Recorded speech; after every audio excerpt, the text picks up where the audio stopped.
It all comes down to today. The final race in the Asian Le Mans Series is not far from getting underway. Another 4 hours of drama. It has been a drama-filled season. And, of course, championships up for grabs. In GT, it's largely about castle racing. The Ferrari squad has a pretty commanding advantage going into our last race of the season. In LMP3, the CLX Motorsport squad, which has been on pole position for every race, that has a pretty healthy advantage too.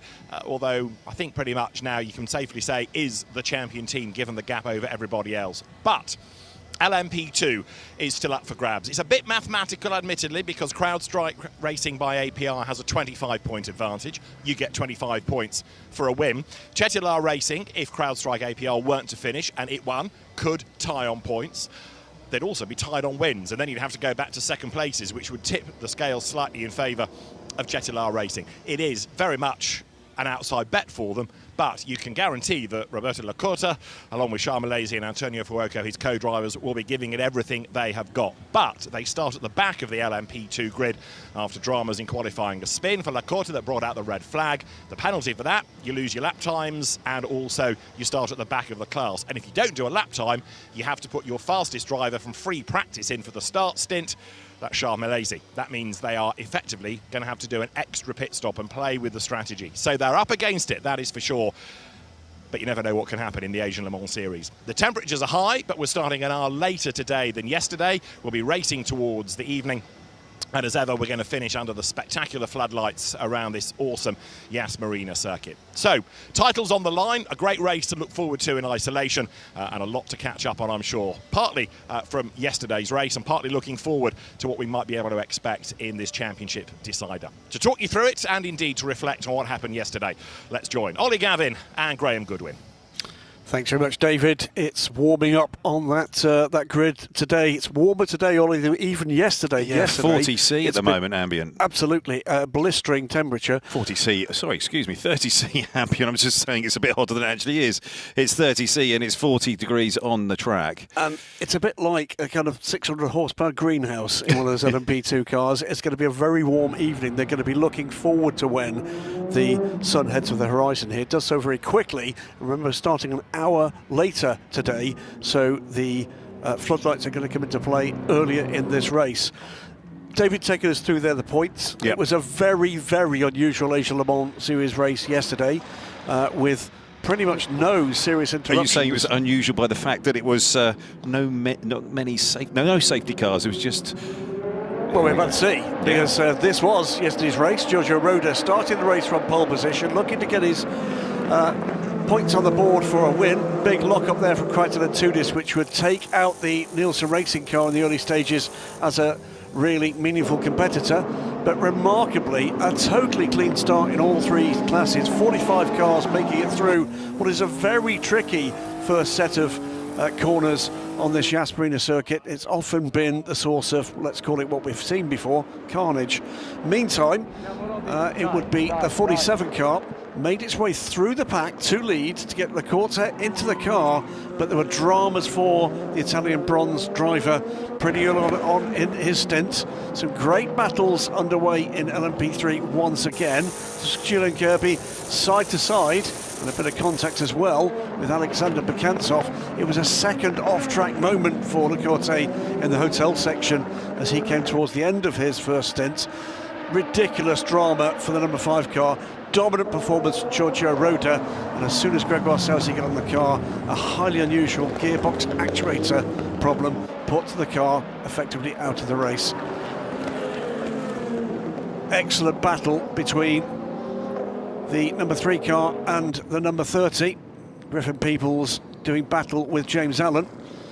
This would be a very serious moment for the number 13 car later in the evening. We'll come to that in a moment. Still the number 3 and the number 30 battling away. Coming to the front of the order in GT would be the 69 WRT BMW. As the number 9 from pole and a dominant lead would be retired with an engine failure. I mean, I can remember maybe one of those in the past with AMG. Highly unusual. 17 from CLX Motorsport came out. The 25 under a full course yellow. Miscalculation, and a highly unusual one from APR. The car running out of fuel in a position where it could have finished on the podium and been in with a shout for the win. 25 was away, but too late to retain a podium position. It would be the number 4 car coming through to take the win, a third in succession, and a big points advantage. 69 for WRT would take the win in GT. 13 would win across the line, but would be disqualified later for that bodywork not being present. Yeah. So real drama in LMP3 again, but of a completely different sort this time. We've seen dramas on track, Ollie, in the junior LMP class throughout the season. This time, well, they lost that panel. They tried to fix it. I think we called at the time that was never going to work. No, it wasn't. And as I understand it, the way it's worked is this.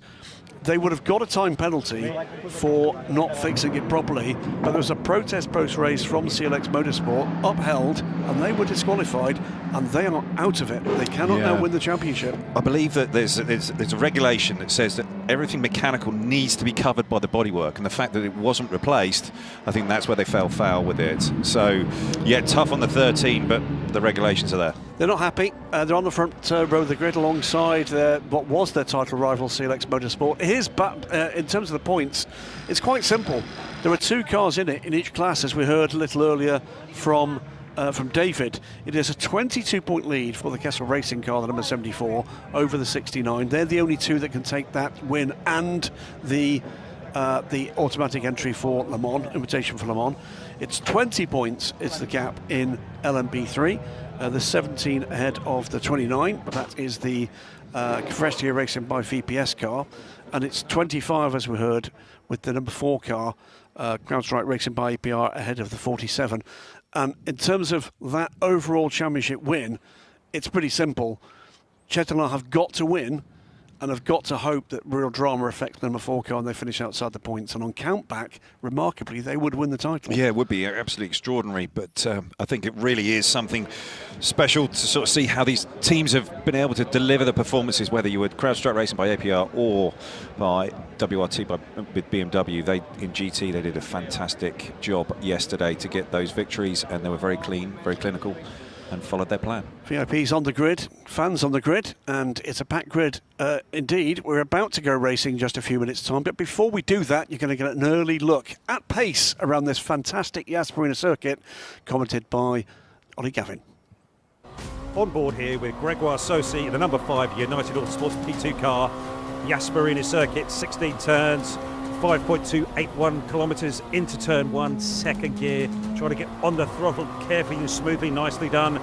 Third, fourth gear, coming through here, pulling about 3G laterally as you come through this turn 3, turn 4 section, then it's down the hill, hard on the brakes just after the 100 board, all the way to first gear, 3G on the brakes there, first gear, trying to get on the throttle, it picks up that traction nicely, and then all the way up through the box to 6th gear, 290 k's down.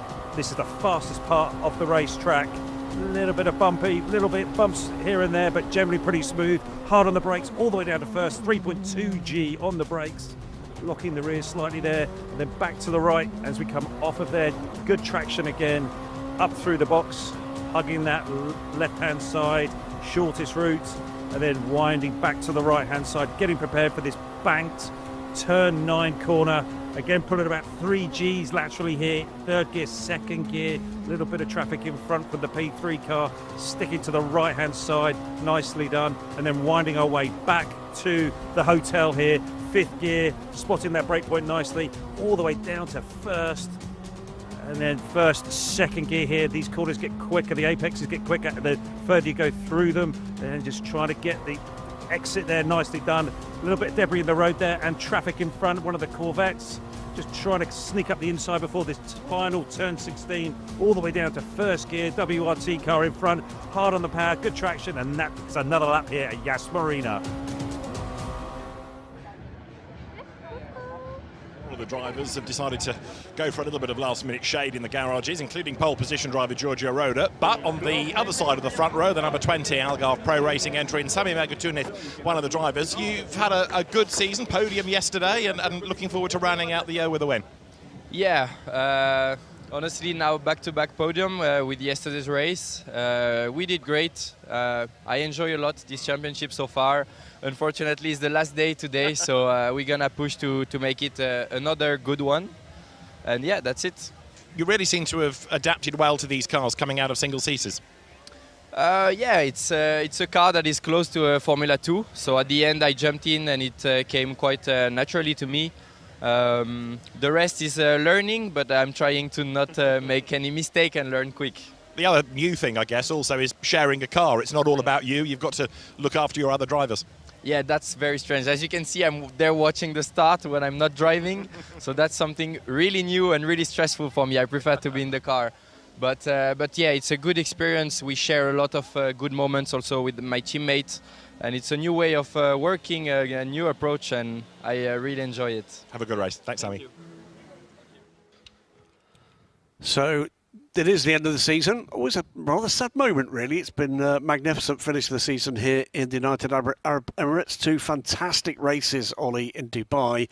A good race, but an odd race yesterday with so little interruptions. It sort of lacked something. Yeah, it did. The intensity wasn't quite there, but it was just really delivering those performances. Teams were really locked into those strategies, and I think a number of teams were trying and wondering if there was going to be that point where it's going to get reset, everything was going to come back together, and they could all attack with their certain faster, quicker lineups, and things sort of reset to the point where they could take advantage of things, but it didn't happen.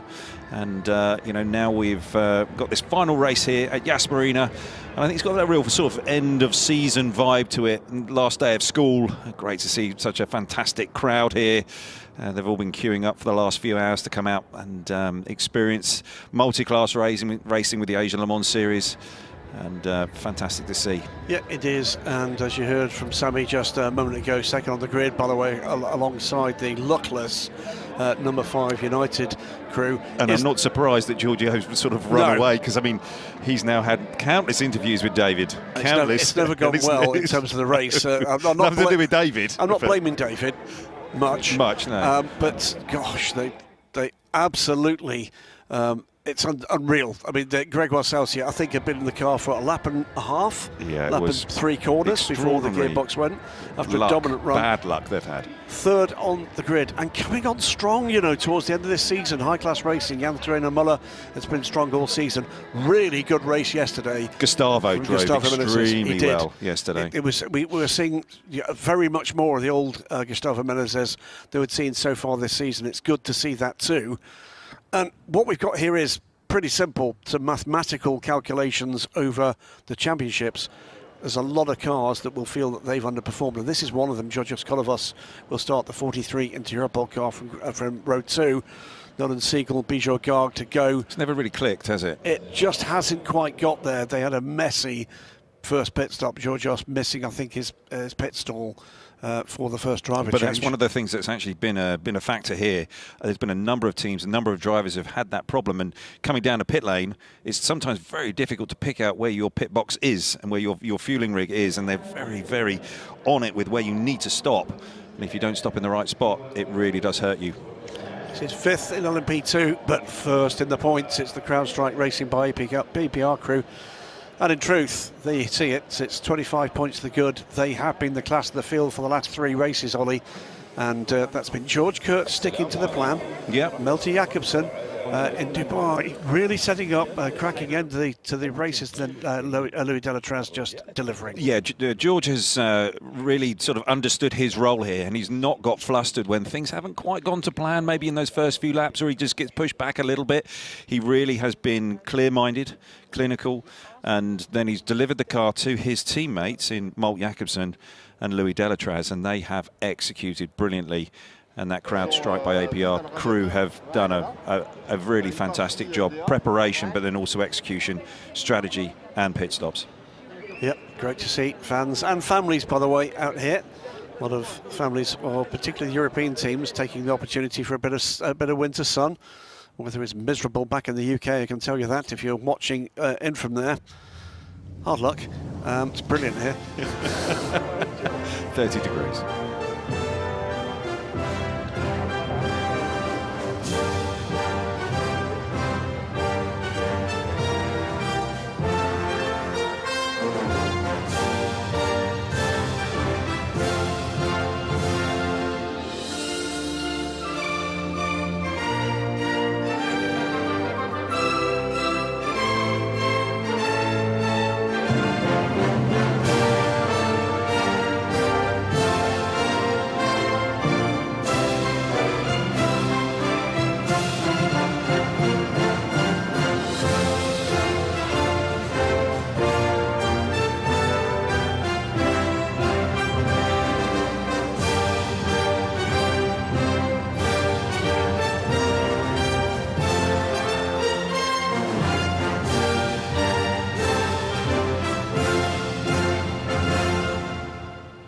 national anthem of our hosts from United Arab Emirates. VIPs on the grid, BFE the president of the ACO, the organising body behind the Asian Le Mans Series, European Le Mans Series, and of course the FI World Endurance Championship. And in many ways, Ollie, this is a scene setter for that in just about 5 weeks' time. Before we come to Ollie, Gavin, though, let's get back down onto the grid, because in amongst this lot somewhere, in his fire suit, David Addison is with Steve Jans. Steve Jans, pole position in GT, and yesterday really you should have been a winner, shouldn't you? It was the one that got away. For sure, it was a little unlucky for us. I mean, the performance of the car is very good. I think we had a perfect weekend so far, unless the result yesterday. We had to retire due to technical issues, but there's still another one. So yeah, all in for today, and I think the starting position is perfect. My sister car on the left side, on the right side. So yeah, should be not too bad. Is it a repair overnight or a new engine that's gone in? Yeah, the guys did the great work because they had to change the engine. So the guys were working almost the whole night to put the new engine in. Yeah, it was due to safety reason as well, so we don't want to stop again. So yeah, Gatsby did a great job to put us again a rocket here on the starting line. So yeah, let's focus on today. Good luck. Thanks, Steve. Thank you.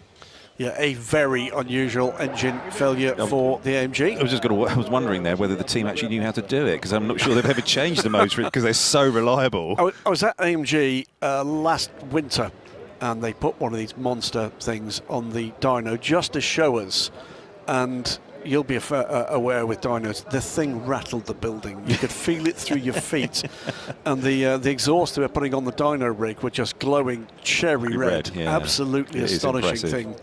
Very impressive. There you go. All good. And good luck to them. They've been amazing in qualifying. Yeah, John Falb. Enjoying his time in the sun. Yeah, he's been a real character and a real performer this year, hasn't he? Hasn't he? He's just looked as if he's enjoying it. He's always got a smile on his face. A moment for this car, the 37 car from QMMF by GetSpeed. And the Abdullah Ali Al-Khalafi has been doing his team and his nation proud here. Massive turnaround from form last year for this team when they raced with Herbert and a Porsche. It is another front row start for him. Yeah, it just seemed to sort of fade away there in the middle part of the race. Didn't quite have that pace all the way through. They've deserved better. Yeah. But, Giorgio Rota then has come out from the shadows and will be joining the number 5 car. He must have everything crossed. He must. Jacopo Petrobelli will be hoping for better things. Well, some of that is going to be in his hands. Time lost to penalties, and I think 0.2% less will give him 10% more. Yeah, and very much so, and I'm sure Johnny has been talking, Johnny Adam, his teammate, has been talking all of that through with him overnight and this morning, and through the warm-up, and just trying to get just slightly cooler heads when on track. These guys, though, 74, Dustin Blattner has been a class act with all of this lineup, and that is the reason why these guys are so far in front in the championship. It is a truly professional effort here, isn't it? There is the points difference. It's 22 points. They basically need to score, and Team WRT's 69 car has to win, really, to get that done. 8th or better, I believe, is the absolute calculation. But through this season, they've barely put a foot wrong. Yeah, Kessel Racing have been absolutely brilliant with their preparation, with their engineering, with their strategy. And then the driver lineup that they've got has been exemplary. But these guys as well, 69, Anthony McIntosh, can be taking the start here in the 69 car, but they had a fantastic race yesterday. They did. Parker Thompson and Dan Harper both drove fantastically, but I saw Kurtz at the end of the race and he just said, we just did our job. Yep. We just made no mistakes. Be boring. Yeah, it was rather boring, but he said we just executed. The drama, though, last night came in this class, and it came from this team who come into the race now with a 20-point advantage, and the team you can see through the other side of the car, the 13 car, disqualified from the win after failing to make the repair to the front end of the car. Paul Longchamp was just getting himself strapped in that car, and again, pole positions. Yeah, he has been an absolute class act throughout this Asian Le Mans series, and very much deserving of those pole positions. He's made sure he's got the job done each time. It's that inspection hatch with the number 13 on it that was the guilty party yesterday. Parted ways with the car early on in the race. They tried to get it back on the car, but it just would not go back on, and I think the rush that they were going through to try and get it resecured, I think that only added to the problems. Yeah, ultimately it would have been the better choice to have taken the time to repair the fittings, wouldn't it? But that's not what happened. Disqualification it was, and very sadly for that team, and for that matter any followers of that team. See Lauren Heinrich just walking through middle of the shop there. Yeah. That means that they are no longer in the range of the title. Just 2 cars remain in that. This one is not one of them. It's a 71 car, has taken a win so far this year in dramatic circumstances in Dubai. Matus Reba, the man at the wheel at that stage. We saw some pace from him, but too far back to make a difference yesterday. The other car, by the way, in contention is the 29 car. Sits back in 7th place. Nick Adcock will start the black and green for SDA Racing by VPS car. Here's the 8. This featured at the sharp end in the early running yesterday. Roman Wozniak, Vic Stevens, Ajita Patel is the trio that will pedal this one. And it's team car, by the way, number 1, had a much quieter race. Stronger race, though.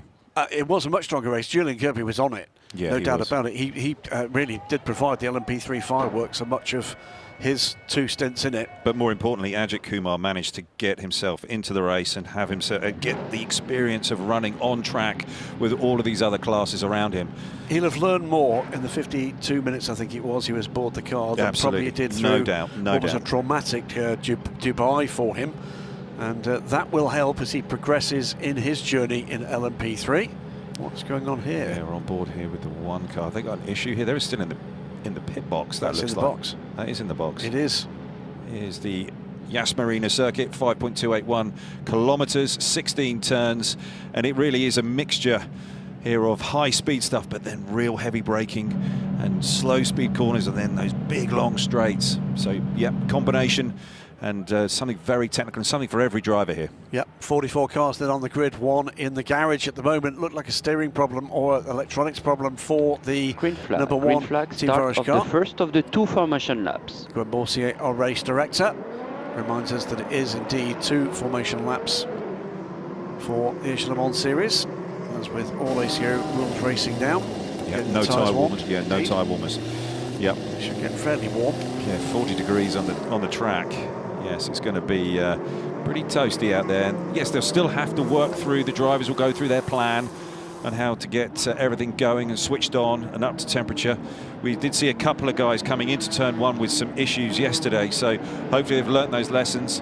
We're seeing all of these cars leaving here. They are on fresh new Michelins. It is United Autosports on pole position. Giorgio Roda with John Fowle for the 20 Algarve Pro Racing car alongside High Class Racing and Inter Europol.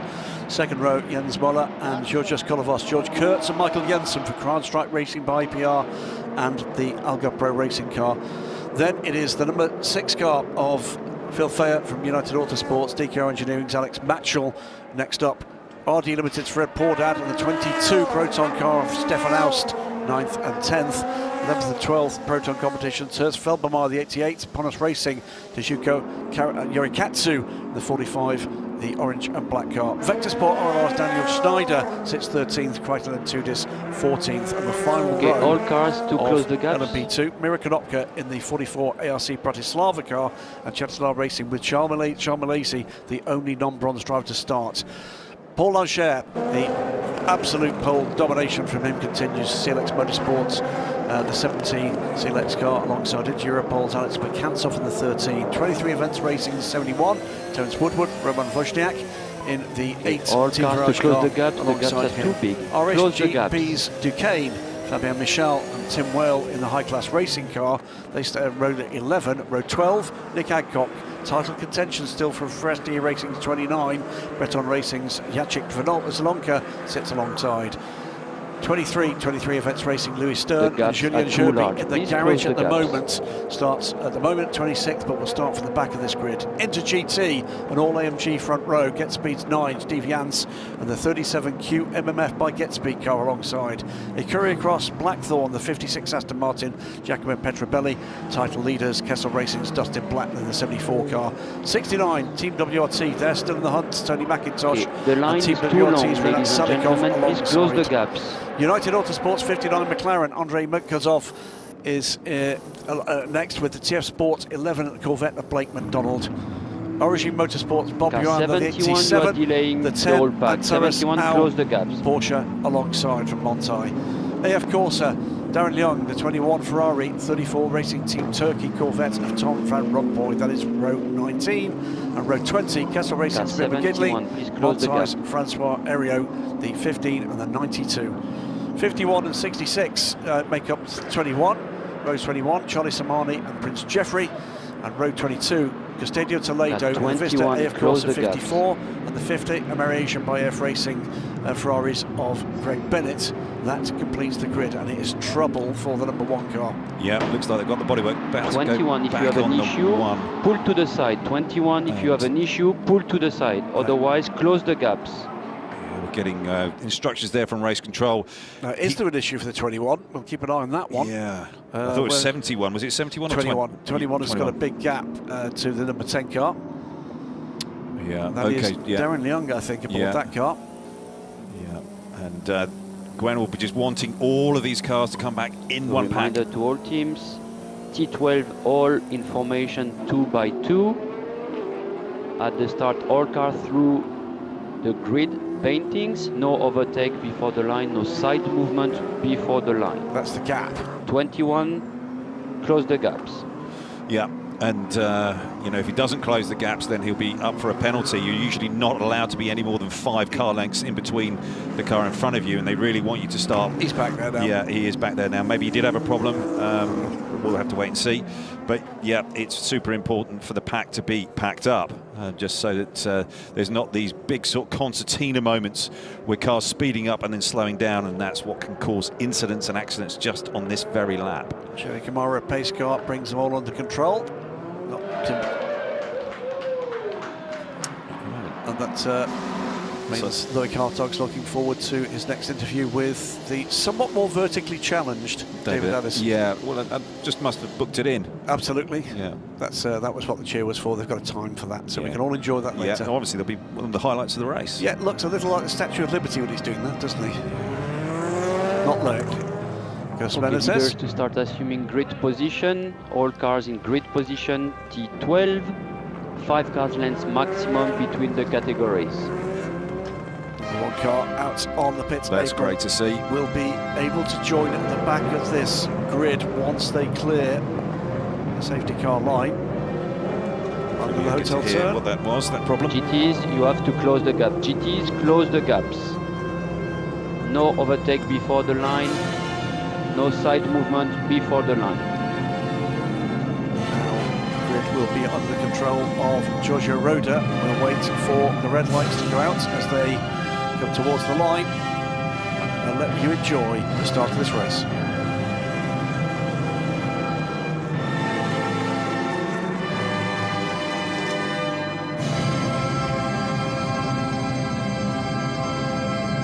Green flag. And we are go for the final 4-hour race of what's been a stellar 2025-26 Asian Le Mans Series. Everybody's through cleanly, it seems. Done. Oh no, 13 off. Oh, sideways.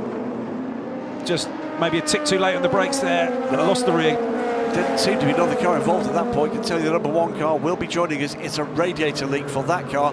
And already, stellar start from Giacomo Petrobelli, already up to second. You think he's going to take the lead. Charles Lacey, meanwhile, up the inside, trying to take position after position to get to the front here. Again, up front though, Giorgio Roda from John Falb through and into second place. And Petrobelli's made it to the front. He's fired up after yesterday's somewhat disappointment, but he's got the Get Speed Mercedes AMGs right on his tail. So big old gaggle of cars. Jetilar Racing's Sharma Lacey looking to make his way through safely, but that was a big hit at the side of the 3 car. Yeah. Doesn't look to be big damage though to the 3. I think he's got away with that. Lacey around the outside of the 22 car here, Stefan Aust. Yeah, just got over that curb there at the apex of 7. Never going to be a good outcome. So, and now around the outside of Alexander Matchell. Can he make it there? No. Not sure that he can. No, I don't think so. Switches to the inside, that's covered as well, but Lacey in a hurry. Yeah, he is. He really wants to make... Oh, up the inside here into turn 12. Nicely done. Matchell gives him the room just, but Lacey on the move. Yeah, difficult for Sharma Lacey. It's the bronze drivers, of course, starting all the other cars, and they're going to be head on a swivel in amongst this level of busyness of traffic. Yeah. So he's got to be careful. 25 car Michael Jensen is his next target, so we are already up to 7th. Yeah, Lacey will get him here coming down into turn 1. Just a drive off there. He's just got these tyres switched on. The bronze drivers are still working up, getting their Michelins going. We'll tell you, by the way, Alexander Bekantsov has got away from that spin in turn 1, and also Team Virage's Julian Kirby is also on the move. Was the Aston Martin running slowly there? It is. Kyrgios Petrobelli, he's dropping down the order. I think he's coming in pit lane this lap after such a strong opening lap. It just seems like it's all unravelled there, and he's on pit lane. 56. Big side by side. Whoa. Now, is that a puncture? He was very close contention with the AMGs. Has he suffered a puncture? And he is indeed on pit lane. Oh, it is a puncture. Oh, brutal luck. And they're just waiting with the fueling. What happened there? That was a bit of a kiss between the two title contenders. Big bodywork there. And there's a prototype stopped on the right-hand side, the back straight. They're passing it now. Yikes. That is in a rotten position. Who's dropping down the order? It's Nielsen Racing's Krytel and Tunis. Oh, rotten luck for those guys. Oh, no. So there's been contact affecting the 64. Krytel and Tunis is either running very slowly or has stopped. Yeah, he has. Just watching the 74 Kessel car. Just winding its way through here, and just, I'm sure that there's a few hearts in mouths down there in Kessel. Just watching Dustin Blattner work through these first few laps. Fifth at the moment for Blattner. It's all he needs to be, and he's just going to be shadowing that 69. Sister car 28's right there in front. Look at the gap here, though. That is as he crosses the line. Giorgio Roda with 3.8 seconds. Safety car coming. Yeah, not surprised. That's significant. So 47 will pit to take advantage of the virtual safety car. Well, that's great for them. Great for them. That is coming in 7 seconds, so that is as good as it gets from this situation for them. It really does. They'll be able to get Roberto in the car. Virtual safety car comes in, no overtaking. There was a P3 car heading for pit lane as well. Yeah, there's been all action. Just being relayed some information there. That's just telling him it's a virtual safety car. Calm.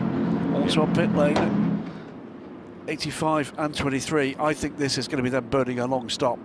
Yeah, could well be. Is that from the Nielsen car, that debris? So who else was involved in that? Oh, rotten luck for those guys. They've been making such great steps. The car's been fast, and they just needed a little bit of luck, and we were hoping we were going to get that today. That's in a 64 car, but a lot of bits and pieces. Away comes the Jetilar car. That car is going to emerge behind the LMP3 pack, but oddly in a better position in real terms than they were yesterday. So there's quite a lot of debris there. Whatever the hit was, it was quite a chunky one, wasn't it? Yep.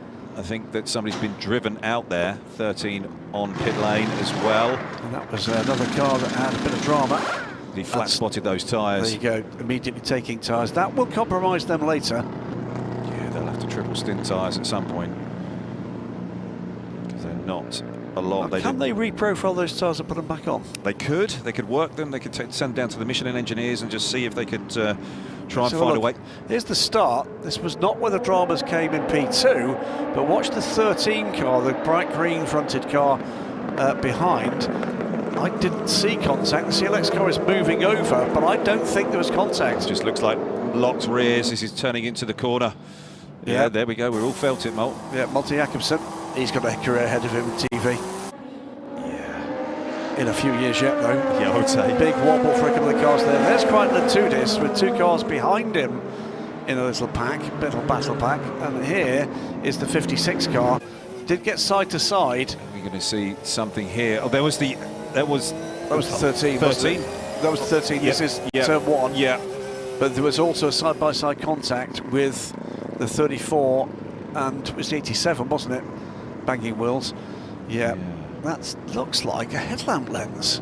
Has someone run into the back of him? Was he running to the back of somebody? It does look like a headlamp lens. It's hard to pick that out. Say Maybe lens cover, more realistically. But either way, where is the 64 car? He has rejoined. He is still underway. He's still running, isn't he?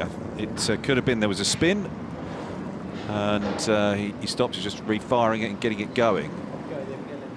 But, so underway now, the 47 car. So we can start at least talking about realistically where the 47 car is going to be in its quest. This car has to win to have any hope whatsoever of the championship and that automatic invitation to the 24 Hours of Le Mans. They're currently sitting in 32nd place. High Class Racing, Jens Reiner Muller is on pit lane. yeah. Now, could just be splash of fuel. You see on board here with Manside car, you're seeing that display.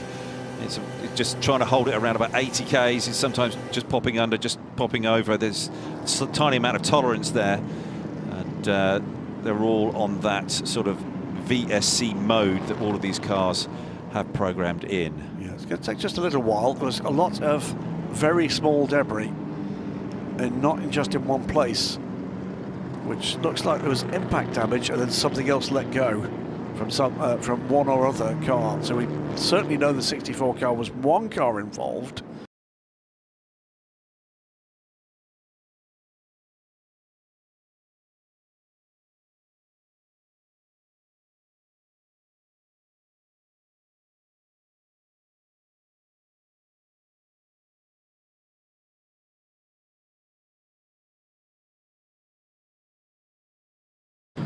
Well, the 70 car is having the front end changed. Yeah, so. Well, and is that car going? No, it's not going in, it's just been repositioned to go. So it can start and leave. Just trying to fire. And Schneider just to get around the 29 car. Fueling. They have to put that earthing clip on. Oh, here we are on board. This is the Vector Sport car. I think you're going to see this car involved with, yeah, we are. Oh, got into the back of it. Yeah. Ran into the back. If you look at the right-hand side of the picture, he's lost the front corner. That's that is for the Vector car. Yeah. So Crichton was rejoining after his spin. If he's just run wide, but either way, he's run into the back of the car. So that's what's happened. 70 into the rear of 64. At this point, everybody is still running, but with some delays around. So Vector Sports RLR 70 car has been in for a new front clip. This is the 47 car, championship leaders, dominant championship leaders. They are indeed burning a long stop. The 17, yeah? Yep. From CLX Motorsports. Giorgio Roda still leads. Remember, with a virtual safety car, there's still one great big piece of bodywork, and that looks like it might be from the Nielsen car. I would say yeah, it is. Yeah, it's going to be that rear clip. The safety car will be scrambled, so this field is going to bunch back up. That will help Roberto Locorte. It will, and Crichton Lentudis. When we get back to full speed running.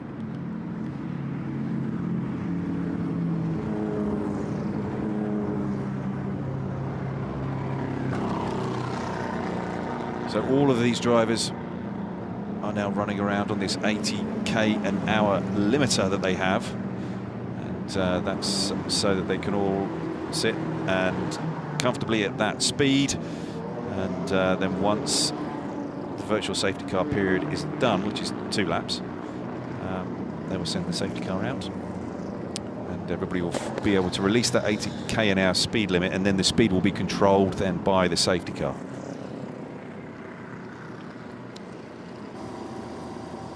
You'll see there on that display panel on the right hand side, this is inside the United car, the number 6. There's VSC displayed on that panel on the right hand side there. In-car marshalling system.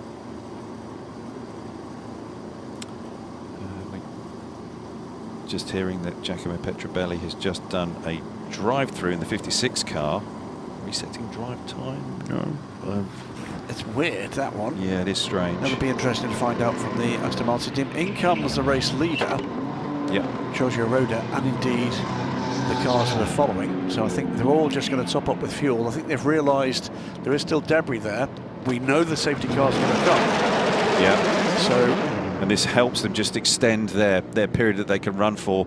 Drive time for the bronze drivers is 1 hour, and so they're just trying to get that point closer. You know, on this next sort of stint on the fuel. Well, David Addison, it's almost like he can read our thoughts. He's sprinted down to Kyrgios Blackthorn, and he's with Johnny Adam to find out what that was all about.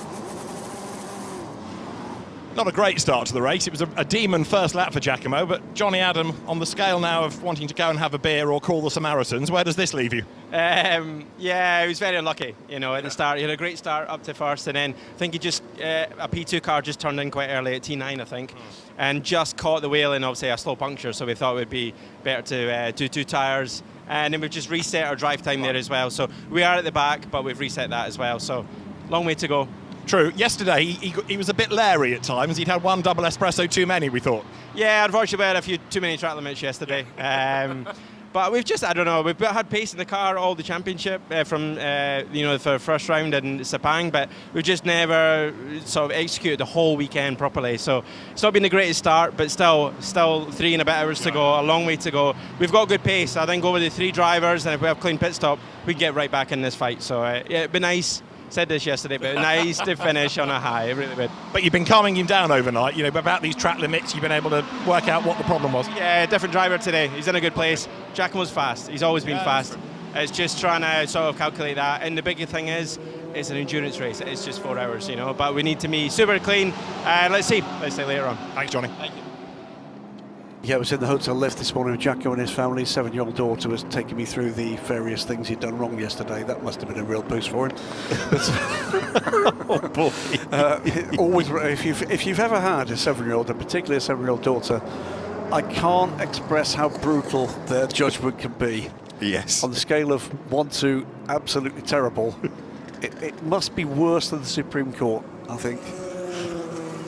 But, oh, absolutely. So, Ms. Petrobelli, you were a diamond. What can I say? Absolutely fantastic. Giorgio Roda, by the way, safety car now has been called. Pit entry is closed.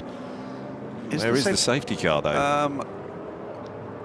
I think Giorgio is maybe a little confused about where it is. So there's the safety car sat there, still behind the barrier. So exit of the pit lane we're hearing. Okay. So he'll be waiting for the team to give him instructions. May not have come, but as you can see behind, everybody backed up behind Giacomo Petrobelli. He's back to his 80 k's an hour. He is. He hasn't been instructed to go faster, so yeah, I can understand why he's doing what he's doing. Okay, so no harm, no foul at the moment. So I just called him Giacomo Petrobelli, didn't I? It's Giorgio Roda, of course. From John Falb, Jens Muller, and that full group all pitted. One car that did not was the RD Limited car. Fred Pordad has therefore made up places, but will be behind the little strategy here. So yeah, that's an interesting choice. 15 minutes is deep enough for that fuel to make a difference. Yeah, it is. Every single lap, and all the strategists will be sort of working through and wanting to get these bronze drivers as close to that hour mark as they possibly can. Yeah, Simon Megatunif there, and looked to me like Matthias Kaiser was trying to work out why they'd done that, but they'll have an idea in their minds, and we're just about to see Giorgio Roda pick up the Chevy Camaro pace car, or safety car as it is now.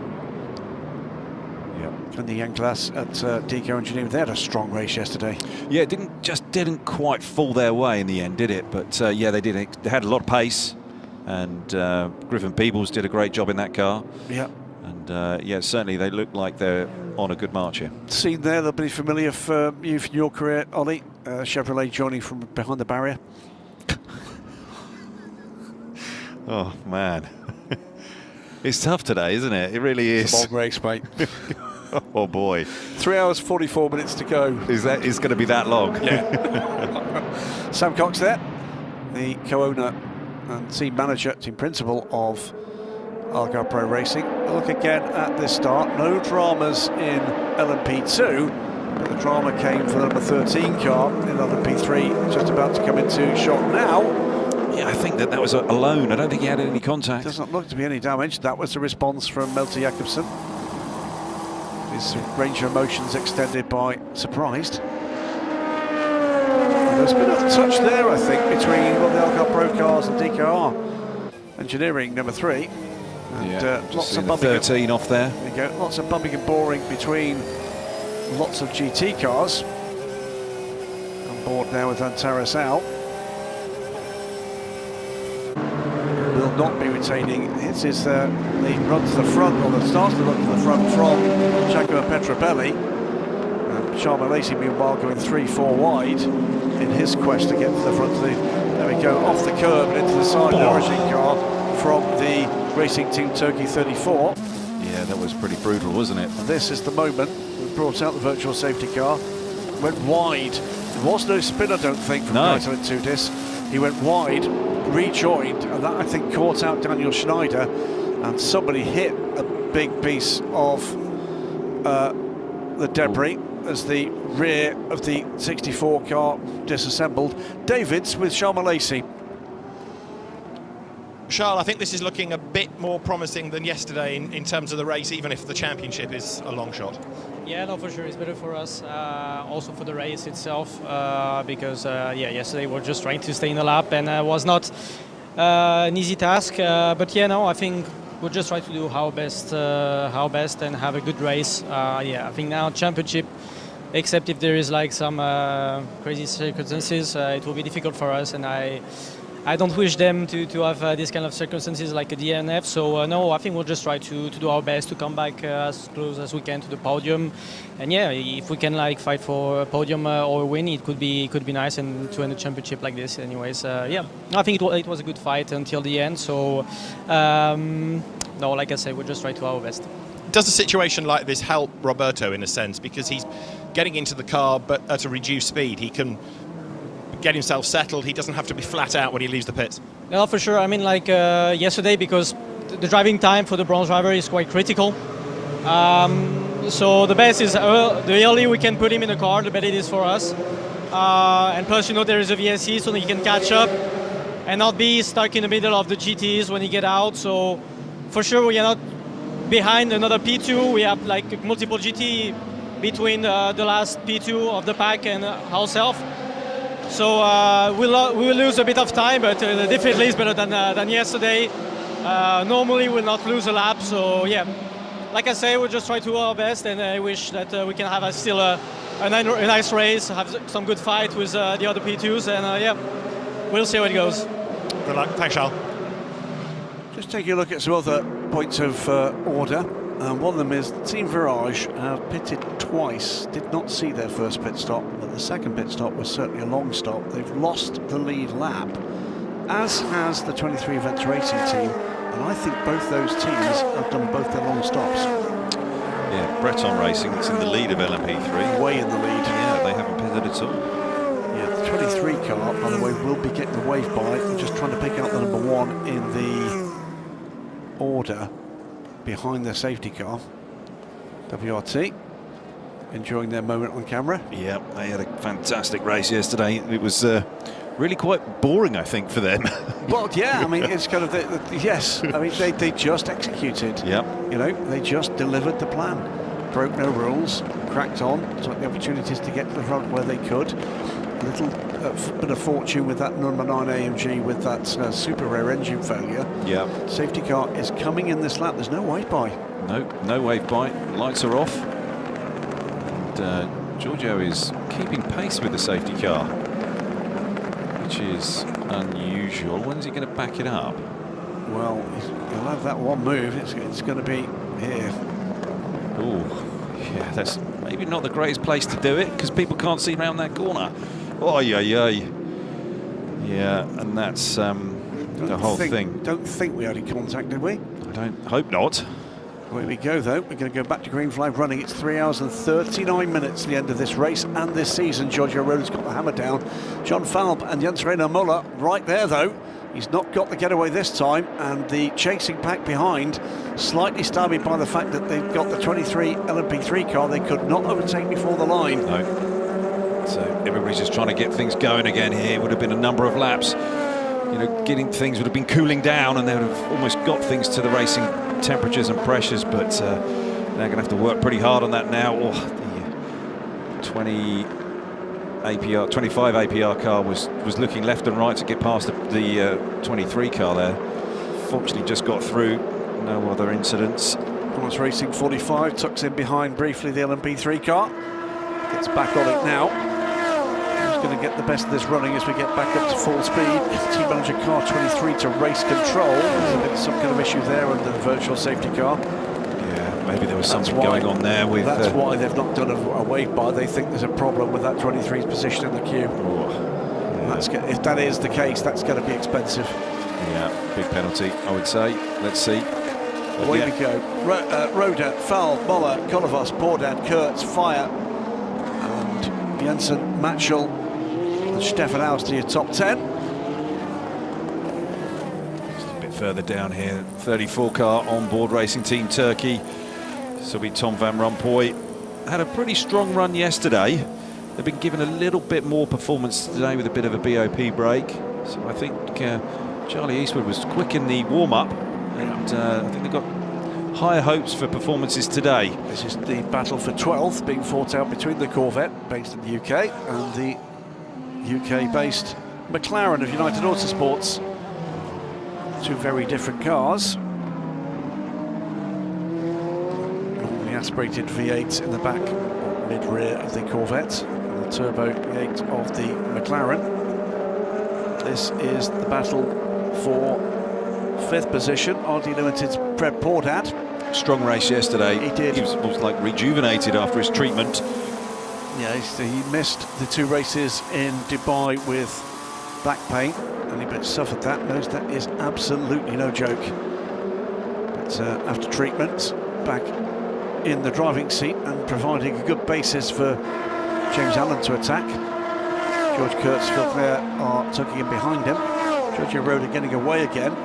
Meantime, it's a battle between GTs and LMP3s. The LMP3s took the opportunity of that virtual safety car to burn pit stops, and that means, for the most part, the LMP3 pack is behind at the moment the GT3s. This is going to make things interesting. Yeah, and the GT drivers are sort of talking about the lack of speed difference between the P3s and the GTs, and certainly the way that they generate the lap time on track, you've got to have sort of certain amount of cooperation to get you work your way through. 13 looking at the inside there. Yeah, Petrobelli there, pushing on.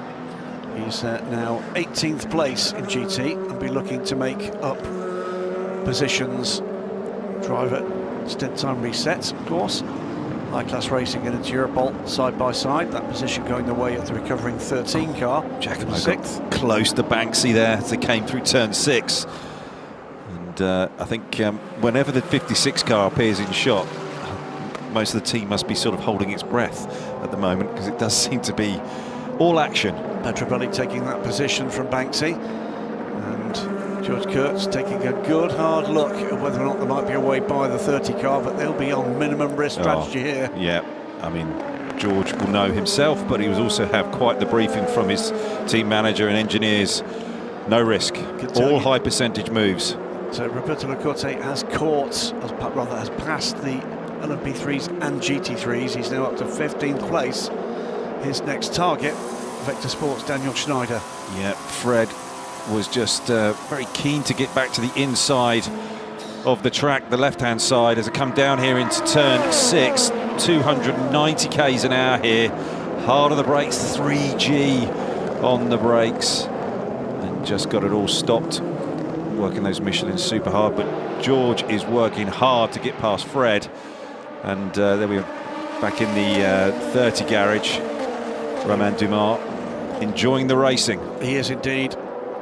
George looking upside, up the inside, nicely done. But is Fred going to come back up the inside? No, he's not. That's a strong move there by George. Phil Fayer looking around the outside there, just doing both Phil Fayer and Fred Portad off track and fully airborne just briefly. Yeah. Phil Fayer. That's left the 6 car under attack for the number 3 of Alexander Matchell. 25 went round the outside of the pair of them and took the spots, both spots. And yeah, just from drifting a little bit wide there and not being able to use all the lock and maybe just being quite tight with your hands means that they drifted out over that curb and then left the door fully open for Michael Jensen to come through. Yeah, I was hearing yesterday with Fred Portad. Watch it again. Watch the number 6 car as he comes off. This is fully airborne. There. Yeah. Bunny hop. Yeah. It was indeed. That will hurt, actually. We heard yesterday from Fred Portad that his major problem had been caused by the seat. And they'd got a new seat, which really had exacerbated a problem. Now, not sure, because I've not caught up with Fred, but there is one odd thing about the seats in these Oricas, which is that the air jack point actually intrudes into the space that would normally be taken by the seats. Yeah. So there's a compromise there in comfort. Matchell, by the way, past Phil Fayer, and he's also under attack here. Stefan Haus is to his left here. A trouble there for the 85.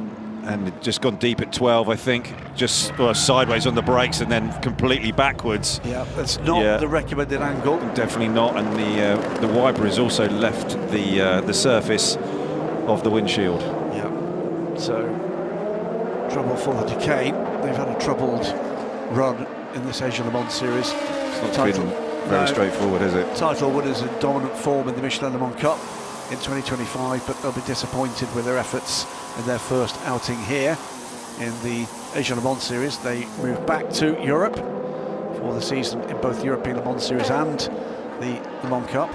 Now Matchell having a crack at Fred Portad. There's a good run here from Matchell. Goes around the outside. He's got that done. Yeah, he has. He has. I wonder if Fred Portad might have a bit of an issue here. I think he might have got a bit of a jolt over those curbs. We know he's had back pain. Yeah. Has he got a problem with the car, or has he hurt himself here? Because he's definitely, that does not look right. No, he looks a bit tentative and just not really wanting to attack.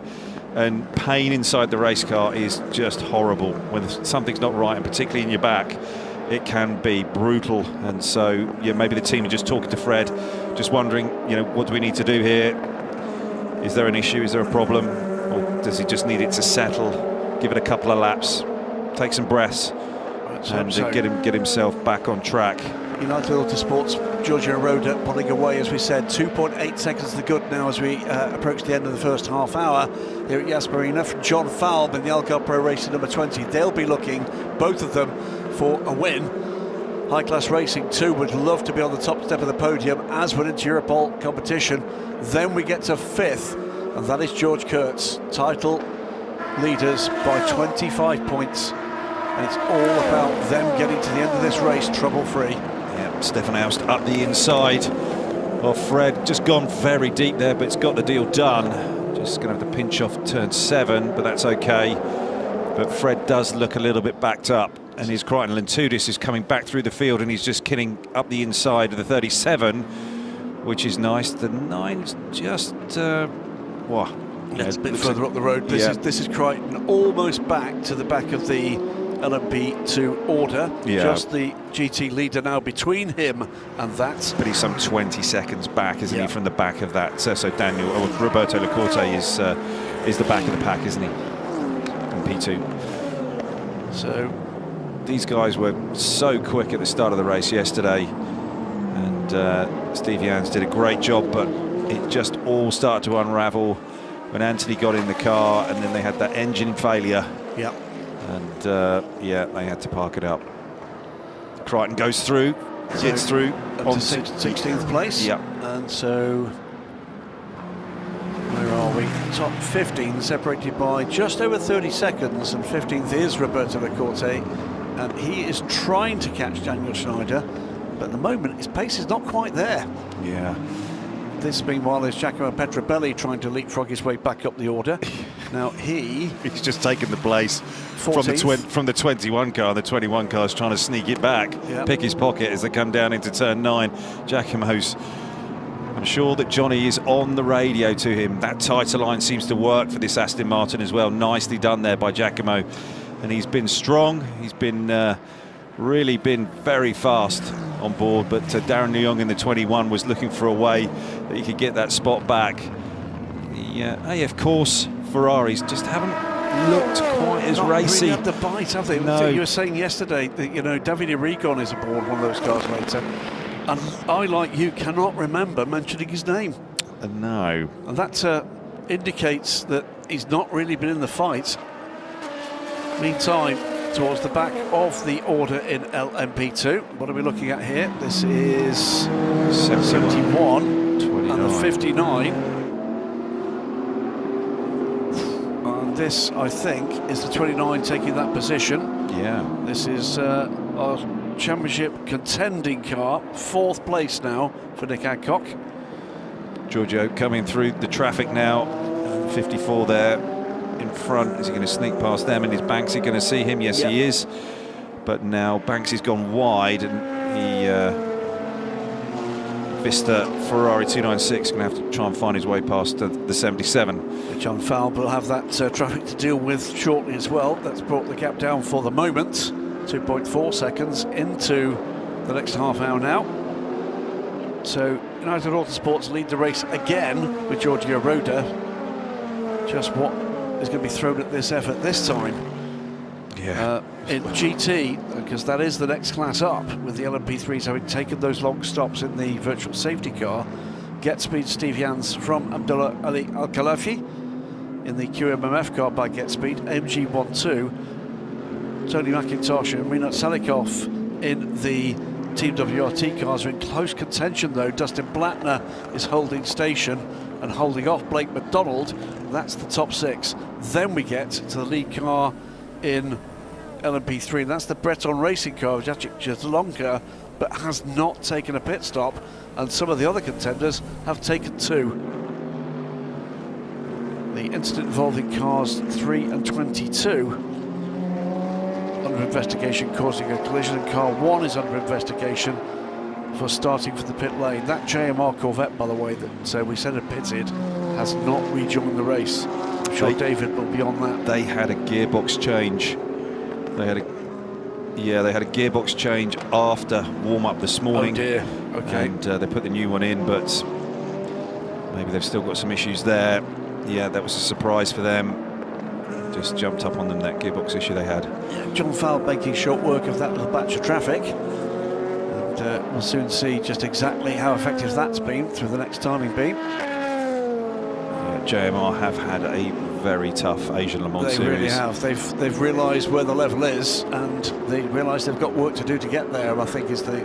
Yeah, I think there's that, but there's also they've just been super unlucky in the incidents they've got sort of mixed up in, I suppose, and bad luck really has really affected where they've ended. Fowle, by the way, has had a great run through traffic. He's closed the gap by a good half second through that traffic. John's seconds. been excellent yes. all the way through the Asian Le Mans series. He's been brilliant at APR, really enjoying his time there. Smile back on his face. Yep. Loves racing on all these tracks. Looked at his kit bag, found the overalls, found the helmet, and right at the bottom, just under the crease, there was his mojo. Yeah, he's managed to re-find it. Good He's for him. found his mojo, and that's great to see. Smiling all week long. Yeah. So, Roda extending again in clear air. He's extending this lead.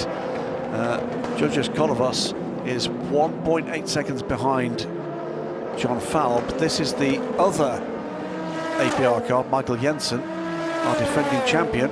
They are not going to defend this championship, but they're going to be looking to see what they can do to finish second if they can in this series. Michael's just gone to the outside there, and Alexander's going to be looking for a way through here, and he's going to put the nose up. It's a really tricky place to catch that GT car. He really breathed it there, did Alexander, because otherwise he was going to pitch Michael off. And smart driving there from Alexander. And then not, just unfortunately. Another 296 wing mirror bites the dust. Yes, and that's a classic thing of a P2 car looking to go past a GT car and thinking that the GT car has just sort of like gone, disappeared, but in the end the GT car's still got to be somewhere on the racetrack. Where is that wing mirror is the next question. And so there it is, bang. So Alexander, he'd gone out of his vision, the 296, but he just pulled across to take his line, but the 296 was still there. Oh, dear. Tough one. So, gearbox oil leak, we're here with David for the JMR Corvette, and that is the sad sight of the car. Still under repair. What a rotten series of luck they have had. It has been really tough for these guys. Really tough. 54 and the 77. This is the battle for 16th place, but traffic coming. And everybody's going to the left-hand side of the racetrack. Oh dear. They've all got through okay. There's the 70 car, Daniel Schneider, involved in that clash with Crichton and Tudis earlier. But his recovery's been quicker than the Nielsen car. He's up into 13th place, 30 seconds off the lead. Roberto Lacorte is now with Murakanotka and looking to make progress up the order. On board now with Phil Thayer, and he's caught Stefan Aust. Stefan enjoying his Asian Le Mans series. Oh, he's done brilliantly to get back in this car here for Dubai, and then here at Yas Marina he had a really horrible accident at Portimao, which then put him out for Sepang. He did tell me a little earlier, we were having a chat about his journey back to this, that he has cheered up enormously, and that if I could tell Mrs. Aust that he's a lot more cheerful on his way home, then that should please her greatly. So, Karel Aust, he is coming home and he's got a smile on his face. Was that the 5 car just running over the wing mirror from that? Well, you'd say that would be a prized possession for one of these trackside marshals at some point, but let's face it, they've all got one of those, 296 mirror. Just being plucked off left and right. As I said yesterday, it is one of the features of the otherwise unclad 296 that has been changed for the Evo version, which makes its debut in ACO rules racing in the FI World Endurance Championship in 5 weeks' time. Already seen the car in action at Daytona for the start of the IMSA WeatherTech series.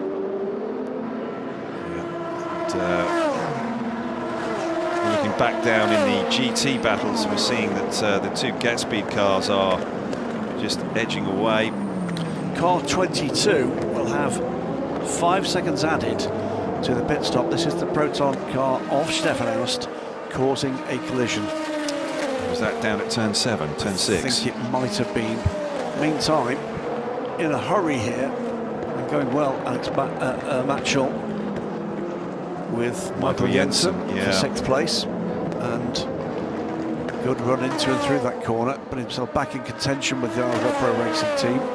Good run yesterday from the number 3 car, Nemo, as we like to call that colour scheme. Yeah, just looking a bit further down in the P2 runners, and Crichton and Tudis has got himself going nicely now, got a bit more up to pace, and he's just holding that that gap to the leader in P2, Giorgio Roda. I'm sure Nielsen are really hoping that Crichton can get to the end of his stint and just stay in that spot to get that that driver lineup that they've got down there at Nielsen Racing the opportunity to really show what the car can do. Yeah, cheeky chappy there that is Matthias Besch. We'll see him in action a little later. But, for now, 40 minutes more or less gone. Still plenty to play for out in terms of pace. 4 seconds to the good. Giorgio Roda from John Falb in Alexander's on the inside there. Got past Michael. These two are having a great battle. Michael's going to try and come back here. He is, and Alexander's going to drive him all the way to the left-hand side. Oh, who was that? That was the 2 cars ahead. Was that the 4 and the 23? It could well be. It was very close, but these two are hard on the brakes all the way down into turn 7. Michael's just got out of it, and Alexander's gone straight across. Careful of the 296, and there's the 71 and the 29 wheel to wheel here off of turn 7. Michael's trying to get it all the way around the outside, but Alexander, big shunt, big crash, huge. Oh, that's an absolutely enormous shunt. They got tagged. Red flag immediately, and that's completely correct. Oh wow. In close contention there, and it all went horribly wrong.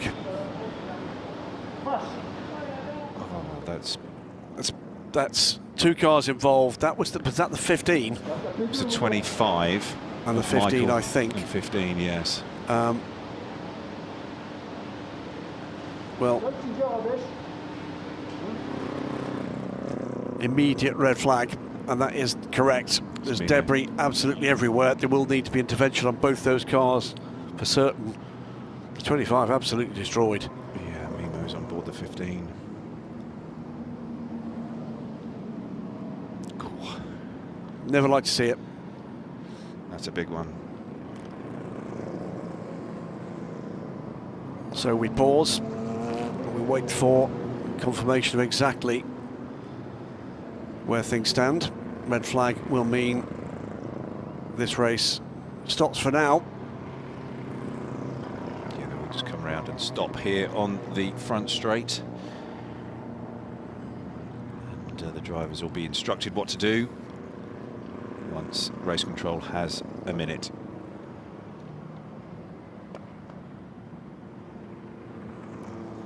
So just to recap, if you're just joining us, this race is under red flag after a significant accident involving, we believe, the 15 Ferrari of Mimo Gidley and the 25 Algar Pro Racing car of Michael Jensen.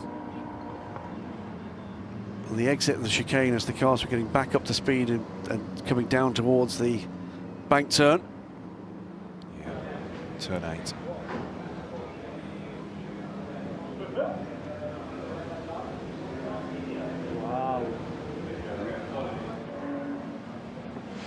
Yeah. Not a lot the words can say. Brilliant. Look at the rear wheel pushed forward in that car. That's Mimo Gidley getting out of that car. Oh, that's And fantastic. that's, now I can breathe again. It's Michael Jensen walking away, and we'll go to the medical centre. That was an enormous shunt. Oh. And great to see Mimo out of the car. Well, they've rung his bell though. Let's watch Yeah, again. Oh, this is big. To the outside, Michael Jensen. And it was just as he cleared the car. Yeah, just tagged. Pitched sharp left into and through part of the barrier. Yeah, Michael just got across the front of Mimo there and sent both of them in the wall. Oh, we're on board here with the Terracel. Oh, that is wheels bouncing wow. down. You never want to see that. No. Well, thank you to everybody involved in the design of modern race cars. It's amazing to see Mimo walking away. That's staggering. Just brilliant. And that, ladies and gentlemen, watching, is the emotion that that kind of accident brings out, and the people actually involved with the people concerned. Absolute silence. We are going to be under a red flag for quite some time, I'm afraid, Yeah, because that is a seriously damaged barrier. Watch again here to the left of the screen. Yeah, they just tagged there. Mimo's right front and Michael's left rear just got in contact, and then he just sent them both sharp left into the barrier, driver's left, or right as we're looking at it on camera. But not really interested in who moved on who there. All I'm interested in is we've got two drivers walking at the moment to an ambulance for a checkup, and nothing more serious. That is Sam Cox. As lovely human beings exist in this paddock, and that Michael Jensen has been a part of that family. He's of course the reigning champion here. Yeah. So one mechanic will be able to go out to each car. Yeah. With the red armband on. That is one absolutely destroyed Orica. That has taken a huge hit. The impact will be, wow, just many G that would have gone through that chassis, and it stood up extremely well to the impact. There's going to be an awful lot of clear up to be done. Well, two very broken race cars, and the barrier badly breached in two separate spots. Initially, I think from the frontal impact from the Orica, and then I think the rear impact from the Ferrari.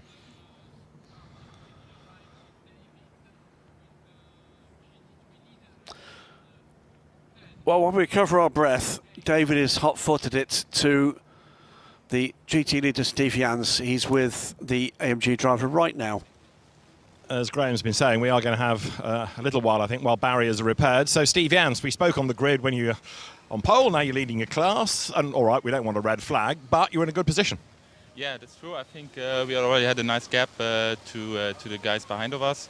So it's always a shame not to continue, but for sure safety is the most important. So I didn't show the incident, so I think it happened when I passed already. Yeah, so now we have to wait. I guess this is kind of one of the perils, though, of multi-class racing. You know, the speed differential is there between a GT car and a prototype. For sure. I mean, it's different than racing with all GT3 guys. But to be honest, so far everybody was doing a good job when they overtook us. So yeah, but it could happen always. Some incident. Right, let's talk about your car. Everything all right after yesterday's dramas? Find something to touch for good luck? I think everything seems to be working perfectly. So engine is fine, setup is good. So until so far, quite happy. Yeah, excited to continue. Well, yeah, and it's an unusual stint where you get a break and get out of the car and cool down. But I suppose now the strategists have a bit of a game to play. They need to work out what happens when we go racing again. For sure, because everybody has a minimum driving time. So the bronze, the silver and the gold. So we have to check how long does this red flag take. Sure. Steve, good luck for the resumption of the race. Well done so far. Let's take a walk, shall we? I know a lot of the drivers actually have gone to the pit lane because I think thinking was going to be quite a long break. They've gone for a bit of shade. Let's see whether I can bail for Renat Salikov, who is about to make his way off the grid. A late arrival on the entry list, Renat, but good to have you back. And how were those first few laps? Thank you. This event was really unpredictable, not prepared, really last moment call. I'm happy to join back. Really strong grid, really competitive. You may see the guys is fighting really tough for the result, for everything. So really happy to be here, and was unexpected but nice. Finger crossed how the race will finish, but until now we're happy, I think, and the team is also happy. You're a GT3 regular. What's the BMW like compared to, say, the Mercedes AMG?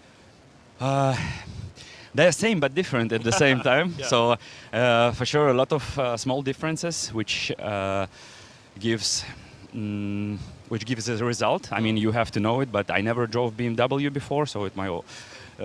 Not only the first weekend, it's just first time in the car. But I'm happy. I already learned all the buttons, so and it's one of the trickiest parts in modern racing cars. And car really well balanced. I like it, and it looks like very strong. What's the plan for the rest of the season? Asian Le Mans finishes today. What about the rest of the year? Is it WEC? Is it World Challenge Europe? What have you got as a plan? It's planned WEC or GTVC, GT World Challenge. Also happy back there, but maybe, hopefully we will join back next season also in LMS. This is a great winter program. I really like it, appreciate it, and luckily we can join next season as well. I guess for a bronze driver it's great because you get all of this track time in crammed into here 10 days. Yes, you're right. This is a really this series is really focused on the bronze driver.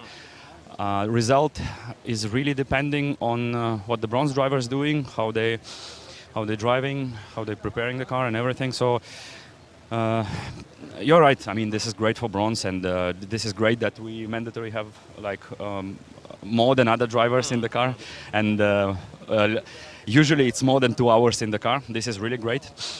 And also the tracks are nice, and the weather is nice during the winter, so it's the great place to be. If the series management need a spokesperson in future to sell the championship, they can come to you. Perfectly said. Renat, well done. Enjoy the rest of the race. Right, let's keep walking. William, my cameraman, has been busy up and down the pit lane already. Lots of cars, though, you will now see are empty because drivers, as I say, have sort of run off to shelter of garages to go and talk to the team and try and take on a little bit of liquid. Let's go and try and grab Roberto Lacorta, who has become a regular face in front of our cameras. We might have to walk with him off the grid, but Roberto, with that early virtual safety car, things have perhaps improved a little bit in terms of a race result at least. Yeah, first of all, the main thing is that the driver is okay. It was a very mess, impressive, the crash. Yeah, we are in the game now. Yeah. Good luck for the rest of the race. I'll let you go. Roberto, gathering his thoughts, because obviously not only is he sort of midway through his stint, if you like, he's also thinking about the knock-on effect for his colleagues that were in that accident, and as Graham said, it was a nasty-looking accident. Further stroll up the grid, there are one or two more drivers that have not quite yet managed to dash off the grid. So let's see who else we might be able to grab. Let's see if we can get George Kurtz just quickly. George, we're thinking championship. What does this do for you? You're thinking championship, I'm thinking finishing the race. It's not, you know, you got to finish the race. We got to get a podium and just stay ahead. That's really just stay clean and bring the car home. What was that first bit of your first stint like? You know, I mean, it wasn't bad. The car was good. We made some changes. It's much better for me today. So, you know, hopefully got something to fight with. And as I said, the two guys, you know, they'll jump in, Malt, and our guys are going to do well. Excellent. We'll let you go, George. Thanks very much. Right, George Kurtz is going to make his way off the grid, and so are we, because it's not just drivers that need to recharge their batteries, so do cameras. So, Graham, Ollie, back to you for a minute, and I'll go to the pits, and we'll see who else we might be able to find. Yeah, thanks for your efforts, David. And, well, you'd never, ever like to see a scene like that in a motor race. Really brutal. And for me, absolutely astonishing to see both drivers step out of those cars. That was as hard a hit with a barrier as I've seen for a P2 car in many a time. Yeah, and also for a GT car. And you've got to say that the construction of the cars, the safety now, the barriers, everything that was there to protect the drivers and to sort of look after them, it's worked wonders there for both of those guys to be able to sort of step out of their cars. Obviously, after a little bit of time to try and sort of collect their thoughts and understand exactly what's happened when you've had an incident like that, and I'm sure you can come back and say that I've had a few, but I have. No, had a I won't few. in this instance. I mean, look, we do take the mickey. Yeah. That's not funny. At the end of the day, that's not funny. And the best news is that Memo Gidley and Michael Jensen are both literally walked away from, well, this.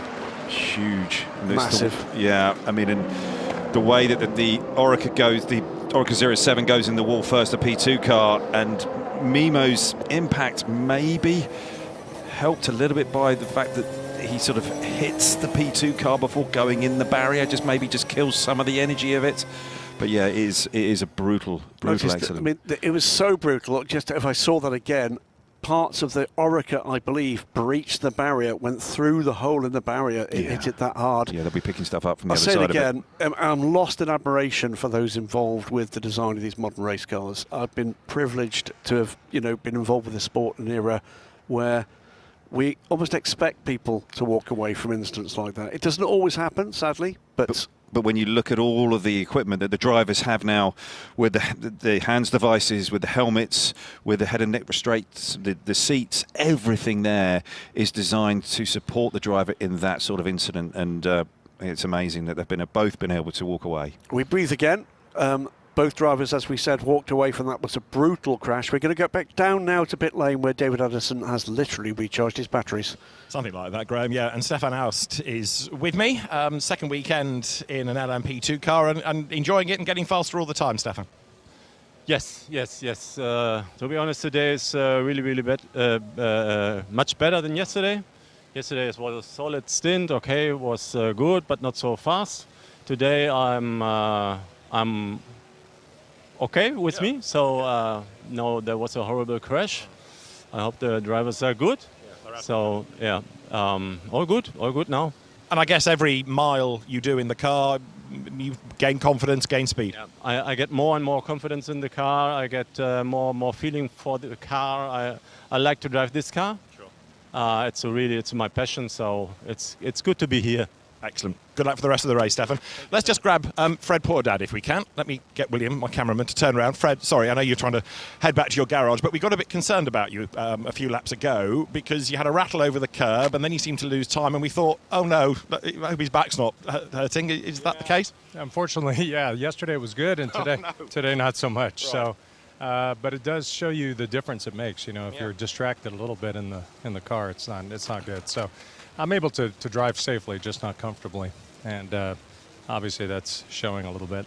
Is this stoppage therefore helping or hindering? I mean, helping because you've got out, you can have a stretch and the pain goes, but then hindering in a sense because if you were in the car, you just get used to it and drive around it. Yeah, no, I think this is helpful for the back. Obviously not for the two cars involved. Hopefully the drivers are okay, but But this will allow me to stretch a little bit, maybe get a quick physio treatment, and then jump back in and resume racing. Physio treatment mid-race off the life of a bronze driver. Right, get well soon. Fred Poordad, then we'll get back in the car when we go racing once more.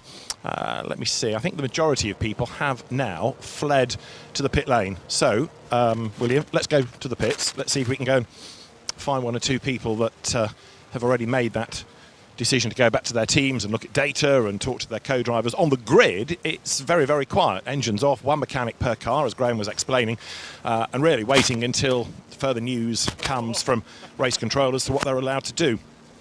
Just thread our way through mechanics. And first garage up is Manthey, so let's go and invade.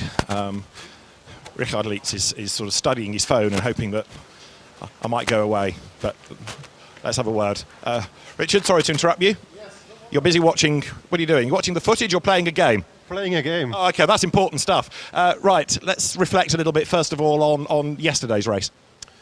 Well, yesterday I think we didn't do too many mistakes. We had a pretty good car. At the end, we would have needed a bit of a safety car, some race luck, I would say, to be on the podium or to fight for a podium. So I think we had a good balance. We were a bit too slow at the end to fight for a podium. So now with a red flag, thanks God all the drivers are okay.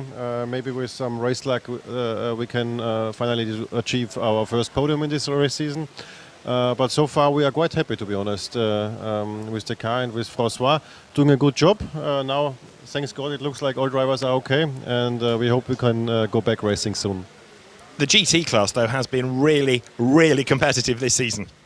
Always, to be honest. It's great racing. I'm happy that there's so many manufacturers coming to this GT racing. I think that it's currently, again, on the top GT3 sport. The last, I would say, 1-2 years, it's really growing like amazing. And I think it's good for all the young drivers to come in this championship, to come to GT racing. There is a good business model behind, a high chance for getting a job. I'm doing it for 20 years now, so we need young drivers and new manufacturers. Hey, but you're still quick. Richard, good to see you. Let's just go in front of William and talk to Ricky Perra for a moment as well. I guess you're going to echo what the other Richard has been saying, in as much as it's been a tough year. Yeah, I mean, last year it was good. Now we are here in ALMS, try, also kind of preparation for next year. So far it's been good. Yesterday we finished P7. I think we did a good job at the end. Today, now it's red flag, but we are in a good spot. I think we have a good car. We can achieve, I think, a good result. So let's see later. And then most important thing is that the two drivers are okay. And now we wait until some information, and then we start the race. One of the things we talk about a lot in this championship is how much time the bronze gets in the car. Is that frustrating for you guys because you don't do quite as much driving as you might like? Yeah, a bit. Here is a 4-hour race. The bronze has to do 1.5 hours. Normally, for the strategy, they can also go for 2 hours. So me and Richie, we are waiting as all the other drivers, and guessing who is going the car first. So, but it is what it is. So can't wait to drive, to be honest, now. And now you're also very much part of the Porsche family, aren't you? Yeah, I mean, last year was good. We won the World Endurance Championship. We won also 24-hour Le Mans. So I'm very happy to be with Manthey Racing. And we will have a good programs this year with WEC again, and also IMSA. So a lot of championship will be very busy. So let's finish Asia Le Mans Series tonight, then we can speak about everything. Let's hope it finishes on a high. Ricky Perra, thank you very much. Right, does your camera work further into the garage, William? Should we give it a go? Because this is. Oh, hello, Antares. Hello. Do you want to take over? I'll get another nap. Just really good at walking into your interview shots. I'm glad. I was on my best behavior to not ruin this interview. Hang on, I'm just processing this. Antares, our best behavior. Yeah, I'll get back to you. How was that for you? The first few laps? Chaotic. I think this is more the Abu Dhabi race we knew over the years. Unfortunately, I'm really glad both of the drivers came out okay. Yeah. I had a front row seat to the entire thing, and it was unfortunate because it was a pack of P cars trying to overtake a struggling GT. I've been in those shoes before, so I can relate. It's just a disaster. And between a half of a chassis, a giant piece of floor, and a bouncing wheel, I think somehow we navigated through all that. I hope the car is okay. Well, I was going to ask, any damage? One of the front grills has taken a punch, but aside from that, I guess the wheels seem to be pointing straight. I'll leave it to the boys who know far better about this. But what are you hearing yet, if anything, about a restart? None. I saw giant holes in the barrier. I'm not going to surmise anything, but hopefully this turns out to be a better race than yesterday. I want to say thank you to race control. After the various incidents yesterday, we looked at the videos, looked at the facts, and we shared our perspective. They were very understanding in listening and explaining what happened. Sometimes folks make wrong calls, especially judges of fact. Unfortunately, in this case, it has cost us not one, but 2 drive-through penalties. And it's unfortunate, but sometimes you win even when sometimes you lose even when you're right. Yeah. But having had that conversation, I'm at peace with it. I'm happy for people who are winning this. Those who are ahead, they did a good job. Yesterday, when we spoke, you said you were disappointed in yourself. It sounds like you're disappointed in others to a degree, because are you saying overnight that you weren't making those mistakes and the penalties weren't really valid? I did some track limits, but it's very clear some of the others were not. Okay. And this affected myself. Sure. Crucially caused 2, not 1, but 2 drive-through penalties. It also affected my co-drivers. Klaus and I have been driving together forever here. We've had so many laps. How is it possible that suddenly him and I are the king of track limits? So, again, I applaud the organizers for owning up to what happened. It's not easy. We all make mistakes. I've made plenty of mistakes myself, so accept it, move on. And Tara, it's always nice to hear from you. Good luck when you get back and running. Right, we are here for this final round of the Asian Le Mans Series, still under red flag conditions. First thing is to make sure that drivers get to the medical centre and checked out. We've seen them get out of the cars. Then race control need to sort out the barriers. 2 big holes punched in the Armco over on that back straight. So that needs attending to. And after that, we can start to think about what we do for the resumption of the race. Of course, here we're under the floodlights, but we can't go forever. So race control will be doing some number crunching to work out how long the restart will be. So while all that's going on, let's have a look at the highlights of the first part of the first hour. With the race under a red flag, we're going to take a look back at the first 60 minutes of action. Giorgio Roda getting away cleanly ahead of the 16-car LMP2 pack. And again, for the second day, it was absolutely fine there. Trouble for Alexander Bekantsov, though, spinning out into turn 1, but with no further contact in the 13-car from Inter-Europol competition.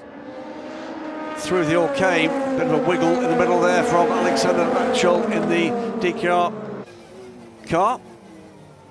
All together closer with the 19-car GT pack on board with Antares out as he tried to make his way through this tricky turn 1, 2, 3, 4 combination. But again, all done pretty well and with limited incident. Up the inside, Sharma Lacey from the back of the grid. There was an off the curb here, bouncing into the side of the Origin Motorsport car, the Racing Team Turkey Corvette. And then there was drama for there, the Vector Sport RLR Orica hitting the back of Kreitelen Tudis's Nielsen racing car. Damage to both. It would mean a rear clip for the 64, a front clip for the 70. That virtual safety car for the clear-up did, though, allow Cetala Racing to get Roberto Lacorte aboard the car. We're back to green flag running. There's more bumping and barging. 13-car making progress here on the 94 into Europol ahead of high-class racing. Great moves too in LMP2. George Kurtz battling away with Fred Bordad. Phil Fayer involved here as well.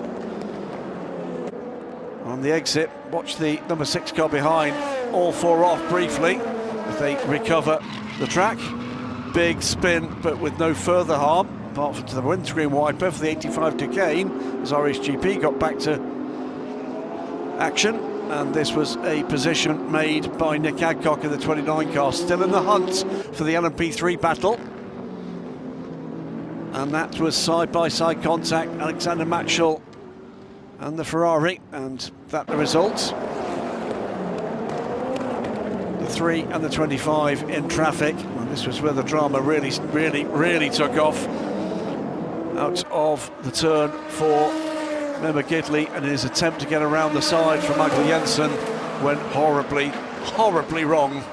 An enormous accident for both cars. As you can see to the bottom of the screen, another angle to this, straight on into the barrier from the number 25 car. Game over for both cars. Both drivers would walk away from this crash.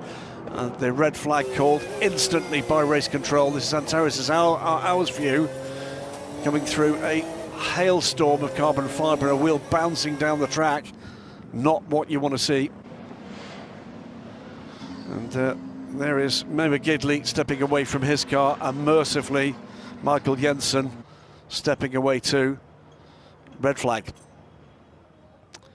This is where we stand in the overall classification with the red flag out. United Autosports lead from Algarve Pro Racing's number 20 car, the 43 from Interpol, the 49 from High Class Racing, and then our title leaders, CrowdStrike Racing by APR. We have to go a little further down before we can see where the recovering Cetilar Racing car is. There it is in 13th place. And next up with the earlier virtual safety car, it's the GT cars that lead the LMP3s. Get Speed's AMG, Steve Jans ahead of 37 AMG, and the title contending 69 WRT BMW third, dominant title leading 74 Kessel car in fifth. Breton Racing lead in LMP3 but have not taken any stops. Paul Lancher has one stop to his name and is up to second place in LMP3. Team Ferrage's number 8, also with one stop, sit third. Trouble with the 66 JMR car, and we're going to take the opportunity to pop back down to David Addison.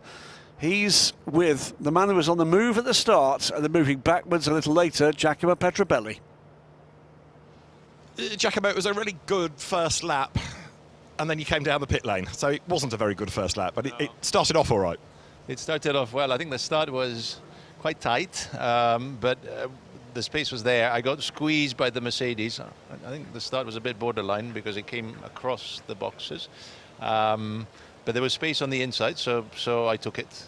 And I think Jans is always very clean, so you can race alongside with him. So that was all good. And then I got to the back of the P3 grid, and unfortunately going into T12, one of the P3s lost its rear and just sort of hit the front right tyre. So we had a puncture. We had to come in. I think the full course yellow after that helped us a little bit in terms of at least getting us back to the back of the pack. And now we're trying to make our way back. The car is fast, so we should be able to come back a little further, hopefully. Yesterday was a tough day. Yesterday was a tough day. I think we had the pace. Clearly, in order to win races, you have to keep it first within the white lines. And if you don't keep it within the white lines rightly, you get penalised. So we take it. We don't do it again. And that's the lesson. We talk about Giacomo Petrobelli being a really quick bronze in, for example, British GT, and obviously here. But you're in a very different sort of race because now you've got your own battle, but you've also got all of this prototype traffic around. Yeah, but I've done ELMS, Le Mans, and so on. So it's not a new thing, but clearly it's a lot more variables, right? You have to live with all the traffic coming through. You know that they're in their own race. You have to do your own race. So there's always a little bit of give and take. If you don't do give and take, then sometimes what just happens, unfortunately. So as you say, the car is good. So once we go racing again, you've got a chance to make out some places. That's the aim. The aim is obviously to deliver the car back to Johnny and Kobe in a good state, but hopefully a little bit further up. Excellent. Good luck, Giacomo. Thanks very much. Right, should we go and have a little stroll? Well, while you're doing that, David, we're going to have a quick chat from the booth because we've been joined, and thanks for coming to our aid as we fill manically to find out just exactly how long this red flag's going to be, by a man who has race wins in this series, race wins in the European Le Mans Series, race wins in the World Endurance Championship, race win at Le Mans in LMP2. all round smart aleck. Richard Bradley, thanks for joining us. You're here with Nielsen Racing. You'll have seen that incident, horrifying impact. Yeah, like it's quite scary to watch it. But again, what you guys were saying, it's amazing how far the safety advances have come along. I've been unfortunate enough to have brake failure at turn 1 at Portimao. I don't know if you remember in 2019. And I hit the wall. I don't know, the failure happened at 190 miles an hour, and I was able to be testing the next day. So the safety advances, it's just incredible. But also what was actually really pleasing to see, you made the point where the debris actually went through the barrier, and the protection that the marshals now have as well, because that was something which happened far too often in the early 2000s when you'd see a crash like that and the marshals would be hurt, but obviously now they're in contained areas and everything. So yeah, fantastic to see. It's really, yeah, it makes you feel comfortable. We had one other incident before that. It was the incident that affected Crichton in the car. You're here with Nielsen Racing. What's the feedback? What happened there? It looked to us as if he just got a bit wide coming onto the back straight. That checked him up a little, and that caught Daniel out. Yeah, I didn't have a chance to speak to Crichton properly or to look at all of the information, but I think it's a combination of that and, as you said, being caught out, and it was just one of those things. Senior race director, of course, the FIA. This is Eduardo Freitas, the unmistakable figure of Eduardo. He's going to see the damage. He will assess what repairs are required, and will assess as well whether or not he's happy with them before informing Quen whether he's happy to restart this race. Yeah, I saw him looking at his watch, looking at his phone, and then looking also at the damage. And obviously this is a big piece of it, just trying to weigh up absolutely everything here and how we can get this race going again. The clock is still ticking. For the moment. Yeah. We would say there's been all sorts of solutions. We're not under a huge amount of time pressure here today. It may very well be that we get some of this time lost added back. We'll wait for them to make that decision. It's theirs, not mine to do that. Richard, you've competed in 2 eras of LMP2, the Oreca 05 era with great success. And the 03. Oh, the 03, of course. Yeah, going way top back. Cars. You're that old. I know, it's scary, isn't it? I'm going to have as many grey hairs as you soon. No, that'll be a while. Yeah, it will. Take a while. But the Oreca 05 and great success, of course, with Paul Ip's team at KCMG, and then into the Oreca 07 era.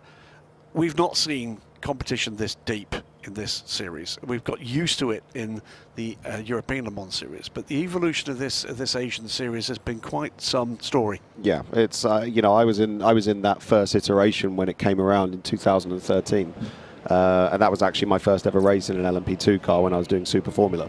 And you know, it always used to be kind of something on the side, but now it's become a main fixation of the calendar for the gentleman drivers. It's almost become essential. Because especially in LMP2 now, the level is absolutely ferocious, and the seriousness that the gentleman drivers are taking it, it's really to be admired. Because, you know, I can give a prime example with Crichton. He has to fly home tomorrow and he has to go into the office on Tuesday, you know, and a lot of the time he's on his phone, he's having to do work, so he's got many other distractions, and it's probably the same for most of the gentleman drivers on this grid. And it's a very positive sign for sports car racing and generally racing in the region. And I know we're in the Middle East now, but the Far East is also in a bit of a boom. So it's really, really good to see. What is it that around this Oreca 07 chassis do you think that really clicks with those gentleman drivers? Because it clearly is a car that ticks a lot of boxes for them, but it's also the same for the pros, and the pros really enjoy driving the car. It's kind of that almost perfect sports car. Exactly. I think one of the things which I think the gentlemen really enjoy about this was when we were with the 03 period. You probably remember this because I probably annoyed you a few times. But we were only about 10k quicker than you down the straight, so we had to take quite a few risks in overtaking. Whereas the gents now with the P2s, okay, I know this is a bad example now, but with what's happened, but there's been a lot less car-to-car contact with the P2 gentleman drivers and the GTs than there used to be, because the gents feel like they can wait for the straights. Right. And so the traffic doesn't become as much of an obstacle as it was. But the car itself is just so, you know, Oreca had just done such a great job with the hardware side of it. And the feel that they get and the signals. It's always, to me as a driver, it's always the signals that the car will give you. And are they consistent? Are they in the right way? Where are they coming from? And clearly that is ticking a lot of the boxes. Exactly, and you know, and the thing is, it's a missile as well. But I did Super Formula, and to drive, you know, that's as close as you can pretty much get to F1, and to drive that fast super quick, really, really hard. But bear in mind, I remember when qualifying at Monza in 2020, when we still had open tyres and everything, my qualifying time would have put me second on the grid for F2. Wow. The difference is a gentleman driver can get in this, and on the day, he'll be pretty close to a pro. Whereas if he gets into something, as I said, like a Super Formula, he'll be far, far further away.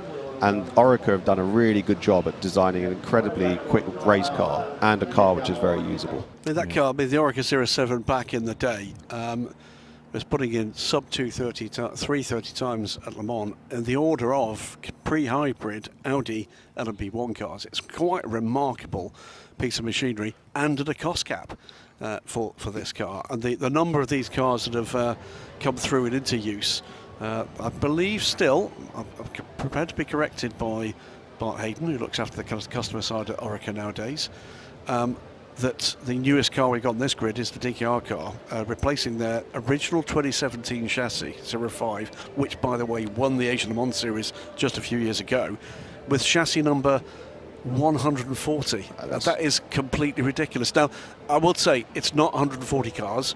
There's no chassis 13, for instance, and I think there's another couple for a variety of reasons that may not have ever been in service. It also includes cars that were purposed for the Acura DPI, which were never 07 cars, but a 07 chassis. Put that aside, I believe was 9. That is a phenomenal number of any race car in any formula. It's got to be, if not the great, it's got to be one of the greatest, if not the greatest customer cars of all time. And you know, I'm incredibly spoiled. I get to drive quite a lot of very, very special stuff, and I do a lot of driving in.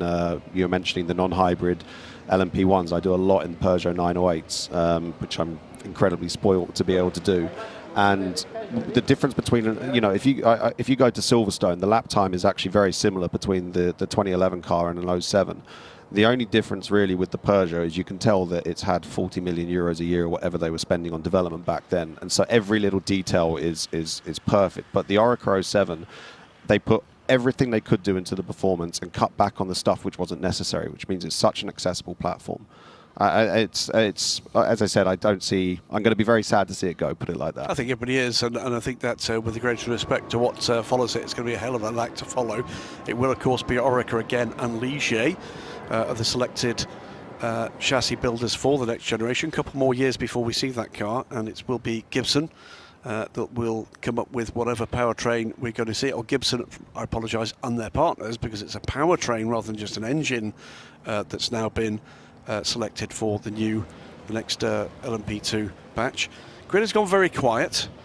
Let's talk a little bit about that incident, that accident. We talked about the performance of this car, but boy oh boy did that car look after Michael Jensen.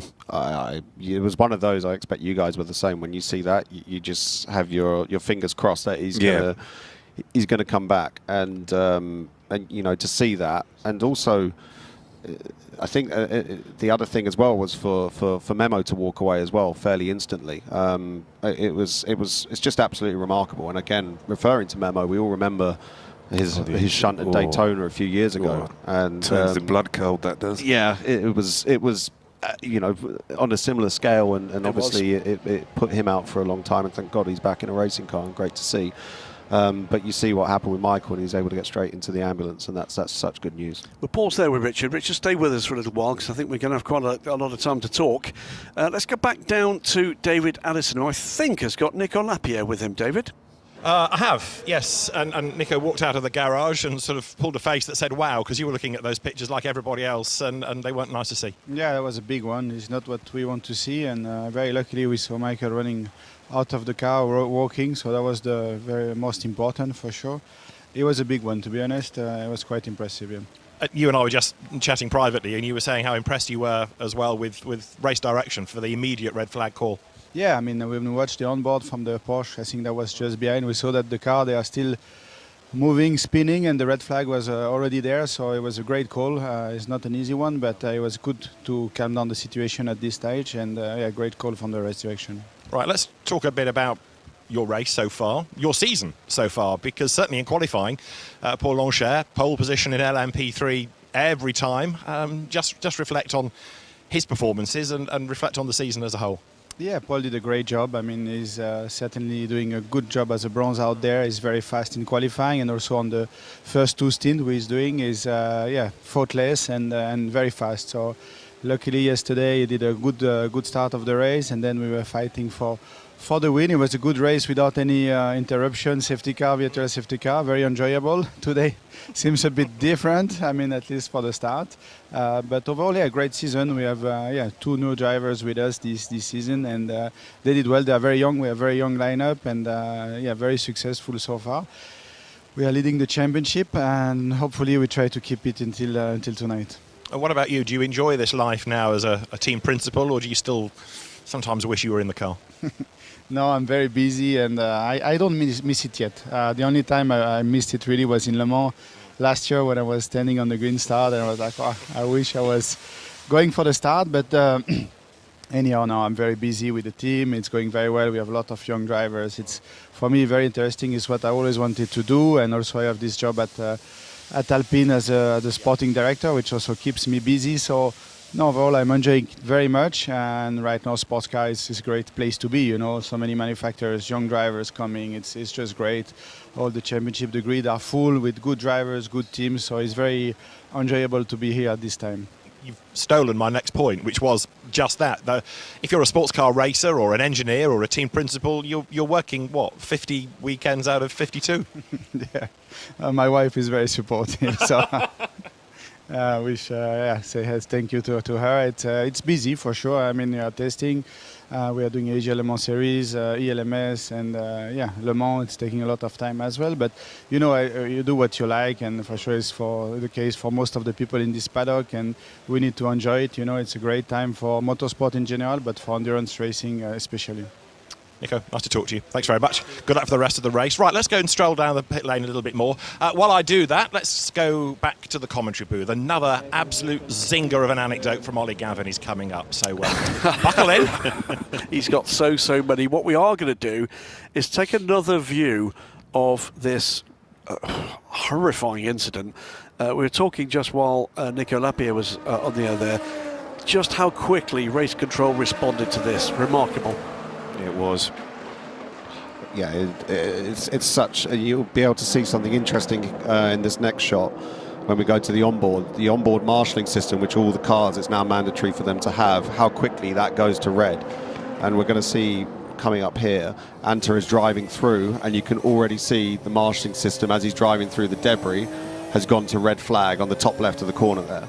So that is absolutely incredible. I mean, if you look back to, you know, to what was it? It was only 5-10 years ago. We had none of that stuff. Yeah, I mean, you know, some of that in-car systems, Ollie, with the two systems that are obvious in there. One of which you and your Corvette racing team were part of the development for with Bosch, as I remember. Yep, Bosch. And that was that kind of rear-facing radar. Yeah, the rear-facing radar system, and that's in all of these cars now, including I think some of the P2 cars have that system on board, and that was something that Pratt & Miller developed after the incident, actually, that my teammate had with a Peugeot, and all the way back in 2010. Manny Collard. Yeah, and with Davidson. And Davidson. What happened to him? I don't know. You sometimes you work with him, I think. Is it? Is that the guy? Yeah, Same guy. I must have a chat with him about that.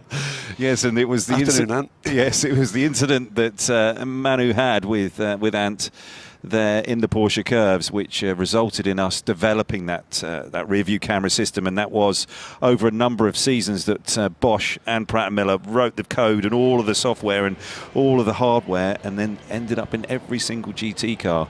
And so that was one of the levels of safety. And just because listeners, viewers will not know the capability of that system, it shows you the car's coming. Real time, yeah. It predicts the side it's most likely to pass. Yeah, it follows and this is the piece that Bosch and Pratt & Miller sat and programmed and worked on the software for a long time to understand when a car's coming up behind you, which side it's looking like it's going to go and then which side it actually goes, and it gives you the arrow so that when the car has gone by and it's in that blind spot, you're actually picking it up. No doubt about it. This is the Kessel Racing crew, and they'll be watching, I'm sure, that incident. Again, we talked about there's Mimo there. Indeed. On the left. It's be his first view of this. Yeah. We're talking about our admiration for the men and women who've done such magnificent work in the safety systems of these cars.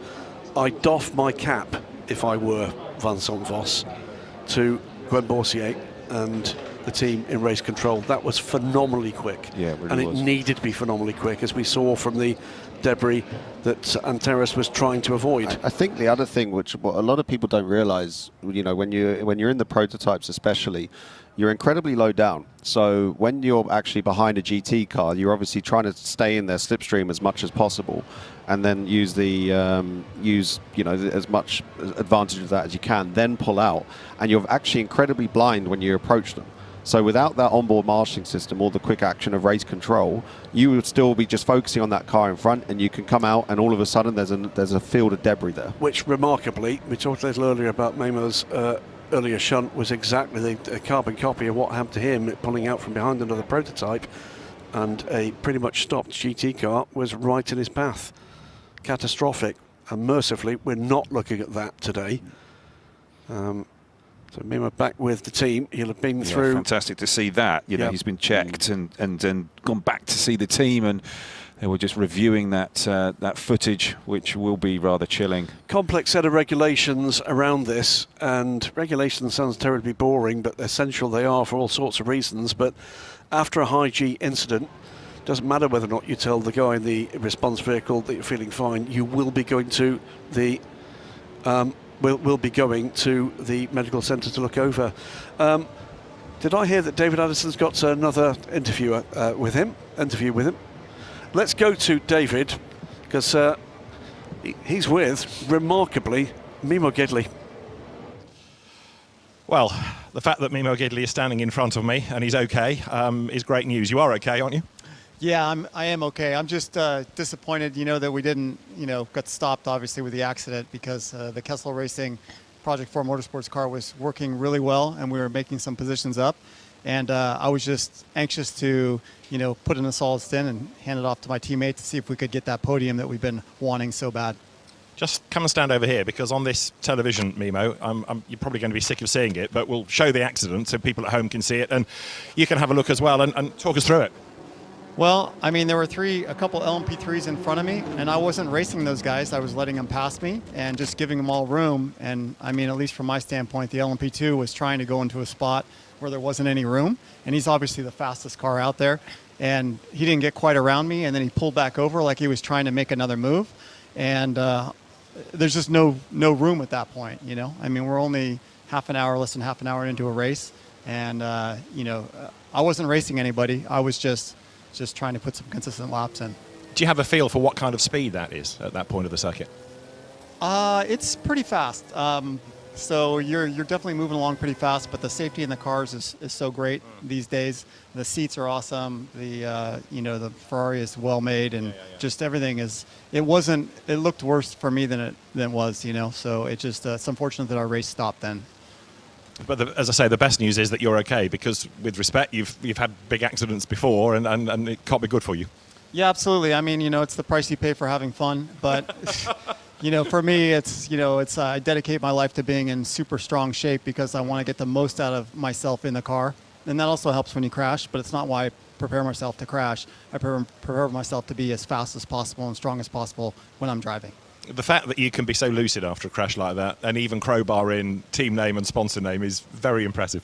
Thank you. No, I appreciate it. I mean, it's, these guys here at Kessel Racing, they've worked so hard, and, we've had it's been a great experience. I've never been to any of these tracks, never worked with Kessel Racing, never driven a 296 GT3 car.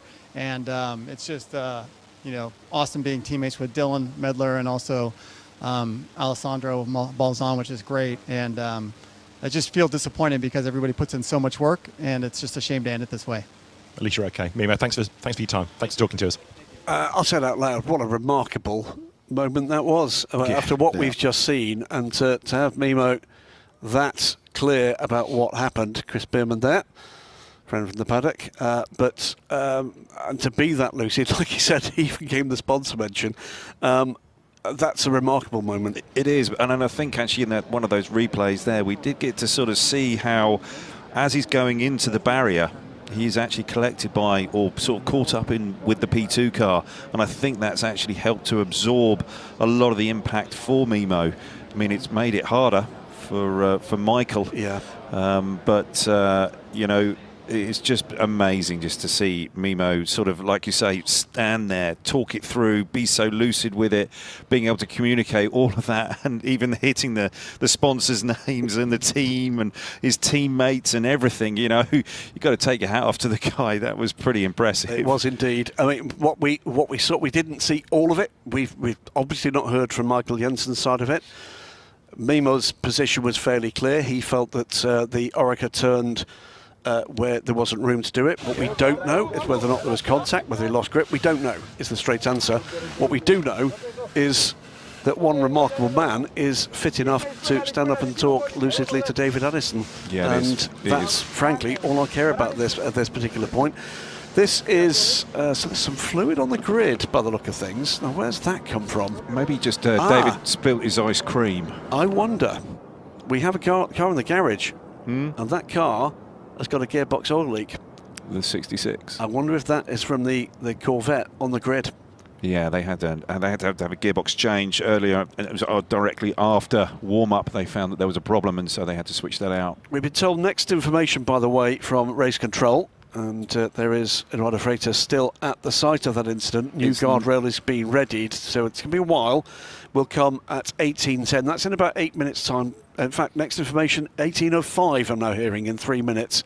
With that 3 minutes, let's turn back to Richard Bradley. Thanks again for joining us and helping to fill under red flag. You're with Nielsen Racing here.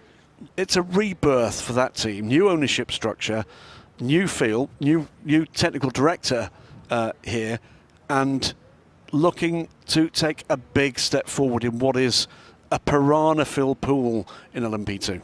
Yeah, I think piranha-filled pool is a pretty accurate way to describe it. It's so incredibly competitive now. It's certainly as competitive as I can remember it. And yeah, Nielsen Racing have come under new ownership. There's been some changes in personnel and everything, and they've kept quite a few of the personnel. And it's very exciting times for them. My very, very good friend Crichton Lentudis, you know, he's obviously doing Asia Le Mans with them. And we're just seeing him on the screen here. There he is. There you go. Oh, he probably can't hear me. I can say all sorts of bad things about him. Excellent. Go for it. Just crack on. And then he's teammates with Jem Bolotbashi, who I've obviously been involved with through my work with Borusan and their motorsport programs. But it's been obviously a rejig for them for the Asia Le Mans series, and it's been really pleasant. Ron Hartfeld's come in and is doing a fantastic job, super easy to work with, and we've been doing lots of good stuff behind the scenes, and it was quite nice yesterday because we've been putting a lot of effort in with the mechanics, and they've been trying really hard, and yesterday they got the fastest 4-tyre and fuel pit stop of any of the LMP2 cars. So fantastic job by everybody involved, and I think that, you know, there's teething pains, and as there always is in any new program, but they're going to have a very bright future. Let's talk about the team aspect of this sport.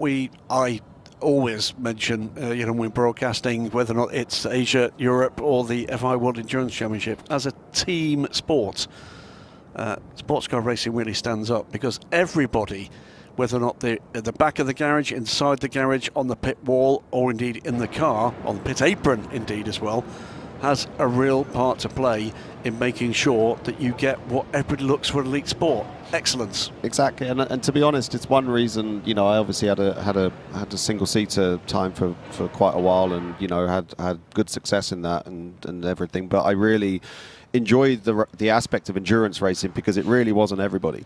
I mean, for example, if you take Le Mans, you're making, I don't know, off the top of my head, 35 pit stops, say. You know, each time you come in, everybody is involved in that. All of the mechanics, you know, the engineers, the fuelers. It's far more of a team game, and you can, you've built up a bigger bond with those people. And I feel, I've made some people who I will call friends for the rest of my days, from engineers to mechanics to coordinators, everybody, team managers. And it's something which is nice because, okay, of course we all want to win, but the reality is we want to do motorsport because it's fun, and building friends is part of that fun. So I think that they've got a really lovely group of people at Nielsen. I've really enjoyed my time with them, and I think they're going to have a really bright future. Something odd going on here. The number 1 being removed from the grid. I'm not quite sure why. They were called to race control. I've got some news for you. And the news is this race will resume behind the safety car at 18:20. That is in just over 15 minutes' time. That's a quite remarkable turnaround. That is. It really is. So we'll find out, I'm sure, soon what's going on with the number 1 car. That was a car started from the pit lane. There was a radiator leak, wasn't there? And before we get onto that, we're going to say thank you to Richard. Richard, thanks for your input, thanks for your efforts. Good luck for Nielsen Racing for the rest of the race. Thank you very much. Yeah, it's nice to see it on the other side. It's something different. There's quite a lot going on behind me. It's a credit to you guys. Let's see what other opportunities we can get to get you a part of this. Thanks so much indeed, Rich. It's great to see you. Cheers, Have guys. a great weekend. Brilliant. So the race will resume behind the safety car at 18:20. And I'm sure we'll find out from David soon enough what's going on with the number 1 car from Team Virage. That car, by the way, was down in 44th position of the 45 cars. The 45th car is the 66. Also hearing this race will not be extended. Wow. So that will be some drive time changes, which we'll need to unpick as well. Yeah, that's going to be something that's really going to turn quite a few of these engineers a little bit inside out, trying to understand all of the calculations, and the brains department will be working overtime. What's going on here with the 1 car? Well, whether or not this is something they've been told to do, whether or not they know they've got a problem, either way, that's dramas for the Team Virage squad. It's going to be 13 minutes till we go back racing, Ollie. Yeah. I'm actually quite surprised. I thought we might be at red flag for rather longer. Eduardo has been working his magic down there. He's got his magic spanners out again, but it did look quite a lot of damage. But the key to it, as always with the Armco barrier system, is whether or not the supports are damaged. Yeah. If they're not, it is a fairly easy replacement, and they've certainly thrown an awful lot of asset at that. Yeah, and I think this racetrack over the last number of years has really ratcheted up how well it can deal with an incident like this. Wanting to make sure that they can have that rapid response to these incidents, because they know that all of these big races are on the TV, and that means that they're on the clock. And so yes, getting things repaired and quickly back into a racing sort of way is super important. So safety cars just pulling away to give, I think, some room for the teams to get stuck in with these cars. Well, I can tell you 6 teams who'll be very keen to make sure that they understand what the drive time changes are going to be, and that's the 6 teams in title contention still. They're all still in this race. And to remind you, it is the number 4 CrowdStrike Racing by EPR team that lead the way. Let's go down, meantime, to the 26 Breton Racing crew. Jacek Zielonka and Breton Racing are with David Addison right now. So I go strolling up the pit lane, and over my shoulder this voice says, interview us, interview us. Well, Theo McCoris, be careful of what you wish for. But at the moment we can say LMP3 leader. Yeah, that's the only reason I wanted an interview, to be fair. First of all, I want to say it's really good to see the guys get out of the car after a big accident like that. It really says a lot about the safety at the moment, so that's really good to see. But yeah, we took a gamble with the strategy, and it seems to be paying off a little bit so far. We had a good race yesterday, sort of both of us learning the track and the series for the first time, and we seemed quite quick. So now we're in a good position for it, and should be a lot of fun, shouldn't it? Yeah, Hayden, just step forward, because first of all, you look like you're going to get in the car soon, and he's still, on the beach or whatever. But it was a late call. How's it all come about, and how easy has it been to prepare with very little notice? Yeah, it was a little bit manic on the Tuesday when I got the call from the team. Yeah, it's been a bit manic on the Tuesday. Flew out on the Tuesday night, came straight here on Wednesday morning.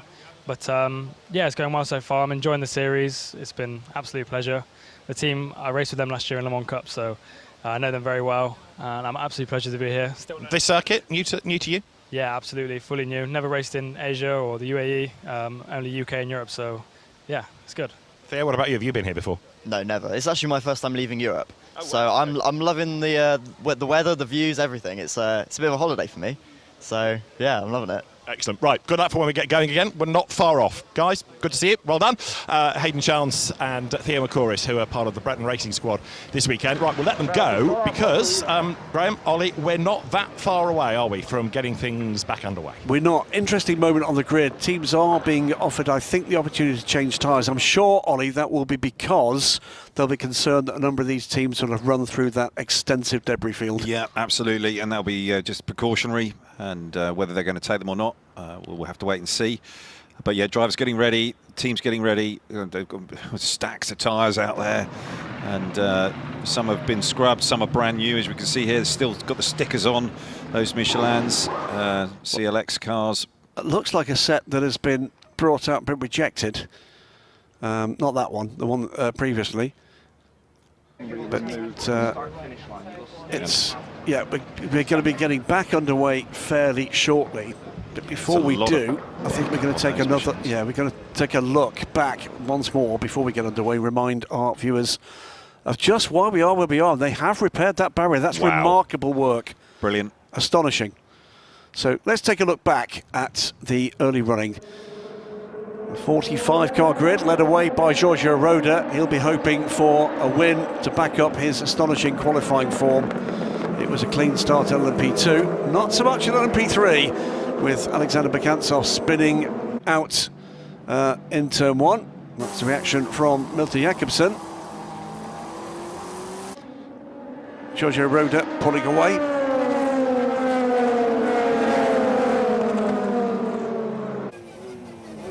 So, meantime, in the GT class, as they pass the incident site for Bekantsov, very, very close contention. On board with Andaras out.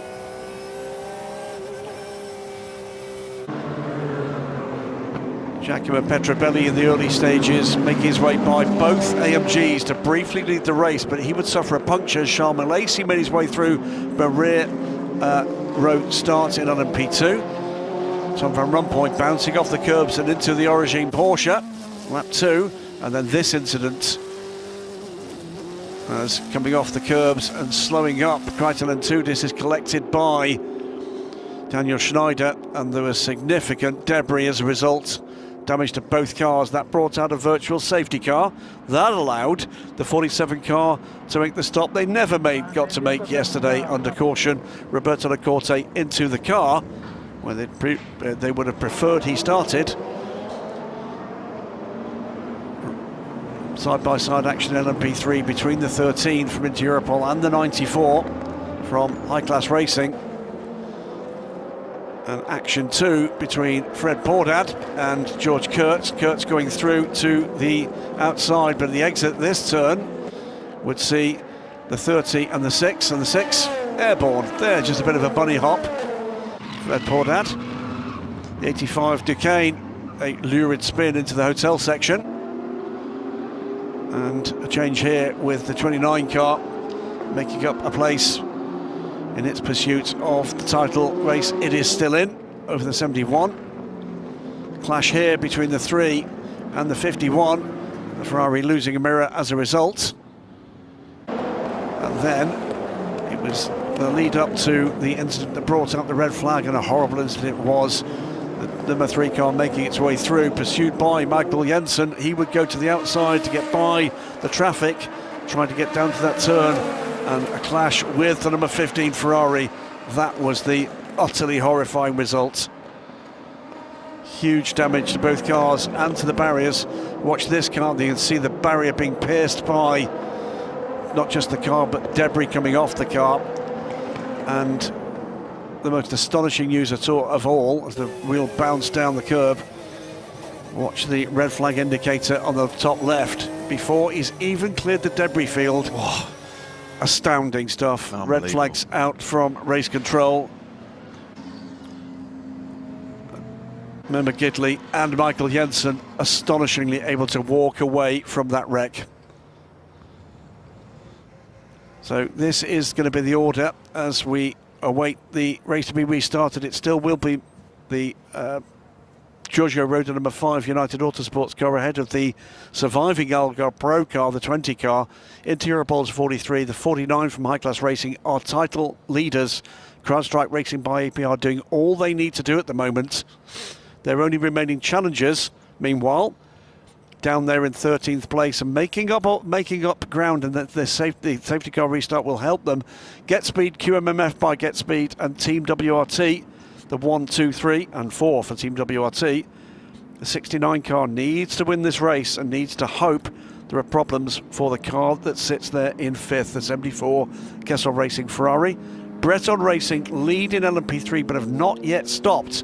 Celex Motorsport behind have had a stop, and they're right in the wheel tracks for LMP3. Team Virage's number 8 car, meantime, that car sits 3rd ahead of the 29 for SDA Racing by VPS car. That is the other title challenger on the number 17. And further back, all sorts of tales of woe, including the 66 car, which has been in the garage. I don't think is going to be coming back out anytime soon. And Ollie, you had news of what was befalling the number 1 car. Yeah, the number 1, I think it's been asked to be pushed off the grid because they've got fluid coming from the underneath of that number 1 car, and one of the other competitors had spotted this, and so they were instructed. The one was instructed to be removed off of the grid and back to the pit box. That car, remember, joined the race a little late with a radiator problem, so I wonder if that's actually recurred. So we've got some cars underway. Is that effectively a wave-by? I suspect it is. Yes, it must be, I believe, so they can get the order somewhat back together. And right, we've had cars sort of split left and right on the grid there. Well, what that's going to mean is that the 5 car is picked up by the safety car. That's where we are at the moment. So it's an initial wave-by. I think we're going to get a full wave-by beyond that. Why would they have not done it just right now? I don't know, but it does mean that the 5 car is now at the front of the queue. Yeah, absolutely. Yeah. I guess because we've still got tyre changes going on, that's probably not the moment. So we've got 3 minutes to go. So we're going to get back to green flag racing, and then all sorts of questions about just what happens. Yeah, we're going to have many a question mark here, how to unpick this race. Drive time is going to be a big part of that, and we're going to have to sort of see, with the ranking of drivers that you have to have in the Asia Le Mans series here, certainly in GT. How long have we been on the red flag? Does your magic box of tricks tell us that? Oh, give me a second here. I'll give you more than that. Oh, it's been 1 hour and 6 minutes roughly. Have we?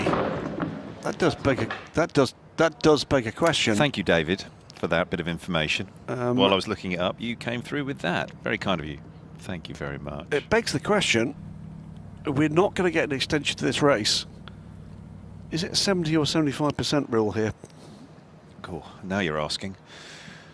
That might be you have to throw that one up to upstairs. I think we'll do that. Let's so I'm aware that there'll be maximum effort about getting this race underway. We'll come back to that. The rule I'm talking about is what is the point at which we do not award full points. Yeah. So we'll wait for that question to be answered, and we can wait a little while yet.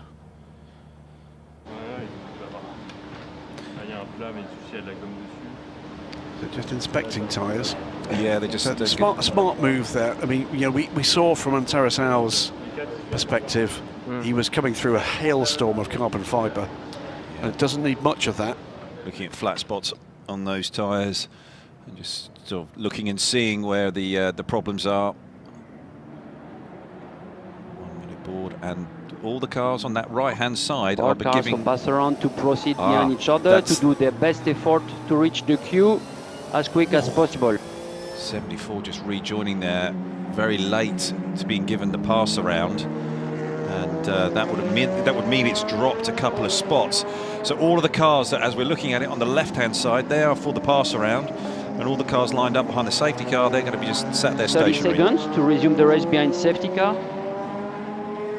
So all of these cars will be allowed to go sort of up to sort of racing speed, but carefully, just building that speed back up so that they can catch back up to the pack, which will be going at the safety car speed.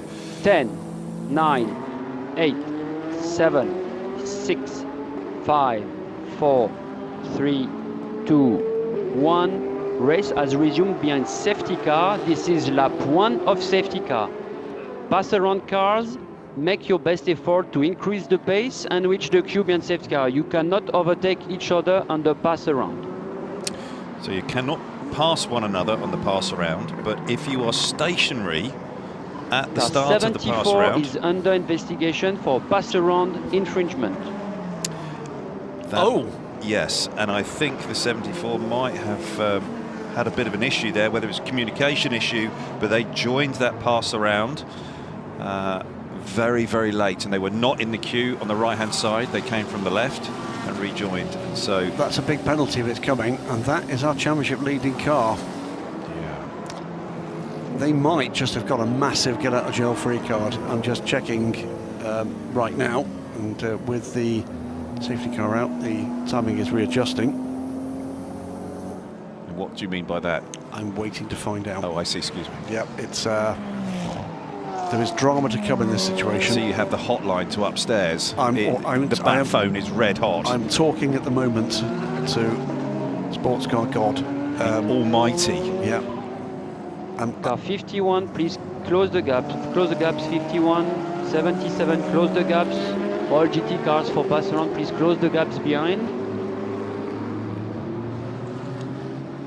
So to explain what's going on here, pass around, this is behind the safety car. If your class leader is ahead of you in that queue, pass around can take place 51, at close race the gaps, directions discretion. That's what they've chosen to do. 51, close the gaps. So we will get this into one queue of cars. 77 is the same thing. This is to ensure that your race is not overly affected by a situation, an emergency situation like this, by dint of being caught in a safety car queue. Yeah, Gwen is... 51, 54, 77, close the gaps.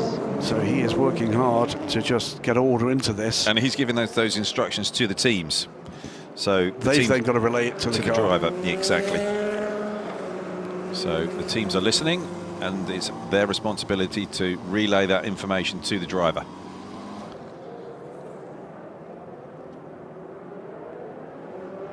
It's remarkable they've fixed that barrier so quickly. That was super quick. There was huge damage there. I think look, there may well have been a little bit in what was a massive misfortune. There may well have been some luck there about damage to the rear of that barrier. It's about the support. You can see them there on the right. That's what we're talking about. Yep. And reminder, this is lap 1 of safety car. This is lap 1 of safety car. The reason why Gwen is making that clear is because it is 3 laps into the safety car before the pits open. Yeah. So at this point, if they have to pit, it's emergency service, and they would have to pit again. Car 54, close the gaps. Currently, no one is in risk of an emergency fuel stop. I don't see, because they've had that period at the start with virtual safety car, and then we've had all of this time stationary, and we've only done 18 laps of racing. Yeah. And that window is critical around about lap 23, lap 24 for the P2 cars, but they've all taken a stop, and we've had many a slow lap. So, yeah, I don't think we're in danger at the moment. Many emergency stops. So, the first thing I'm going to call, with thanks to... 71, close the gap, 71. With thanks to the race admin and Jeff Carter in the media room, is we are going to be in half points. The championships are done at this point in all 3 classes, I'm afraid. I say afraid, well done. Yes. We'll celebrate those at the end of this race. This is lap 2 of safety car. This is lap 2 of safety car. Drive time adjustments will have been handed over to the teams at this point, so they will know what the task is. They'll know what time they've got left, 2 hours and 6 minutes. And I wonder how many of those teams have also been told about the point situation, or if all of them have. There'll be a Discord channel that'll all be on, and And I wonder if that information has been passed on to them. The second reason, by the way, I'm saying that, and you heard me say it out loud earlier, the massive get out of jail free card. If Kestrel Racing have made that mistake, I understand. All cars to close the gap. It's not going to be a mistake that's going to cost them a championship. So, with only half points awarded, because we had the big points gaps as a result of the way in which yesterday's race finished, we're in a position now where none of the three teams chasing the championship leaders in each class, and the safety car is coming in, they can't catch them. Yeah, I could see that the safety car picked up its pace in this second lap, and now Giorgio, is he going to do the same thing again, where he backs everybody up at a blind corner? I really hope not. Yep. Well, what it does mean, Ollie, at this point is this is a race for the race, and there's plenty of these teams and drivers that are desperately keen to win this race. Yes. Sorry, I was just you're transfixed to this picture of green flag. And where is everyone else? Yeah, there's a big gap, isn't there? Yeah, there's big concertina effect. I hope that everybody can get going. It's a P3 car holding up the last gap. Look at the lead over the line for Giorgio Roda. We're back to green flag running, and this is John Falb getting through the LMP3 chat traffic. Couldn't do that before the line. Completely bottled up there. These two are right behind these P3 cars, and it's taking an age for the 17 and the 26 to get their tyres switched back on again. Super close around the outside there, coming down into turn 3, turn 4. There's a lot of changing of lanes here, and just as everybody's trying to get things going, just cool heads. I'm just looking here. I don't think the origin car took the pass around, and it should have done. Oh. They're there at the front of the queue, and they are a lap down. And this is, again, so much about understanding the rules and regulations and the instructions that are given to you by race control. And if you miss that opportunity, then it's on you. Okay. So just coming through 6 and 7, and seeing the Origin car coming off there. We've got Paul Lanchier here lining up the Breton car, coming down into turn 9. He's going to go around the outside. This is for the lead. And Paul has been the class act in P3 this year in the Asia Le Mans Series. Stefan Aus just getting bottled up behind the 26 Breton car. It's just easy, guys. Just get things going again here. Phil Fayer diving through as well. Stefan went in deep. Everybody's just trying to find their feet here again. Yeah. So Phil Fayer all over the back of Stefan Aust as the LMP3 cars sort themselves out. Positional change is a lead change in LMP3 for CLX Motorsport. Car 1 is 1 minute added to the next pit stop, starting from pit lane. That was already under investigation. And I think we're going to see a lot of P2 runners come in here now. I think this is the end of the drive time for all of the bronze drivers. Yeah, they've now had the bulletin around drive time. We'll worry about what that says. This will be a short stop, because this isn't going to be full fuel. No, this is Gregoire Saucy climbing aboard the car. Is anybody going to be looking here to see whether or not they think they can take advantage of this situation? Not many. Georgios Skolovos goes through into the lead. Alexander Matchell carries on. So does Fred Bourdad. And that's not the first time that RD Limited have thrown the strategy book at the wall. Surprising that Roberto Lacorte's continued. I would have thought they would have pitted immediately. Did he get the memo? Did the radio get plugged back in correctly? It's all those little things. Absolutely. Drive-through penalties for car 4. That is the championship leading car. 88, that is the Proton competition Felbermeyer car. The 29, the 37 and the 50.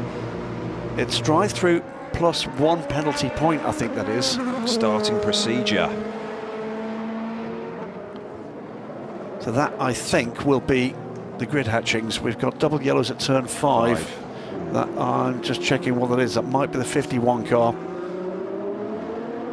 Shown as stationary on our tracker. And who's aboard the 51 right now? Just moving now. That is, I think that is Charlie Samani. So he is indeed back underway, is he? 54 as well. Seems like it's got an issue down there. 54, and there's damage. There's debris as well. 54 and the 51 involved. Two, of course, are Ferraris. And more 296 bodywork. It's not been, with the exception of 74, I think we've just seen now another couple of LMP2s going down pit lane, including the Chetelard car. 43 of Georgios Kolovos is in, as is RD Limited. Roberto Lacorte follows through too. Alexander Matchell, though, carries on and leads the race for the moment. That, I think, is going to put the GT runners second, third, fourth, all the way down to about 10th overall at the moment. It is. And, Roman Wozniak just managed to get his way past the 26 Breton car and taking second in P3. Yeah, we are seeing a lot of the driver changes now. That is it. Bronze driver time is done. So we know that Alexander Matchell will be in next time around. You can see the debris at the back of the shot there. Team manager car 50 to race control. That is the Amerasian fragrance by AF Racing car. Greg Bennett, I think, still aboard that car. Nick Adcock in and out in what was the fourth place car in LMP3. It's a crazy race in LMP3. Yeah. Being here in GT, we've got a number of the Porsches. We've got the McLaren looking up the inside, the 59 car, 56 there of Ecuria Kos. Almost 3 wide coming down into turn 6 here. This is 10 and the 92. It's coming to the battle for 10th overall, by the way, because the LMP2 cars are all behind this battle in real time. You can see there the McLaren just in the rear view camera of the 92 car. You're seeing that live now, what the driver can see. And look at the pace of the McLaren just up the inside. Just selected another gear and is fully alongside. Yeah, it's a little bit fast and furious, wasn't it, that? Yeah. Just, what's that? Trouble for the 30. That's the 30? Yeah. Is that Fred? What's happened there? Well, James Allen just on his way out the pits. Yeah. Was that the 30 or the 70? Let me see. Let's have a look To here. the There's the 30 coming into shot. Oh, big drift. Big brake issue there, it looked like. And there's something wrong with that 30 car. There is the number 9 car. Still moving slowly. Deco Engineering, Alexander Matchell on pit lane. This is the number 9 of Steve Jans. Where is he? I think he's going to lead this race overall, you know. Yeah, he is. This is it. He's gone to the lead of the race. He has indeed gone to the lead of the race overall. Remarkable moment. Yeah, and I wonder what's going to happen here with the drive time for all of these bronze drivers in the GT class, because that's going to have to be adjusted. Yeah, here there's awful scenes down in the Get Speed garage as the PR person tries to get through everybody and get a picture of the timing screen. It's not pretty. No. But Steve Jans from Abdullah Ali Al Khalifi, they deserve a better result than they've had in the racing so far. Tony McIntosh, 3rd overall in Team WRT's 69 car, then the 28, then the 74. We did hear from race control. It's odd because he's where he was before this race restarted. I think the problem is likely to come with the fact that they were not positioned over on the right-hand side. As drivers sit in the car. He wasn't over in that queue for the wave by, and he just joined it as they kind of signalled they were going to get going. Andy Pilgrim there. Is this the 30? No. That's the 49. Big dive up the inside of the 20 for position. That is, I'm looking further down the timing screen than I was comfortable with it. That's for a second in LMP2 and into the top 10. Gus Menezes on it again, ahead of Matthias Kaiser. Fastest lap of the race, meanwhile, 1:43.336 goes to Jacob Abel in the Vector Sport RLR car. Yeah, I think the P2 running order is going to get a little bit turned on its head in a while. So we get some of these sort of faster pros in the car and see how that sort of washes through. It's sorting itself out, but it's a bit messy at the moment, isn't it? It's P2 cars coming through. There's the 74 car leading GT points battle. It's involving car 50 and 51 at turn 5 under investigation. So it's the 50 and the 51. We also saw the 54 was running slowly there. So what's happened there, we don't know, but 3 AF Corsa Ferraris caught up in it. Yeah, what's happened to 30 as well? He's back running, I believe. Yeah, James Allen's now at speed. Not sure whether that was just a brake issue initially or just getting everything just up to temp. He just snagged on him, got the car completely sideways into the escape area and just managed to get going again. But that's the lead has now gone back to the United car. Gregoire Sosi has got back into the lead, and I hope Gatsby got their picture. I'm sure they did. There's always the replay, live, or not live, but free to view on YouTube later, of course, featuring me, Graham Goodwin, and him, Ollie Gavin. But with an hour and 55 minutes to go, we're back to pretty much where we started, or exactly where we started, the number 5 car back in the overall lead of this race, making his way through a huge gaggle of traffic, mainly LMP3s at this stage. And this crazy order, the LMP2s making their way back ahead of the GTs, with the LMP3s still behind the GTs. Yeah, and it will take a couple more laps, I think, for Gregoire to get through all of this traffic, but then once he does, it should be pretty clear track ahead, and he should be able to press on. Yeah, Kessel Racing being called to race control the car 74.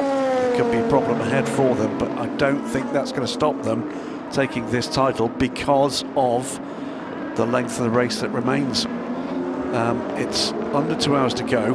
Gustavo Menezes, by the way, is challenging for the lead here. He's closing down on Gregoire Sosi. Matt Kaiser not far away either. No. So it's a different looking trio in this lead battle, but Gus Menezes, who sort of found his form book yesterday, didn't he? Yeah, he did. He really it's almost like a light bulb went on, and he really took click with his car. And great performance yesterday, and looking like trying to reproduce that again today. I think I can recall, did Gus drive for Penske in a P2 car in a one-off in the US? I think he did, and was lightning fast in it. Petit Le Mans, maybe? It's possible. 3 car up the inside, getting past Steve Jans. Yeah, Matthias Besch, he's chasing down Bijou Garg. He's got about 5 seconds to make up. Yeah, they put that means Matthias is in now, which means they'll close out with Griffin Peebles. Well, they've shifted that around, haven't they? That shows confidence in the young man, doesn't it? Yeah, it does, really does. It also shows that they believe they need someone fighting in right now, and if you're looking for the motorsport version of a pub fight, Matthias Besch is probably going to be one of your picks. Yes. Through he goes. That's the no messing with that LMP2 version of throwing a chair across the room. Ben Hanley, by the way, right with him. Matthias, he's another no-nonsense man as well. Well, absolutely. This is going to get flighty and feisty, and that was very close indeed. Yes, he took a big risk there. That was a low percentage move, but he just about made it work. Meantime, the Qatari AMG on pit lane from second place drops back behind Tony McIntosh now, cycles back to second. Shows the pressure that Matthias is under. Ben Handley, one of the best in the business. Ben will be on full attack here, using that toe from the Origin car. Then he's up behind in Matthias's toe as well. He's not quite close enough, not yet. But I think that he gets a good run through 6 and 7. So look, this is yeah, and he just gets up the inside here at the 85, but the 85's not seeing him, and it's so close. Oh dear me! I'm amazed there wasn't contact there. That there had been, that could have been another one. Another big one. But still leapfrogging their way through and almost caught the front end of that car. With the Breton car, the 26 has just spooked him out of it, didn't it? Completely spooked. He's going to go and have a lie down in a cold room. But Ben Hanley, absolutely, Ben Hanley is catching him here. But now in clearer air, can Matthias Besch make good his escape? He's chasing down, meanwhile, the 88 car, which I think is a lapped car. It is. Was Felix Felbermar aboard that car. So the 88 car ahead is a lap down on these two. Yeah. The next target then is Bijou Garg. Matthias. The DKR car have done a nice job this weekend. Their car is clearly quick, and Matthias is absolutely wringing every last second out of it. Misidentified, it's not the 88, it's the 20. So it is Matt Kaiser is their next target, but they're... So you're saying you were wrong? Again, engrossed in their own battle, is quite right, they should be. It's a cracker. Here comes Kaiser up the inside of the high-class racing. That's the Team Virage car. I'll tell you, by the way, the number 1 Team Virage car with that fluid leak and the JMR Corvette are both still in their garage. Under 2 hours to go. Sauti is pulling away from Gustavo Menezes. It's got purple in the first sector. And, yeah, clean air and clear track. Indeed. Jetala Racing, by the way, in the hands of Charles Malaysi, making up ground now. So they are 27 seconds off the lead and down in, what is that, 8th place. Yeah, the 26 Breton is getting completely schooled out there by everybody else in P3 and plummeting down the order. 13 car here, closing down one of the pair of 23 events cars. It's the 71. And this is the battle for 3rd place. Terence Woodward under attack from Alex Bakantsov here. The Brit and the Russian. Lives here in Dubai, I believe, Alex Bakantsov. Side by side. Yeah, it would be the 71 and the 26. That's Terence roughing his way through. Yeah, that's what I mean. Just getting parked off there, right on the outside of turn 6. 17, that is our class leader and championship leader and champion-elect at this moment from CLX Motorsport, just getting his way out the way of this squabbling pack of B2s. 4 or 5 cars, 4 cars coming through here in the pack for the battle for 3rd, led by Bijoy Garg for Inter-Europol competition. Matt Kaiser in the 20 car for Malgar Pro Racing. DKR Engineering's number 3 with Matt Besh and Ben Hanley in the number 6 car for United Autosports. Both United cars in the top 6 at the moment. Yeah, I think this order's going to get switched up here. I think Besh is going to pounce. He's sizing him up to the inside. Oh, nicely done. Great move. Really surprised him nicely there. Really sized him up, used all of that toe. And I would say it's also going to be Ben Hanley coming through on Kaiser as well. Then changes 2 in GT. Tony McIntosh and Renat Salikov have leapfrogged the number 9 car, which is falling back into the clutches too of the number 74 car. That runs, though, that could be a moment. That run didn't just run wide, it ran over the debris from the earlier problem with the AF Corsa cars. This is coming down into turn 1. Tony's giving him the flash. I'm coming up the inside. Steve Jans kind of gives him the room. Yeah, recognises. Yep. And has Steve got a problem? I think he might have, you know, because he's giving up spots and positions. And have they got a problem again with the Bartone car? Just easy dusting over those curbs there. Just keep your car in the race. Yeah. Meantime, 43 car comes through. Now, the challenger behind is Matthias Besch. Yeah, Matthias and Ben Hanley are going to be all over the interior of our car shortly.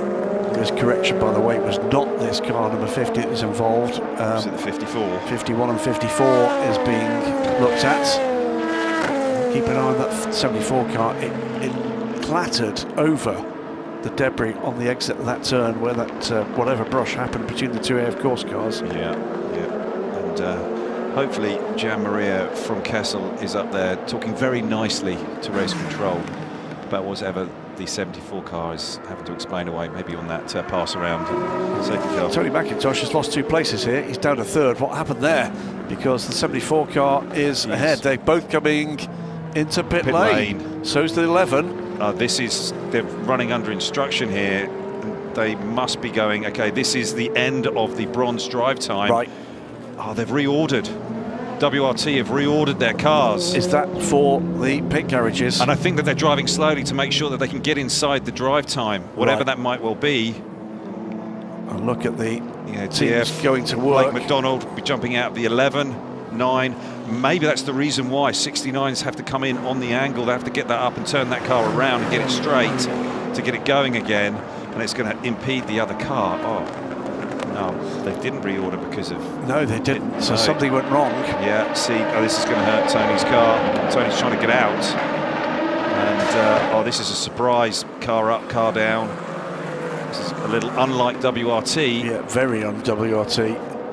A little messy. We talked about them executing perfectly yesterday. That was anything but. Well, I'm sure we'll hear from Tony and the team a little later as to what was going on there. There goes the 11. Yeah, this is a surprise here. Parker Thompson, I presume, aboard the car. Out comes the number 9 car. I think the 9 was running slow because he was trying to run the clock down so they could get in this lap. So I wonder whether or not that was just the GetSpeed team being ahead of that and WRT realising a little later. Yeah, they figured out what was going on there. And yeah, this is a little bit fraught and frantic down here now, from having a race where it was all running so cleanly and so nice for WRT. But they've lost a lot of time to the GetSpeed car. Yeah, and to the 11 as well. They're going to come out behind, way behind in fact, drop at the moment out the top 10. But, of course, there's a big group of cars that have not made it yet to pit lane.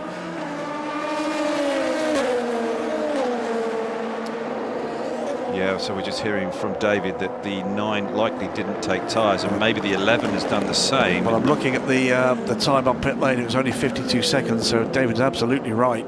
Oh my word! I would make that's a new column. David being right. Gee, I'll have to make extra space. But still working our way through bronze pit stops, and here come more of them, including Dustin Blackmer and the 37 car, but that 37 car's already been in. Just by the way that they all came in and through and into the pit lane the lap before, I don't know how close they were, and I don't know whether it was too close. That's the thing. I don't know, because we're not seeing what the time was. We're not privy to that information, so I don't know whether it was super tight and too tight. Well, we're going to find out soon enough, aren't we? And it was the body language. They were looking to save any 10th they could, weren't they? Yeah, and all of these teams are first class. As we were hearing from Richard Leitz earlier on during that red flag period, and he was sort of saying the level here in the Asia Le Mans Series is just unbelievable, and it's a great place to come if you've got new young teammates coming through, or new staff and new engineers, new mechanics. And the level here this season in particular is just off the scale in every class. United Autosports lead this race. This, though, is the battle for third place. Gregoire Saucy leads by just over a second and a half. Gustavo Menezes now back in that fight, but they lead by 11.5 seconds from this battle. Bijou Garg trying to bottle up the efforts of Matthias Besch. Ben Hanley deep right on there the brakes. well. Whoa, what a move. Fantastic there by Matthias Besch. He's on the move, isn't he? He really is. Ben Hanley will be keen to clear one of his ex-teammates, Bijou Garg, at United Autosports. That Kaiser, meanwhile, just dropping a little off this battle. This is the 85 to 94. Battle for 6th place. That's the Qatari crewed 37 car in the middle of that LMP3 chain. They would have just come out of the pits, I believe. They have indeed. Yes. That is the driver change for the 37. Galim Sela Amadid, the silver-ranked Qatari driver, now aboard. Yeah, we're seeing all of the silvers on board the GT cars. Lots of changes. From the lead, Tom van Rompuy makes his change. He'll climb out of the car. Sally Jolic will get in the car. And Racing Team Turkey coming in from the lead, making that change a little later than some. Ben Hanley now lining up B-Joy as they come down into turn 6. 290 k's an hour here. I'm sure Ben's quite close enough. He's going to have to do the lunge at turn 9. B-Joy just got in a bit deep there. It's just giving this opportunity to Ben. Ben just cut the corner a little bit off of turn 7, but is he close enough? Looking racy, but is it enough here? Pulling closer, closer, closer. Don't think there's the room there to do it. It's going to be about the selection of the line through the bank turn here, and who gets it right. Ben Hanley's closing up, but not enough. Just got a bit too close there. Got the aero wash. The front started to wash out, and he just had to breathe off. Couldn't quite keep that momentum that he had. Oh dear, Victor Sport RLR into the garage for the 70 car. Jacob Abel. It's not been a happy Asian Le Mans for these guys, has it?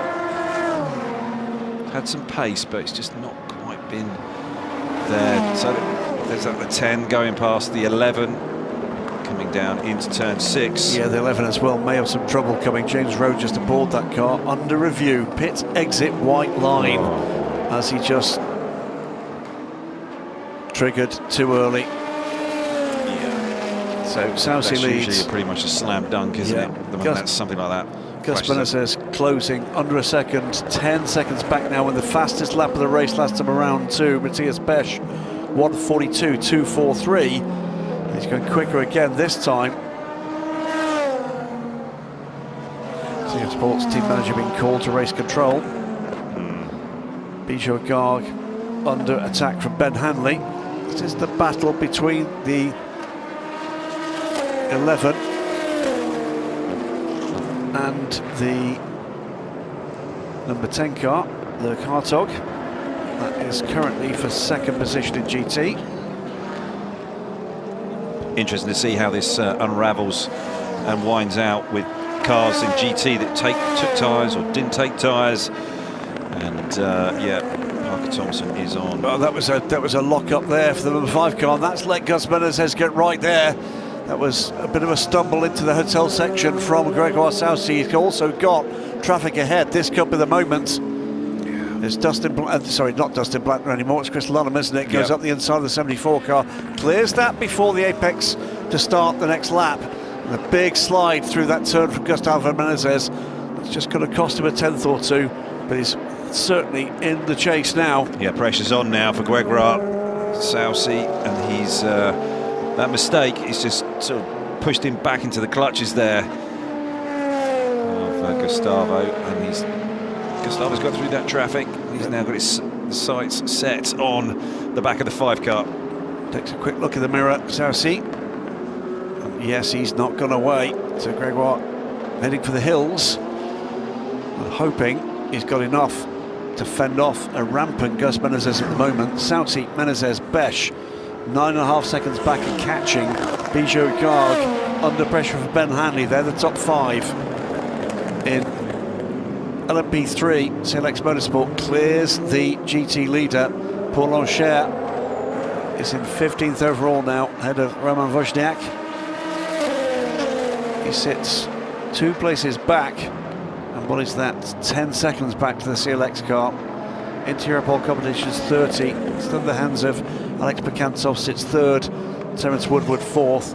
In GT, it is still the number 9 car, Anthony Bartone, but they did not take tyres in the last stop. That could prove to be a defining factor. Luke Hartog is 7 seconds back from the AMG. Hunting him down. He is. And James Rowe, but potentially with a problem looming for TF Sports. Sits, not sure they took tyres either. Yeah, sits 3rd. They were under a minute on pit lane. If they did, it was lightning fast. And 4th is the United Autosports 59 McLaren.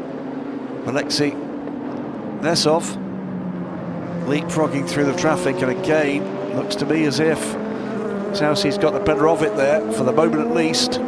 Yeah, I think Gustavo got caught up in a gaggle of P3 cars that are all fighting with one another. Still hasn't cleared them. No. And still, it's a higher risk move he's got to take, but gets the better run down. Yeah, but he's lost some time there. But the 5 car stumbling onto the back straight with GTs ahead, side by side there as well. A bit of a kiss between. That's the Racing Team Turkey car and one of the Ferraris. Trading paint. I think it's the 21 car. Yeah, the 21 AF Corsa car is in the hands of Alessio Rivera now, so he's not going to be any pushover. He's having dinner across the restaurant from us. He was, on the indeed. Table next to us, wasn't he, last night? Yeah, of course, a family there. Darren Young with his teammates as well. To see people getting a bit of relaxation in what is a a very high pressure couple of weekends. It's fast and furious. 59 car, by the way, sits third in GT under investigation. And Nessa has just gone by James Rowe in that TF Sport car. Pit stop in infringement. There's all sorts of stuff to unpick here. Yeah, nips and tucks and all sorts of issues. To remind you, we're just over an hour and a half from the end of this race and this season, after being 70 minutes under red flag. Let's go down to WRT. As Gregoire Saucy makes his way through, David Allington has made his way down to the 69 garage, and it's with Dan Harper. You know, when things go wrong for governments and they put up a spokesperson, well, Dan Harper is the WRT spokesperson. Tony McIntosh didn't want to come and talk to me. What's going on? Yeah, I mean, it was a bit of a strange situation. I think the team found something that if we had slowed down a certain amount, that we would have been able to box a lap early for the stint time of the bronzes.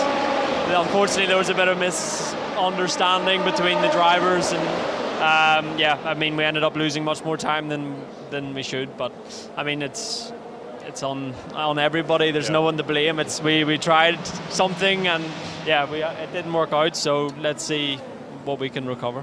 Did you take tyres as well? Because obviously that would have lost a bit of time.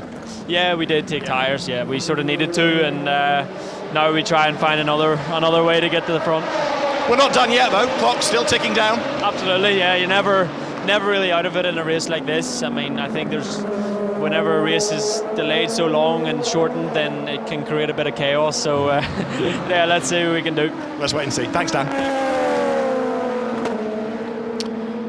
Yeah, good stuff from Dan Harper there. You could see that did look confused. And I don't know, maybe we were right. Maybe they were responding to the call that Get Speed made. They just hadn't quite spotted that opportunity. Yeah, that's the way I read it. That yes, it was very much this bronze drive time. And if they could slow it down, that they could then make that cut-off point and come into the pit lane just as the clock ticked over for them to enable them to do that bronze driver change. This is a bit of a battle at the back of the LMP2 field. The 88 car now in the hands of Horst Felix Felbermayr, son of the bronze driver in this effort, Horst Felbermayr Jr., enjoying his LMP2 efforts here this weekend. Had a quick chat with him before we came on air. Being chased by James Allen, who's been mercurial again in this car, but it just has not come together for RD Limited this season. No, it hasn't, and they've had a couple of podiums, but it's just not been really as clinical as they were that first season, and James is not able to clear the 88. I thought they had a little bit more pace.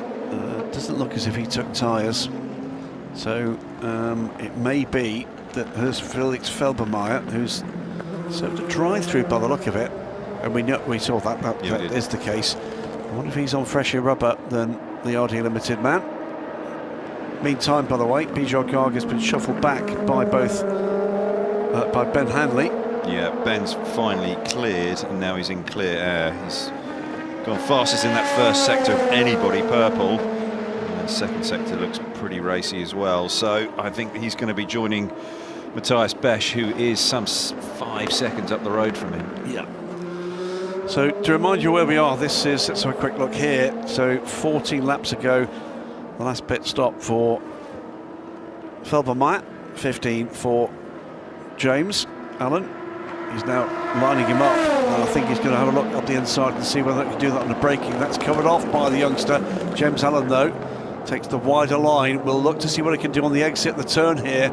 And he's going to go alongside. That was beautifully teed up by the much more experienced LMP2 racer. Has he got the performance here to do it? Side draft, looking like he's going to run alongside. It's all going to be about racing on the brakes. And he pushed James out pretty wide there. Didn't really give him the room.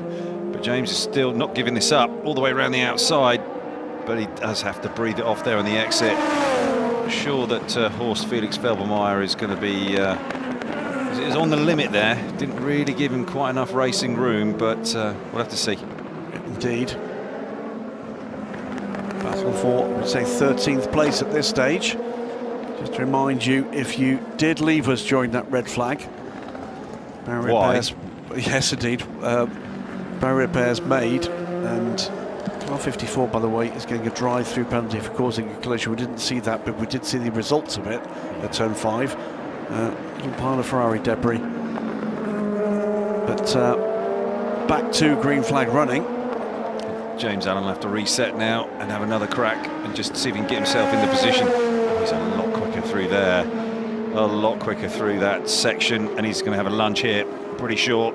There we go, up the inside, and I think gets it. He's not giving it up, and he's racing him very hard, but just about fairly, which, you know, it's what racing's all about, and he's giving him enough road as they're coming down here, but it seems that that 88 car is trimmed out. Yeah, we did talk about this, didn't we, in the lead up to this race, under the brakes. Who's going to be braver this time? This time it's James Allen, he's got that done. Horse Felix Feldbaum still not giving up, but running over the curbs. There's just a small shake of the head there from Romain, sort of knowing, okay, James is definitely faster, just let us go here. It's both better for both of our races, but you know, he's fighting hard, allowed to do that. Yeah, Robert Dumat, sat down with him for a recorded podcast that will be released in the coming days, possibly weeks, depending on what other news breaks. What a fascinating man that man is. This Asian Le Mans Series programme has not delivered what they hoped for this year. Just the odds were against him in a number of ways, not least with the injury for Fred Bourdad. But he's a man that always looks for perfection, always looks for performance. And they've been an impressive addition to this grid the last couple of years in Asia. They've certainly raised the level. Well, one on their debut. At Sepang 2 years ago, well, a year ago rather.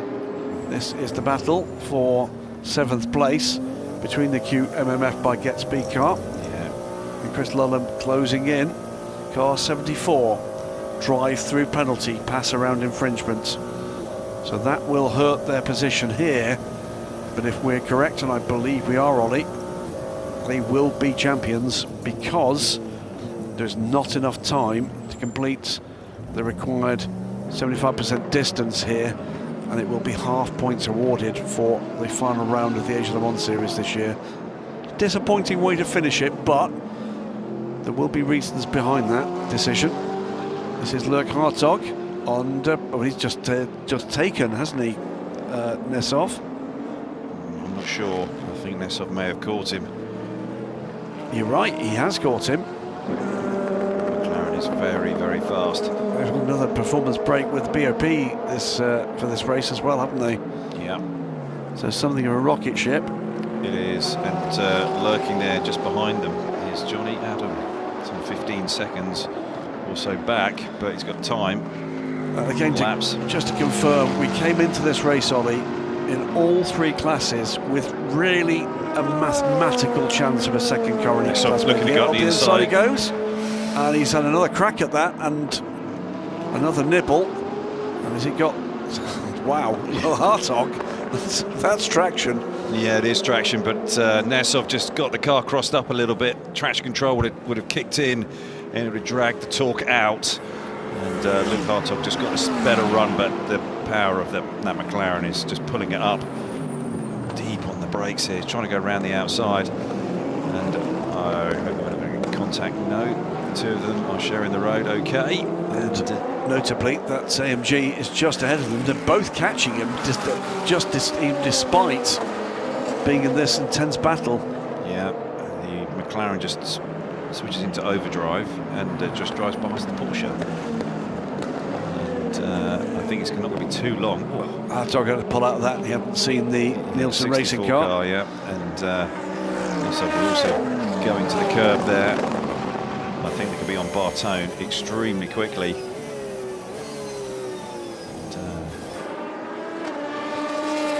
Meantime, Michael Thompson looking to find a way by the 37 AMG. I think he's going to do that. Onto the braking. Deep. It's not going to pay off, I don't think, and he's going to let the 28 onto the back of it. Yeah, that is Gabriele Piana now on Guinea-Bissau Amadid in the number 37 car. So he again is in a bit of a WRT sandwich. There's a light flashing going on. Drivers seem to be frustrated. It's been a disjointed race, hasn't it? And there will be, I'm sure, a few frustrations here. The order has been reshuffled a couple of times with the 37 just did not see the 88 coming then. That's going to compromise him to Gabriele Piana now. He's looking up the inside. Piana's going to be all over him down into turn 1. This is the 47 car on Mattia Vazevier, Charles Lacey going up the inside. Is he going to get that position? Just about does. Vazevier's not giving it up yet. And there's a clash at the end of the bank turn, and that is settled for 7th.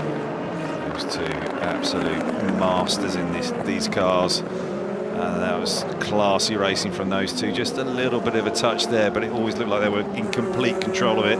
Vazevier was really trying to almost wall it death. Oh, we've got an incident there at 14. Yeah, just behind the camera. Yeah, there's the 50 car on the exit. That's a horrible place to be as well. No.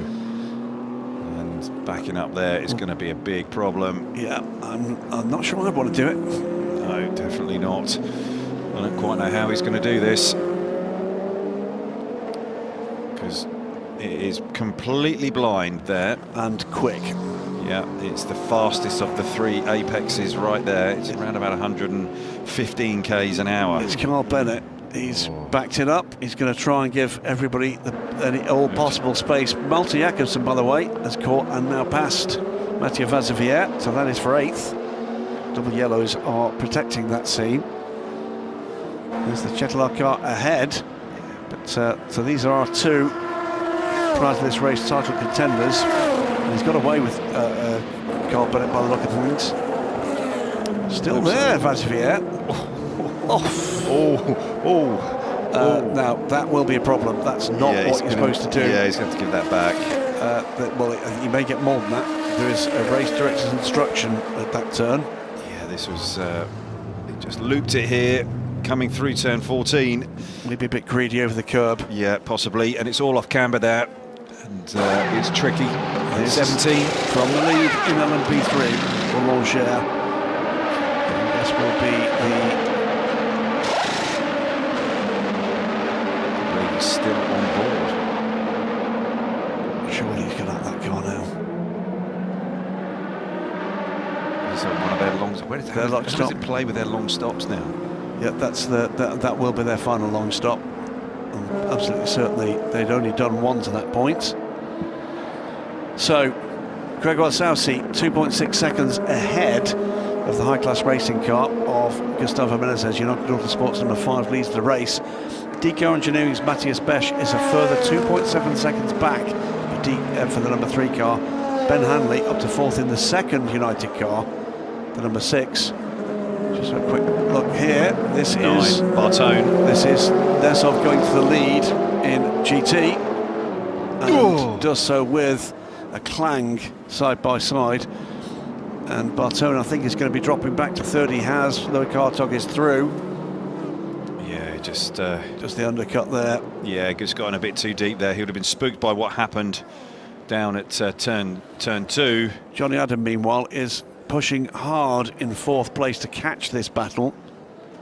And he is, what is that, 9.5 seconds back. But he's closed that gap rapidly. He's got performance in that Aston Martin at the moment. He really has. Behind Ben Hanley, by the way, Bijan Garg is now 8 seconds back under the pressure from Matt Kaiser in the number 20. We're going to be expecting some pit stops here very shortly in P2. Full course yellow coming. Wow. What is that? 40 seconds. Yeah. I'm guessing that is going to be for debris.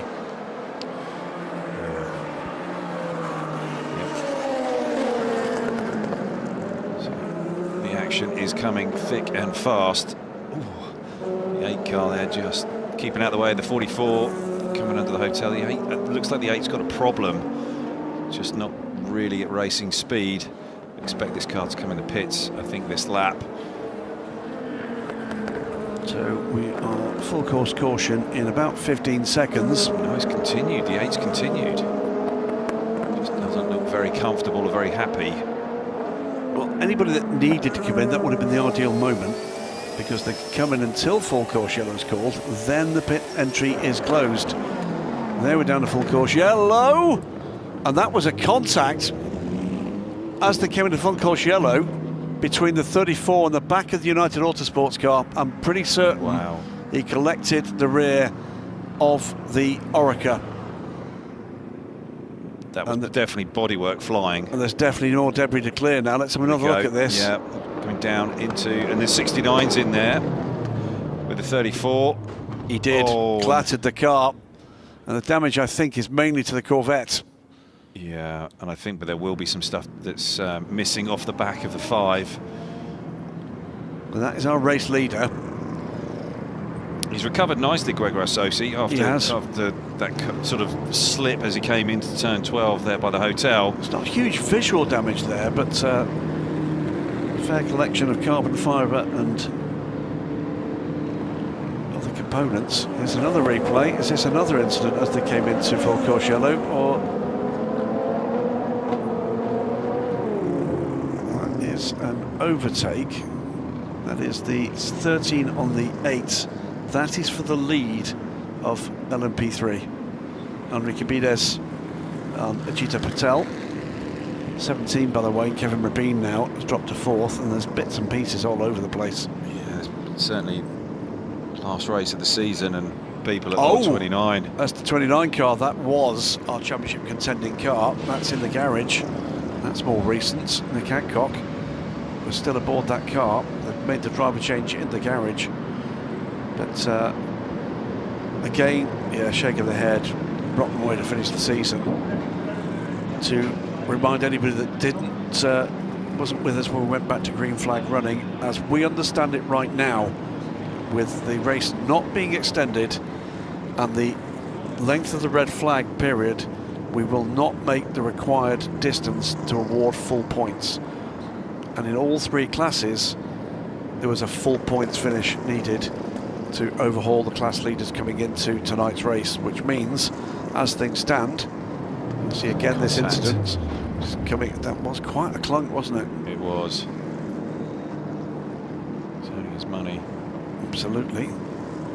But that means, as things stand and as we understand it, the champions will be the number 4 car, the CrowdStrike Racing by APR car, with the 47, even if it gets the lead, would at this stage only earn half points, and they needed all 25. It'd be a similar situation in LMP3 with the 17 car. It was 20 points ahead to 29 car, which, by the way, is already in the garage anyway, and is dropping back rather than going forwards. And as things stand at present, the 74 car. T6, we have Marshall's Expo. Marshall's exposed at P6, I think is what Gwen Borsio was trying to say. The 74 car, having served that drive-through, is out of the points at the moment in the hands of Chris Ludlam. But with their gap being 22 points, the maximum that could be awarded with half points going is 13. They are effectively track champions elect. This doesn't start to create a problem for... At 19, 13, 45, we will be removing full course yellow in 30 seconds. Oh boy. We have a spinner at T6. That's the 26 car. They're having an extraordinary season. Gio Mercurius has just got aboard that car. And what's happened there? Well, he spun. Yes. Yes, thank you. We will be removing full course yellow in 10. It's this 9, sort of expert analysis 8, that gets you the 7, big bucks, isn't it? 6, 5, 4, 3, 2, 1. Full course yellow is removed. We have double yellow flag, single yellow flag at T6, T7. We have a car in the runoff. It's Ollie Gavin with expert analysis. Astonishing analysis. I'm here all week. Unpick that and earning his champagne and business class seats. Side by side, that is a change. 69 and 34. And that is a position recovered by Parker Thompson on Sally Jolic. That's another spinner, isn't it? Maybe fluid down there. Was that the 30 or the 70? And the 26 has not got back up to speed. So Theo Mercurius is really struggling here. Maybe he spun with a problem. Maybe the fluid is his, yes. If that's the case, then it would be good if it just... Yeah. You know, that expert analysis yours, it's just layered, isn't it? I know, brilliant. Honestly, effortless. Yeah, I know. Yeah, like I say. Yellow removed turn 6 because the car has gone, but it's not gone very far. Oh, it's getting back up to racing speed again. The right rear. Yeah, not quite there yet, is he? On pace. Into the pits from the number 4 car. This will be the first. Oh, here we go. The 5's on board. Southie yeah. from the lead. DKR take the lead at the moment. That will work its way around as we're into another round of pit stops for the leading group. Trouble for the 44 car. Has he run out of fuel? Has he run out of fuel? He's on 24 laps. Yeah, this could be out of fuel here. There's another one. We saw this last night, didn't we, with the 25 car, hoping that the full course yellow would stay on. And they thought they could get around and miscalculated. Oh, the 70 got turned around by... I think he just drove the curb. I think he was just over the curb. No, I think he got hit. Is that your expert analysis? I will see. Through this round of pit stops, incident involving car 70 at turn 6 under review. We saw them running on the 24 laps here for the 44, and I think that is out of fuel. Well, that is going to require an intervention, and that's not going to impress race control. Running out of fuel. Yeah, there's a few here that really are very, very close. Cimbolo Passi in the Nielsen car, same as Jonas Reed in the 22. Well, High Class Racing, both the United cars have been through. And by the way, High Class Racing have turned the 49 car around and have leapfrogged the 5. So Theo Jensen is ahead of Mikkel Jensen. That's not going to be confusing, is it? Paul Di Resta. They are the trio that have been through the pits most recently. They're now running 4th, 5th, 6th.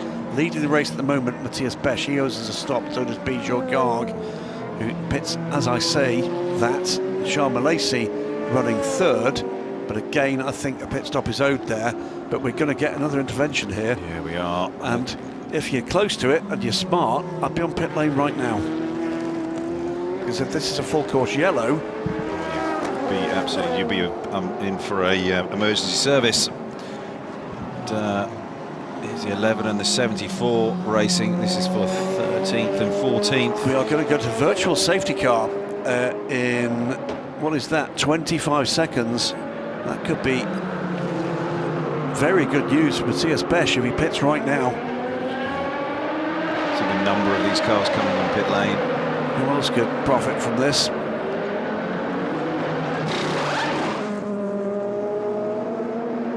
So there is the 49 ahead of the 5. That's the point we were making a little earlier. Theo Jensen. Virtual safety car comes out now. So to recover the 44 that was just rolling to a halt. It'll be a quick recovery. But it will mean we have to go to full safety car, don't we? We will have to go to full safety car. Shaping up to quite the finish here, you know. Yeah, we're just hearing the 44 is out of fuel. Gutted. Plucky little team, but it's a big mistake, isn't it? Well, if you've it was that full course yellow that really scuppered them, didn't it? Because you can't come in into the pits during that period. And I think I'm right. I'm just looking at the timing screens here. Exiting turn 14, we might want to take a look at that. There's a bear on the right-hand side. Oh, bear right, that's what that means. It's not a bear right side. Please stop. Please stop. So double yellows to protect the recovery of this car. Now, is there a gap in the barrier that they can get it to, or is that going to have to go all the way around to the pit entry? I think that that's a fire point, isn't it? So there will be a gap in the barrier. Is it a big enough one to fit an Orica in? That's another story. So DK Engineering's Matthias Besch, he does head for pit lane and will serve, therefore, this pit stop under yellow flag speeds. That's going to be a mighty advantage to DK Engineering. They obviously, this field is going to close back up on the safety car, but they should rejoin, still in the lead here. They should. He's done a great job, 25 laps on this tank, and quick as well. And one more lap than Vaxivier managed to do. That car is going behind the barrier. So Terje Jensen, Mikkel Jensen next up. So it's DKR, still a pit lane at the moment. From High Class Racing, from United Autosports number 5. Chetala Racing in and out with Antonio Fuoco down the wheel. Nolan Siegel behind him in the interior pole car. Then Paul Di Resta. Sami Mikatuni. Sami Mikatuni in the 20 car. Remember, these are all going to restart pretty much nose to tail. Yeah, and full of fuel, tyres, full of fuel. Well, DKR did exactly that, didn't they? They've made the right call. They've got effectively a free pit stop. They've fueled it, put the tyres on, installed Griffin Peebles. Just over an hour to go, hour and 10 minutes, so they'll do one more stop. Indeed, this is the stint that they're going to be looking to make the difference. Behind them, I'm not sure that half of those teams have put the tyres on the car. Well, that's the end of the Asian Le Mans Series for the 44 car. They've been in the mix here and there. They've had some good battles, had a long chat with Miro Konopka a couple of evenings ago. He was quite happy with his efforts. But they'll be disappointed in the way that that's finished. This is the 5 car coming in again. Yes, it is. Who's coming to top off?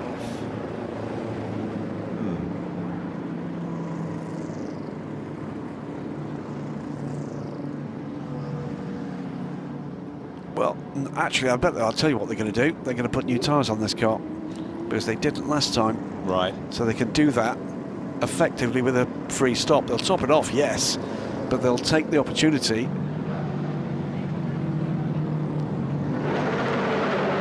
Relaying that pit stop time, isn't it? That's the long stop for the 13. Now, 5 car. Just fuel. 29 seconds.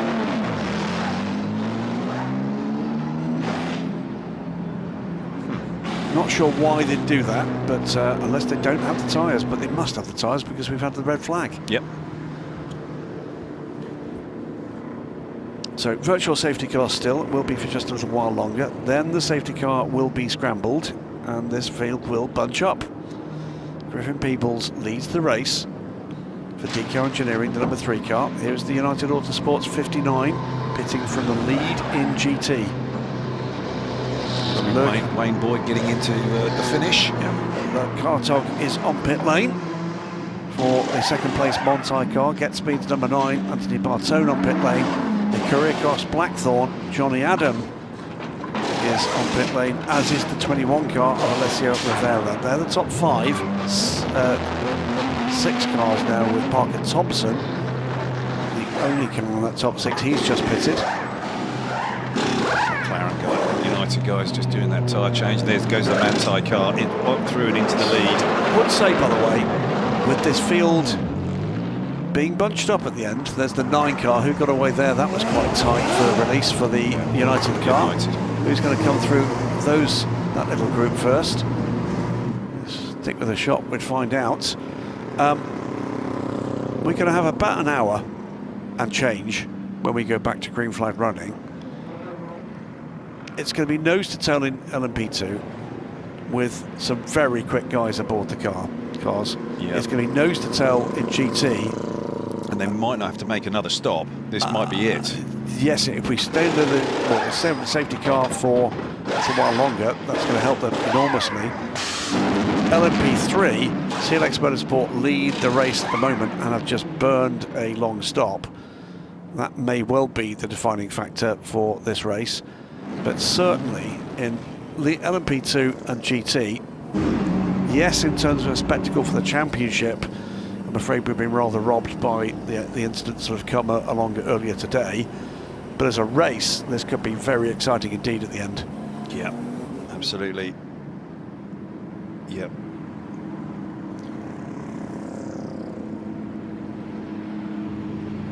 So we just saw the onboard camera shot there of the 69 car coming through, out through the tunnel, out through the pit lane, and he's at 60 k's an hour as he comes through there. Then he can release that pit lane speed limit, and then he can go up to 80 k's here, virtual safety car. Just the driver has to toggle between those two speed limits and make sure he gets the right one for the right spot on the track. Here's the 74 in pit lane, and they are just going with tyres. Kessel Racing, they've just gone right side tyres. Just going to go down to David and talk to somebody down there in the pit lane. I think it's a driver of the number 3 car, Matthias Besch. So DKR Engineering, very much a major player now in this race, and a great stint by Matthias Besch. But you're not smiling, what's up? No, honestly, the car was really good, and I didn't drive it to its best.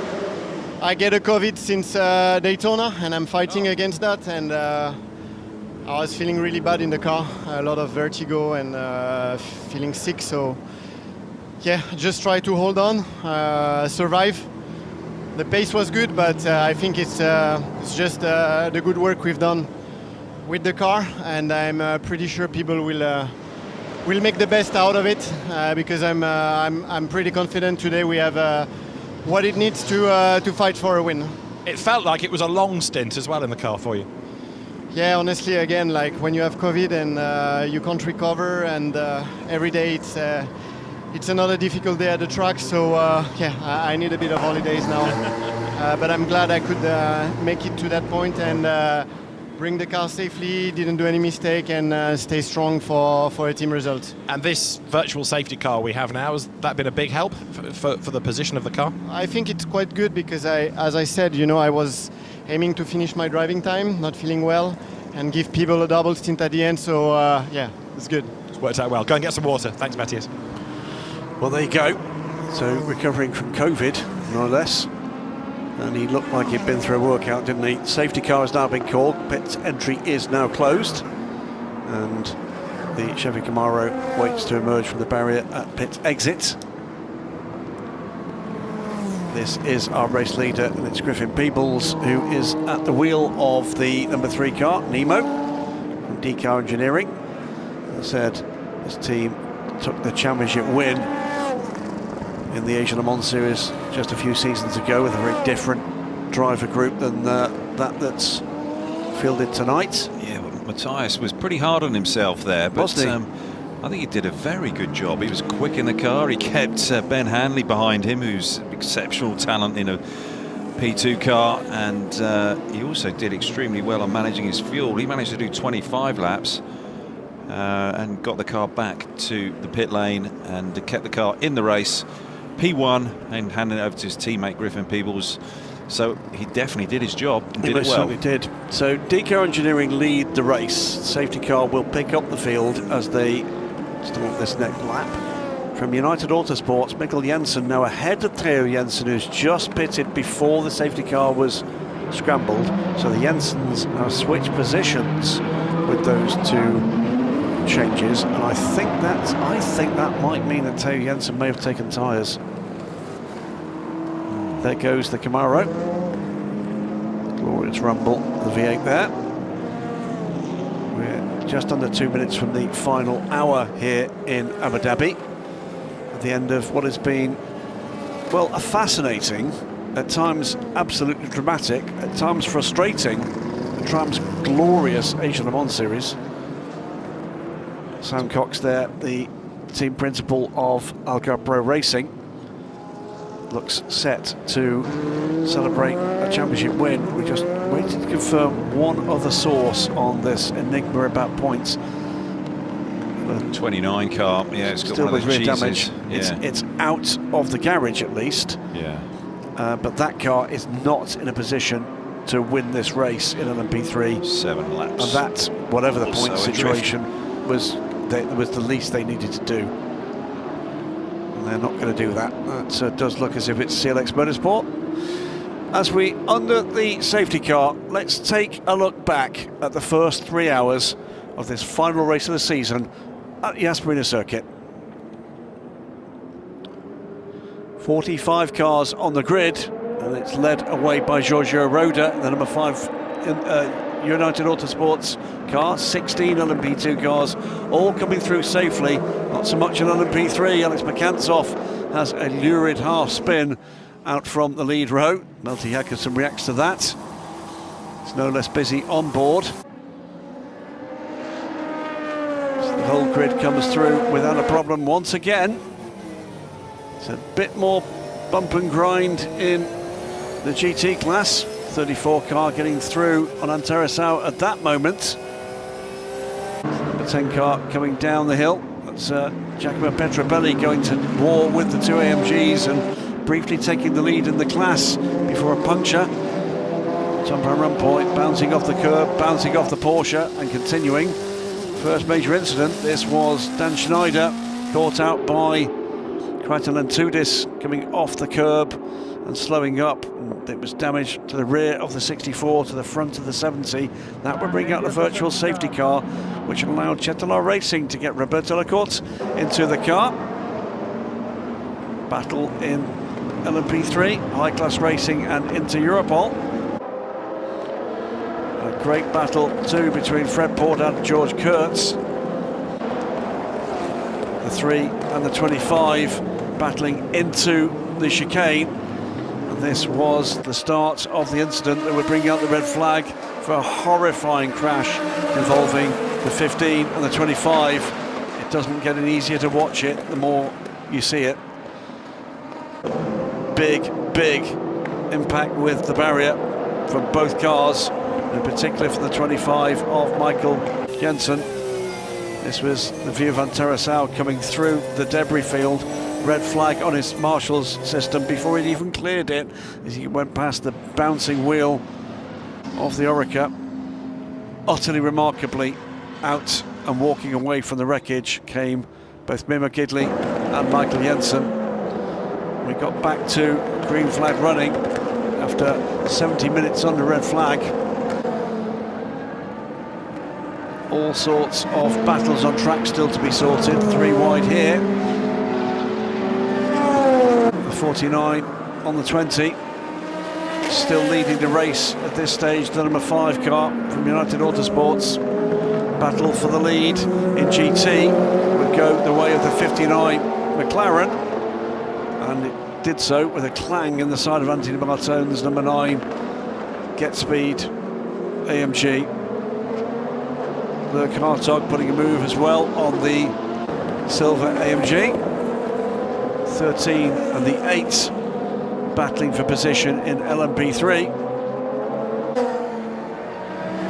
The interior Volt car out of the championship contention. His car started the night in championship contention but spent too long in the garage and would not be taking the title tonight. Griffin Peoples leads the race. Still under the safety car then, this is the order. DK Engineering lead the race. The number 3 car from the 5 United Autosports car, Mikkel Jensen, ahead of Theo Jensen in the 49 High Class Racing car. Inter Europol, Cetilar Racing, United Autosports and CrowdStrike Racing by APR. The Cetilar and the CrowdStrike car, the title contenders going into tonight's race. Then it's the GT lead group. The 10 Montai car takes the lead, coming into the safety car from Anthony Bartone's Get Speed AMG, and Wayne Boyd now aboard the 59 United Autosports McLaren in the mix. Kobe Powell's in the challenging Icuriacos Blackthorn Aston Martin, and Simon Mann in the first of the Ferraris, the 21 from AF Corsa. Parker Thompson sits 6th in the Team WRT car that was a title contender coming into tonight. LMP3 CLX Motorsport lead the race and the championship.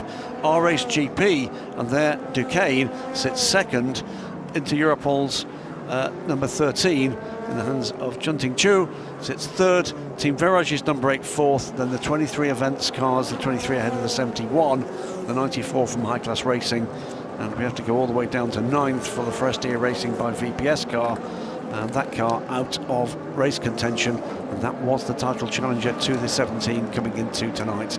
Cars in trouble. The 66 JMR car has not emerged from the garage, but the number 1 Team Virage car has. Obviously, the 15 Kessel Racing Ferrari and the 25 Arca Pro Racing car, they're both out as a result of that huge incident earlier in the race.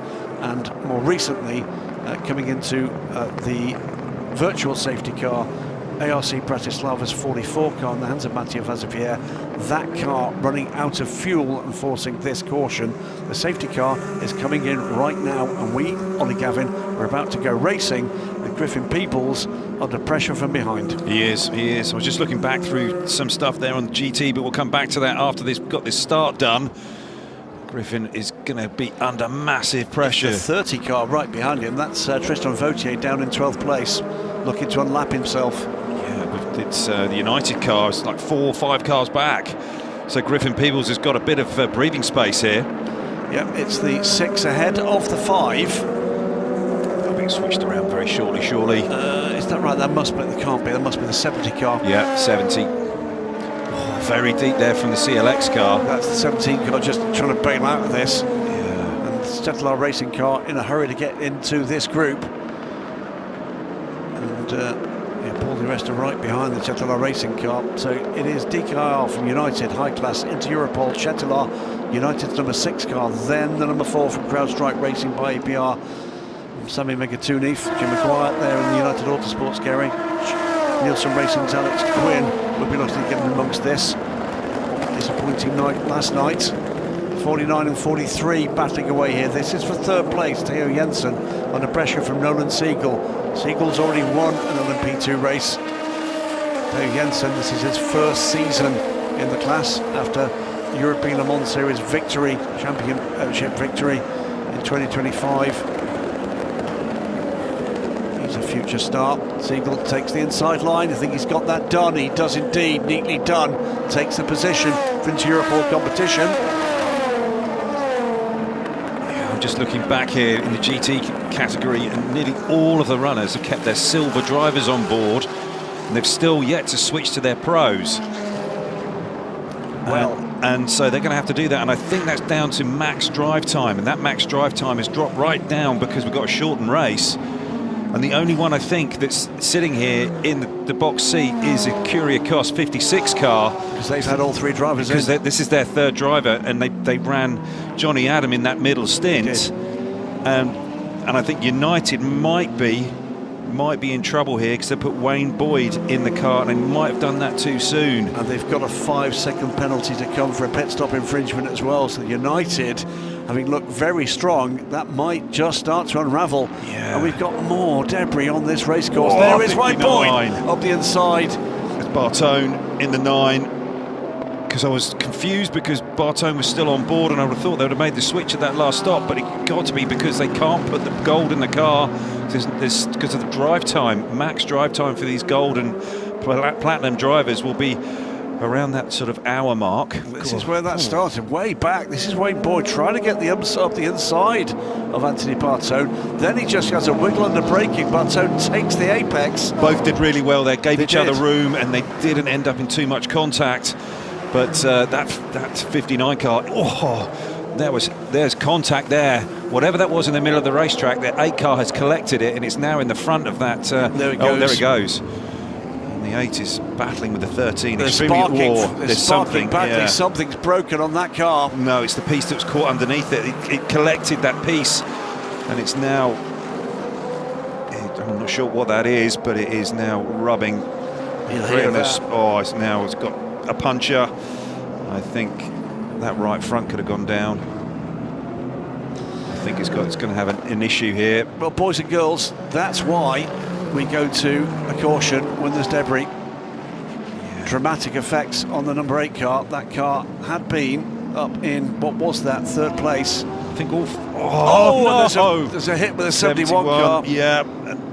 The 8 was trying to stay out of the way, or has got this problem that it collected that bodywork or whatever it was, the debris. There's damage to the rear now, that car as well. Yeah, the 71 was trying to get through there at 13, never really enough room there. And and has cleaned up the 8 car, and the 71's got damage on that left front corner. And the right rear, not catastrophic yet on the right rear. Meantime, Car Engineering's Griffin Peoples has put the fastest lap of the race. Still this position being contested between the McLaren and the MG, and Kobe Powell's is right there now. Yeah, if you're Kobe Powell's, I'm sure Johnny is on the radio. Just tell him, hey, I think we've got this. The MG's sparking for the front as well. I think he's got some debris up the front of that car. It keeps on. I think it's the skid plates. I think it's just the tiny pieces of skid plate they've got there. Wayne Boyd looking at the inside there, and I think that's it. Job done. He's just sort of slid slightly wide there. Just sort of giving the message there to Anthony Bartone, who's driven very, very well today. Yes. Andy Pilgrim will be very, very pleased with his progress. So Griffin Peoples leads the race. Fastest lap of the race at 1:41.866. You keep an eye here on the LMP3 battles. Yeah, pretty hard to do that. And there we go. This is Kobe Powell's now looking to put a move on Anthony Bartone. Yeah, increasingly defensive Anthony Bartone, it's got to be said. And I think Peoples is going to extend that. He has. It's a 1:41.666 now. 6 seconds up on Mikkel Jensen. And they've used that opportunity to get the new tyres on with no delay under that virtual safety car well at Car Engineering. Yeah, they have. And this is the point where the 8 car collects that bodywork. Boom. And that is 260 k's an hour he hits that. He'll have felt that. He will have. I thought that was a tyre going down, but it's just actually something rubbing on the block underneath the car, I feel. And then here's the contact with the 71. 8 just opens up a little bit, and the 71 just sticks his nose in there, and wasn't really anywhere for that to go. Big damage there. Yeah, the 8 car is in significant trouble there, and will drop away from podium positions, already has done. DKR United, number 5. Is there a win finally for Giorgio Roda in prospect at the moment? Griffin Peoples is driving away from them into Europol. Nolan Siegel, Theo Jensen, high class. Chettilar Racing making their way to the front. Yeah, Anthony Fuoco really putting the hammer down, looking to see if he can make some progress. And Chettilar, full course yellow here. Full course yellow. 43 spotted that first, and more bodywork and debris on the racetrack that the marshals are going to run out and pick up. Right, a dramatic change, okay, after checking with the timekeepers and with race organisers. Well, right up until this point, if this had gone green to the end, it would have been full points. We're now going to have to check again. It is that tight. Wow. So we will check again after this. We might be back to a full points position. So let's recast this. What does that mean?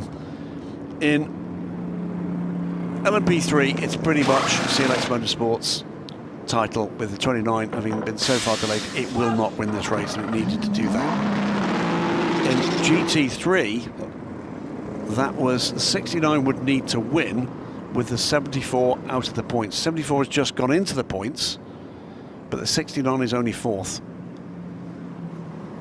But that's as close as we've got to a major drama in prospect tonight. For the overall, with 47 minutes to go, Chettilar Racing are 5th, but CrowdStrike Racing are in the points, with Louis Delatraz now aboard the car. Only 2 spots back, aren't they? Only 2 spots back. Points scored means it's CrowdStrike Racing's title. That's Ajith Kumar. It's been a tough race for those guys. It has. So we need to keep an eye, whatever happens at the moment, an eye on what's going on in GT, because that's the closest to it. With apologies, it really is that tight. The 9 car has just come in and made a stop, and they've just got Fab Schiller in the car, and I'm not sure how they managed to do that. Wow. Let's get down to the Get Speed pit. They've had dramas, most of them good, some of them really bad. Anthony Bartone is with David Addison. Another yellow, another caution period, time to catch breath, and Anthony Bartone is doing just that. That was a busy stint and a really hectic last few laps. Yeah, in this championship it always is, whether it's a yellow, whether it's the most competitive people in the world. racing in every category, brown, silver, gold. It's just honestly always hectic, and from my first 2 years doing this, it proves that, and now we're trying to be able to deal with the hecticness more often and try to be at the front of races like this. Car all good?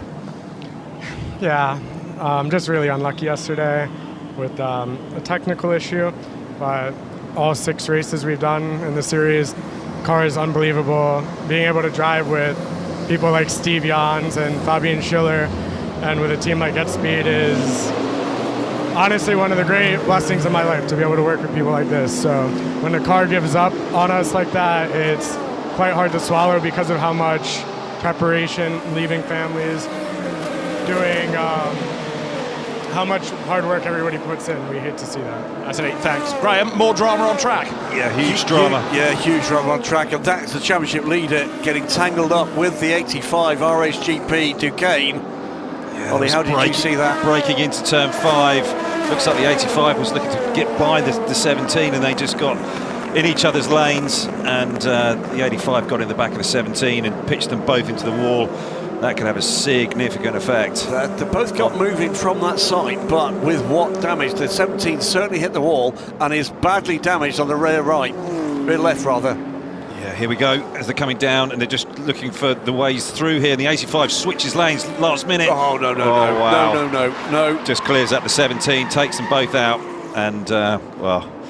I'm sorry, that all was the 85 right there. Yeah, Pierre-Alexandre Provost taking out Kevin Rabin, and well, CLX Motorsport, I think, are going to take this title come what may. I don't think they can be caught at the moment by the 29 car, which is laps on laps down, 6 laps down. But that is a rotten way to finish what has been an absolutely classic championship run for the CLX Motorsport team. Yeah. Meantime, look at this. It is nose to tail in P2, and we're just trying to pick out who it is. It's the 4, it's the 88, it's the 20, and it's the 64 with Alex Quinn on board. 47 involved in this as well, somewhere. And that's Alex Quinn side by side with the 20. Oh dear. Sam McTineef will be on in the 20, and these two together. Oh yes, let's go. 43 minutes to go. Car 85 and 17 under review. Really? I think so. I think that's going to be the easiest task of the night. What's been a tough old gig in race control. It was just a total miscalculation there. Yeah, it was. It really was. And Alex Quinn's got the bit between his teeth here in the 64 car. There's the 17, just running around, just trying to get back to the pits, and oh, it's going to be a little bit of a fix to get that right. It's crabbing. Yeah, it's the bodywork's not the problem. The rear corner's a problem, and whatever's attached to the wheel is the problem. There is the 85, the other car involved in it, and that's the impact point. The rear of the Ligier. Mistake. Simple as that. Just got caught out. And off comes the needle nose. Well, there's no needle left on that nose, I'm afraid. This is the one Duquesne in the race. Comes to a stop with the CLX crew. See again. Goes to the outside and then tries to cut back to take the apex, and it's just late. Just too late. Just way too late. That was never on, and took the 17 clean out of the race. To the 85. Yeah. Paul on shit. Yeah, there you go. Yeah, right. Yes. Sums it up. So both crews go to work, and they're going to use brute force to get the dolly underneath that car. I'm not sure we're going to see the 17 again. I'd be surprised if we do. Yeah, 40 minutes. But I think that left rear is not pointing in the right direction. I think we're going to be seeing this team celebrate a championship. This is not the way they want to do it. No. 85, just going with tyres. Change that nose. Would say, by the way, while this is all going on, the new leaders in LMP3 are 23 events, both of them 23 from 71. Matteo Quintarelli for Matheus Reba, who was the star last time around. And what we're going to see here was this the move for second. I think it was Reba on the 13 car, and another bit of contact. Yeah, these guys are just Chunty taking lumps out of one another. Nico Lapierre will be there. Frustrations, on pit lane, and that'll be their final stop. That's Chris Lunham getting out the car, and that will be Dennis Marshall for the final 40 minutes or so. Just waiting to see how this all unfolds here, because there's going to be quite a lot of confusion as the 20 goes up the inside of the 88. Well, the 85 is back out. Yeah, it is. And it's rain lights on. Griffin Peoples, another fastest lap of the race, 1:41.331. There's Merrick speed from him. 6.5 seconds up the road from Mikkel Jensen. Well, this season an LMP2 debutant, Griffin Peoples. We spotted last year this kid's got a lot of talent, helping Breton Racing to the title. But he at the moment is pulling away from Mikkel Jensen, an ex-Peugeot, and soon to, well, in fact now named as a McLaren hypercar driver. That's the quality we're talking about. Behind Jensen, Nolan Siegel, 4.9 seconds, with Theo Jensen in the high-class racing car, further 3.5 seconds under pressure from Antonio Fuoco, who's under pressure from Paul Di Resta. Louis Delatraz is not far away from pressure that. from Alex Quinn. Yes. The top, what is that, 8 cars under 20 seconds with 40 minutes to go. Yeah, they'll be coming in for those final stops very shortly. They're all now in the window. Yeah, they are. And we're just watching Luke Hartog and Wayne Boyd. And David is going to be wondering, where's my interview? Yeah, Luke's still out on track. He loves talking to Luke Hartog. They really do see eye to eye. Yeah, when he's standing in a massive box. It's a decent battle. Is there a problem looming for the United car? I don't know, just going to have to sort of see how this all shakes out with drive time. We're not privy to what those times are, so United could be sitting here and working the system brilliantly, or all of these other teams have, and then all of the other teams have kind of misread it. Let's see what's happened. This is the CLX crew. I think they want to get this car out and finish their championship on track, is what you see. There is Nico Lapierre watching on. Yeah, this is the virtual points. His reaction is just sums up everything here. They know that they're just trying to sort of find a way to get this back out on track, but Nico's body language was like, yeah, come on, yeah, we're not sure this is really going to work. David Ellison in the back of the garage there, waiting, I'm sure, to speak to the driver. Car 85, a stop and go penalty causing a collision. Yeah, I think they're looking to get that, I'll be honest with you. Yeah. It was a mistake. Well, it was rude. It was a huge mistake. It was really rude. This is another issue. That's the 5. Oh, Mikkel Jensen, and that's the second time that car's done that into that corner. But they're on pit lane. They're on pit lane now. It's old tyres on that car. They didn't change tyres, did they? We were surprised they didn't. So maybe the tyres just gone. Mikkel Jensen is the first of the lead group on pit lane. I think this car, the 9 car, is going to start marching up the order here as these guys in GT. We saw it happen that somehow the 9 car got into the pits before the full course yellow. Yes. They kind of like read the future with their magic crystal ball. But did they call it right on driver time? That's the point, because they're in and out quickly. Here comes Wayne Boyd to the side of Luke Hartog, side by side now, and this is going to be the position going the way of the McLaren. Up the inside goes the RD Limited car. Just leans a little on the Porsche coming into the turn. Yeah, Luke's going to try and duke it out, and he's gone up the inside, and he's got to drive him through and off. That's that sort of tighter line there at turn 9. It's that bank corner, really presents different options, and this is brilliant stuff coming through and into the hotel section. And Wayne's just using an alternate line there, coming into turn 12, but he's all over the back of that Porsche, and it's only a matter of laps, I think, before Wayne manages to find a way through. And brilliant racing by these two. Big respect. And Wayne's just going to sit there, breathe it, and go again. I think he'll be looking to set him up, coming through turn 5 and down that back straight into turn 6, that biggest point. And there in the background is Kobe Powles in the Aston Martin. And just watching this, just going, okay, guys, we think we know where we stand with this race, and let's just see how it all unfolds. But many different strategies being employed. Yeah, as Wayne is just trying to get himself back in contention with the 10 car. Just getting into that toe, but he's just lost a little bit of ground. Yes, he has, just a little. 35 minutes to go. This is another engaging battle in GT. It's been fantastic all season. Deep into the order. Here is the 49 car coming under pressure. Theo Jensen from Antonio Fuoco, half a second back. They'll want to try and get this car to the lead if they possibly can in the next 35 minutes.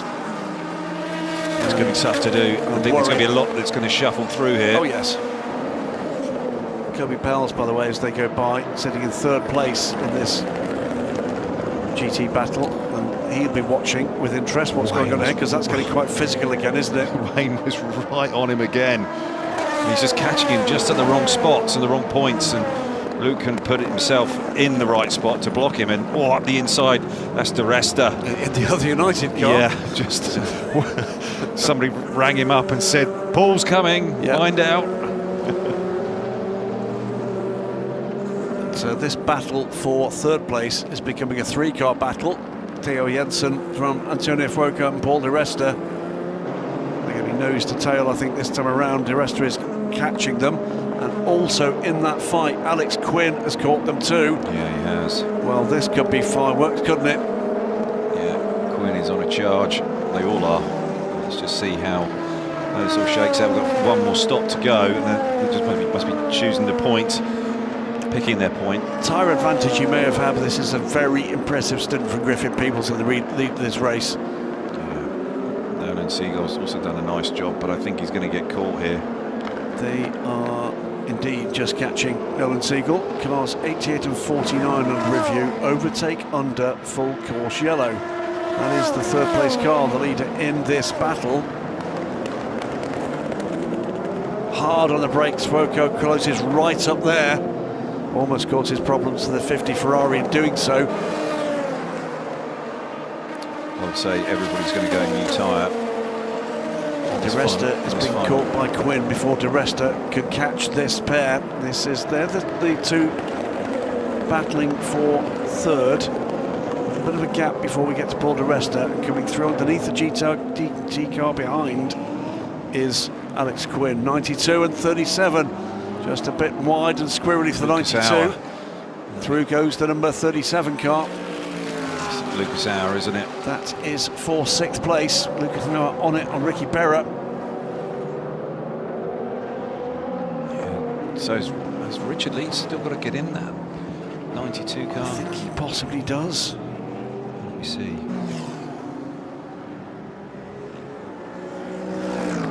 Yeah, he does. He does. 4-car meantime.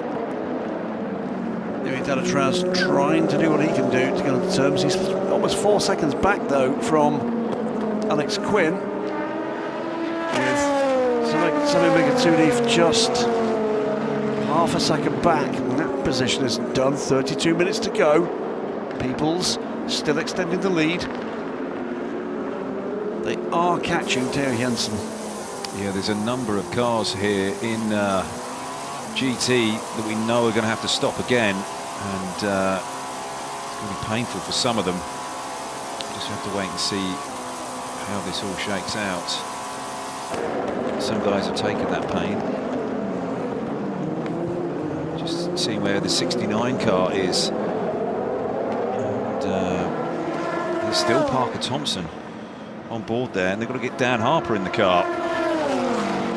We're seeing this battle here between the 10 and the 59. It still rages on.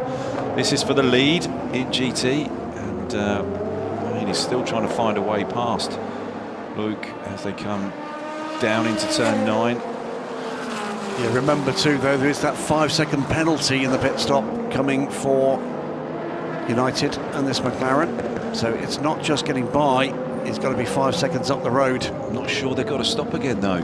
But in which case they'll be added on to time. Yeah, I'm not sure that they have got to stop again. It's going to be very, this very was one of the cars you were concerned about, whether or not they put Wayne in too early. Yeah. There's all sorts of mishmash of possibilities. We can only call these things as we see them. There's the nervy knee. Montai, driver's ready to get in both cars. Yes. It's 31 laps is what we think that they can do, between 31 and 34 laps in GT.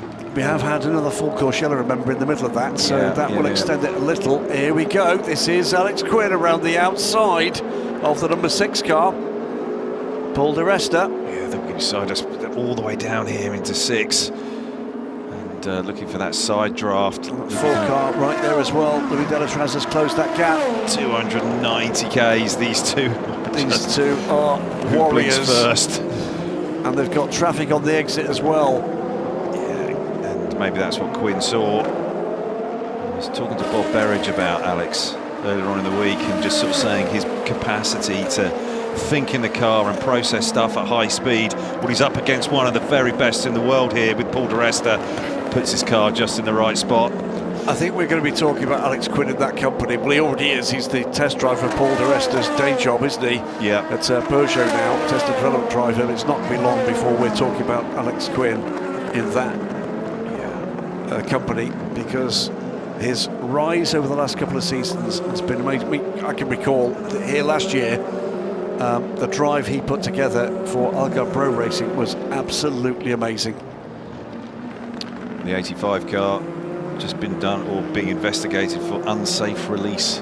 Yeah, 47 right with Theo Jensen looking for a way by, but still 20 seconds away from the lead.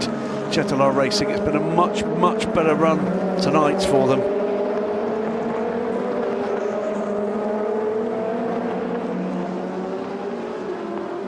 Next target is Theo Jensen. Griffin Peebles leads.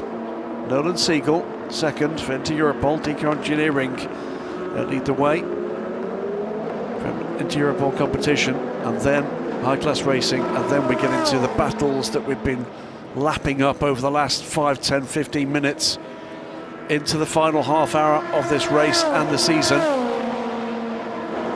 Yeah, I think Wayne can go to the end on this. I don't think he has to stop again. But he will then take the 5 seconds. 59, yeah, and if Kobe Powers just stays within those 2 seconds, he's got it. Yeah, right now, on adjusted time, Wayne Boyd is third. Car 4, 5 seconds added to the next pit stop, forcing off track. And what is that going to do? That would drop, if the flag fell now, the 4 car down to 8th place. Not enough for Chetalar Racing, who are still 4 places from the lead that they need to take this to count back, with the 4 not scoring. A couple of nerves there. Malte Jakobsen on the radio, on the pit wall at the moment. Nervy moments. Yeah, and all of these P2 runners are going to have to stop again. Nobody can get to the end without another stop. So yeah, it's going to be pretty nip and tuck. I think Wayne Boyd's just sitting here waiting now, because he knows that the 10's got to make another stop. They've got to get their third driver in. They've got to get Richard Leitz in that car, and so Wayne's just sat there. But when that car peels off into the pits, is Wayne going to be able to make enough of an impression on the 56 car and get away? That's the point, isn't it? Yeah. At the moment, if this race stays green, is it going to be a battle between the 2 British makes? And is there a problem there also for Wayne and his drive time? That's the other issue, isn't it? I think that he's been in the car now. Let me see for his drive time.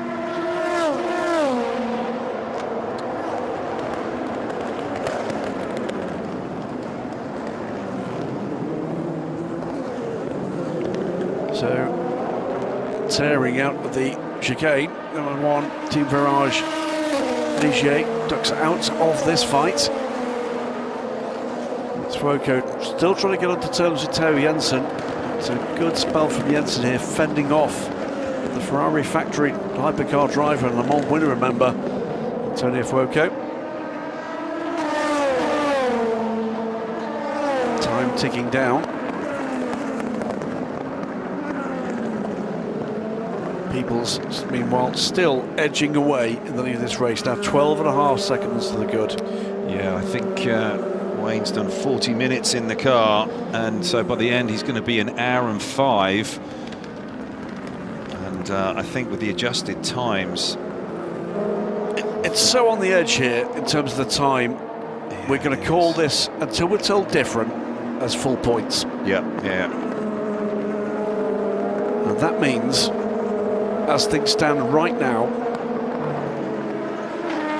Antonio Fuoco is 22.5 seconds, 4 positions away from the lead that he needs to gain, and hope that there's a problem for the 4 car that is currently down in 7th position, but with a time penalty to come. Fuoco just going personal best in that first sector. The same for Theodore Jensen. And, the high-class car really has come on strong, hasn't it? It most certainly has. This is the 17 we're seeing here. I think that's done. It. That's a really sad way to finish what's been a spectacular season from them.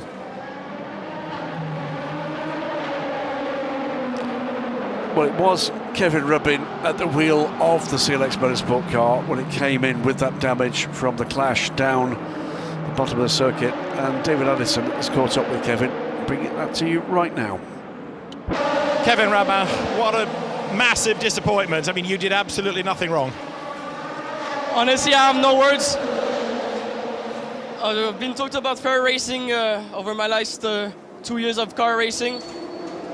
I mean, now it's not a clear evidence that this is clean racing, but you know, it happens. Up to that point, you'd been going well, car had been going well, everything looked good for the title. Well, everything was perfect. I mean, I tried to improve my driving since last race, and I think I did it quite well. But game is game, and something that happens. We'll see at the end of the race where this road will get to us. How bad is the damage, and can the car go back out just for a lap or two at the end? Honestly, I don't have any info for the moment. Of course, as you see in the image, the repairs will be massive. The car is really, really damaged. But about going out, I don't really know for the moment. Kevin, thanks for talking to us. Bitterly disappointed. I'm sure that at the end of this race, because they are going to win the championship, that disappointment will dull, but it will fade. You're a pro driver in an incident like that where, you know, it's not down to you. It's a bitter pill to swallow. It is, and it's a big frustration, and you certainly win a championship like this where you're in sort of that position to be able to drive to the victory and seal that championship. Is that's what you want. That's what you want, to be able to stand on the top step of that podium, or on that podium, and celebrate not only your performance that day but also of the whole championship. And it will sour it slightly, but that'll pass, and they'll be able to look back and go, okay, this has been a really solid performance by everybody in the 17 car.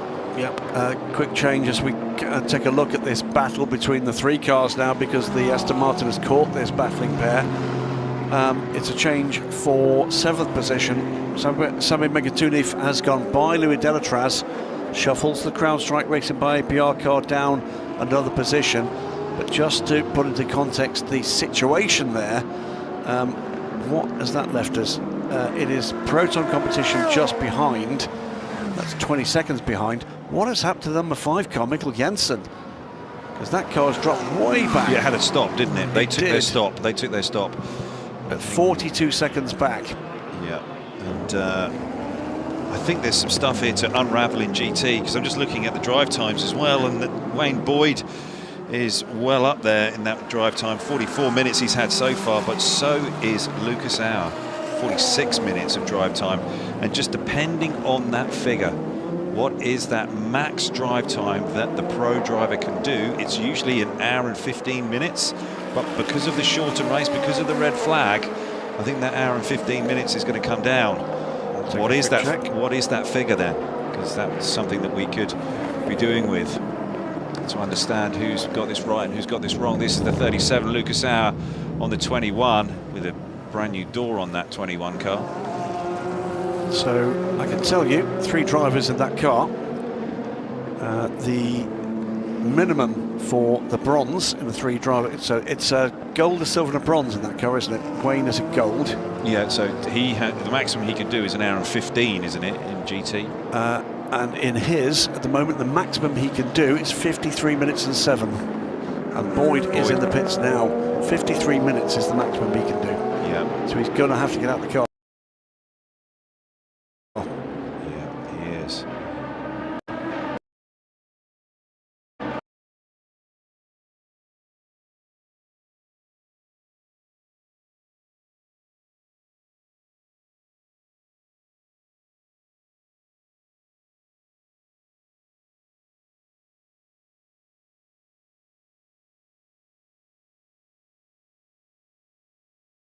Is going to be in the same problem in the 37 then.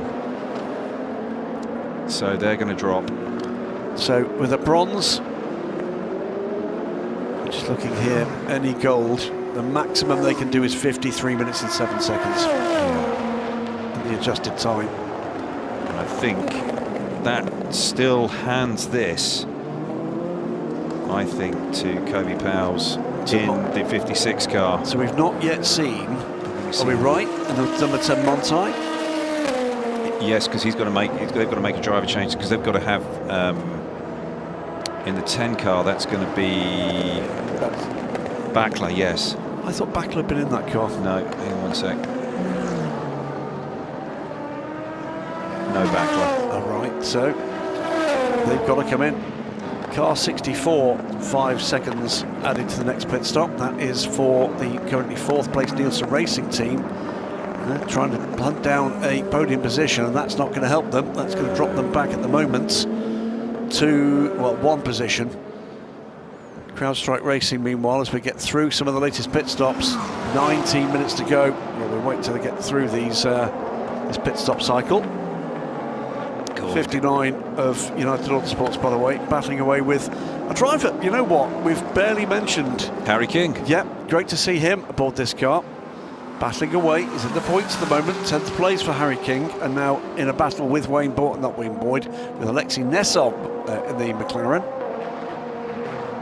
Chitalo Racing's Antonio Fuoco is on pit lane now for the final pit stop, planned pit stop of that campaign.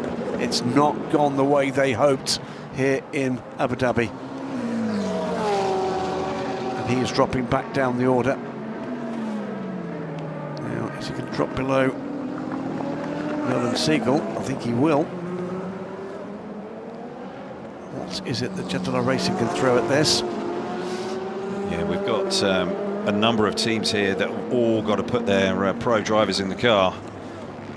And this is going to reshuffle the deck here, and I think the 56 is the car furthest up, that's clearly with pace, that doesn't in have the window. Yeah, and I think they're going to come away here.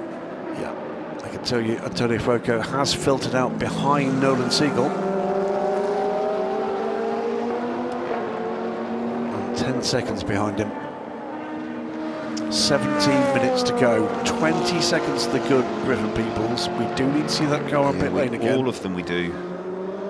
Also Thierry Jensen, except for Nolan Siegel, yeah. Alex Quinn and some Megatuni. Louis Delatras needs to come in. Tristan Vautier in for his final stop, and the final stop for RD Limited's campaign.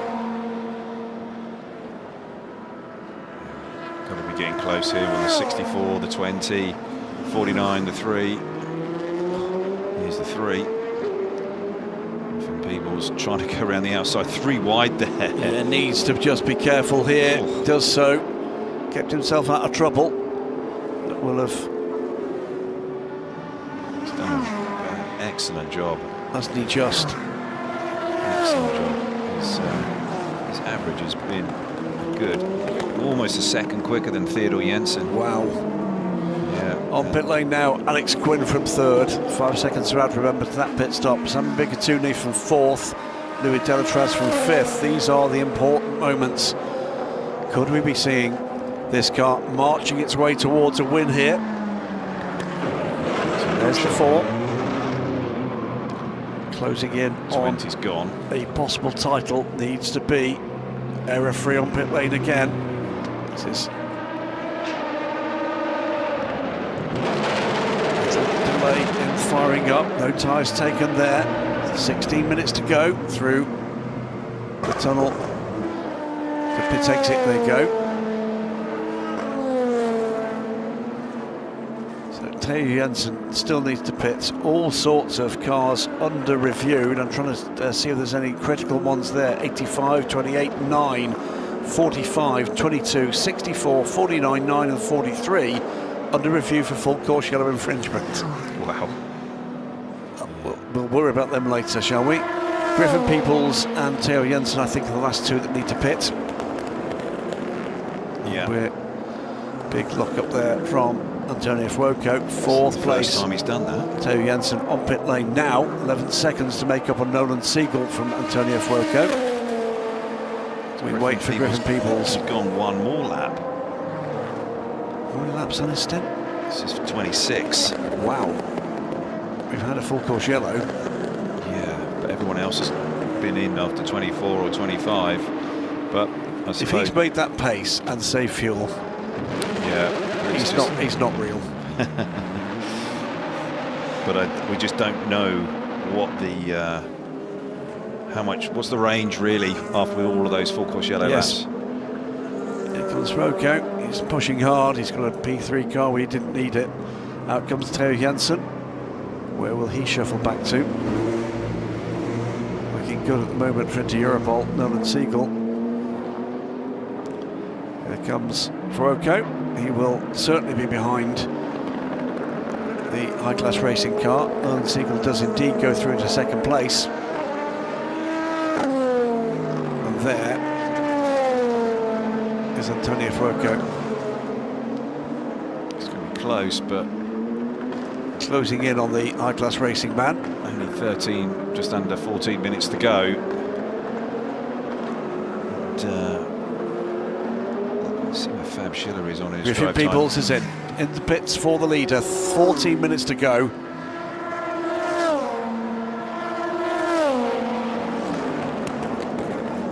So this is the critical pit stop for this race. Deco Engineering's Griffin Peoples trusted with the final couple of stints here, and he has delivered in terms of the pace. Phenomenal performance from him.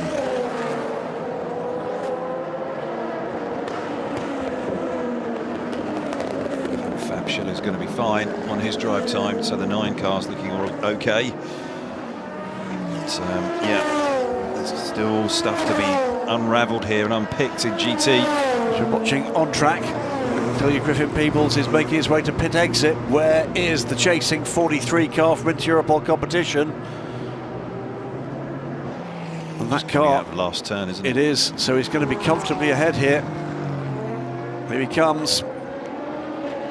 Keep it inside those white lines. He's done that nicely. There is the 43. Couple of turns behind. Theo Jensen 10 seconds back from Nolan Siegel. Antonio Fuoco trying to close the gap to the high-class car in pursuit of at least a podium to finish. Semi Megdenif is right there. So too is Paul de Resta.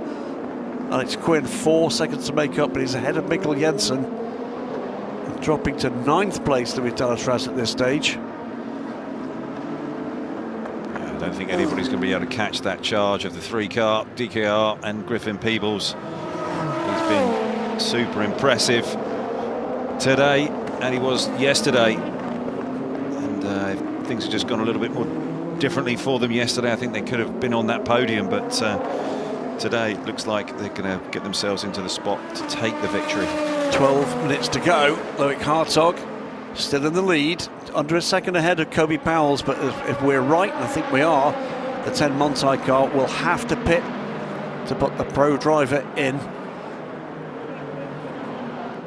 Team WRT's Gabriele Piana sitting in 3rd place at the moment in a non-point scoring car, remember, and the best result of the season, I think, appearing here, if Simon Mann can take this to the finish for the 21 squad. boy, have they been through the ringer. Meantime, 59 from Alexei Nesov is driving away from Harry King.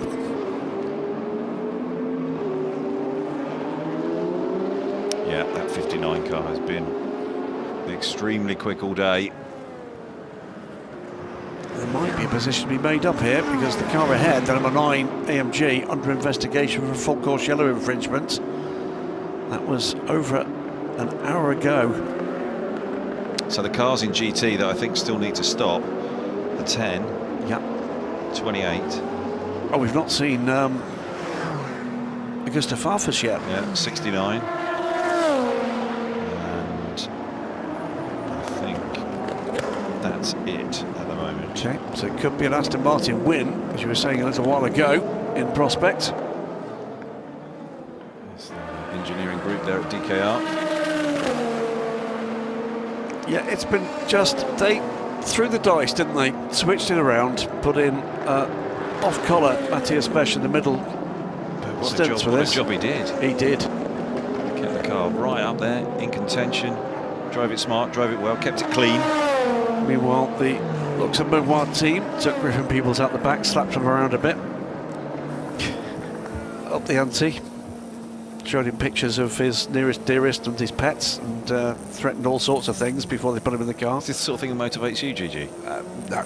Okay. But I believe that's what they do in Luxembourg. And away he's gone for what has been an absolutely stellar stint. Impressive. Nolan Siegel a few years back, you can recall going into battle with the 99 racing car of none other than Neil Jarney at the time, and Neil passed Nolan and did not drop him. Yeah. And he was good enough to say later, a huge surprise with the speed of Nolan Siegel. And the reason I mentioned that is Alex Bachschel and Matthias Besch, keeping their fingers crossed. Alex here with his dad, by the way, great to meet him earlier. Great stuff. It is, and 37, I think. Oh, 28's on pit lane. So's 51. Sean Galale. Yeah, but did Sean? Maybe they were. I don't know why they've come back in. Oh, Rigon's done his driving. So why is that? Is that a problem, perhaps? This is the battle for the lead in GT, but again, we expect at the moment the 10 car will have to pit. Through goes the 47 car, still trying to chase down Gio Jensen, still though 2 seconds behind.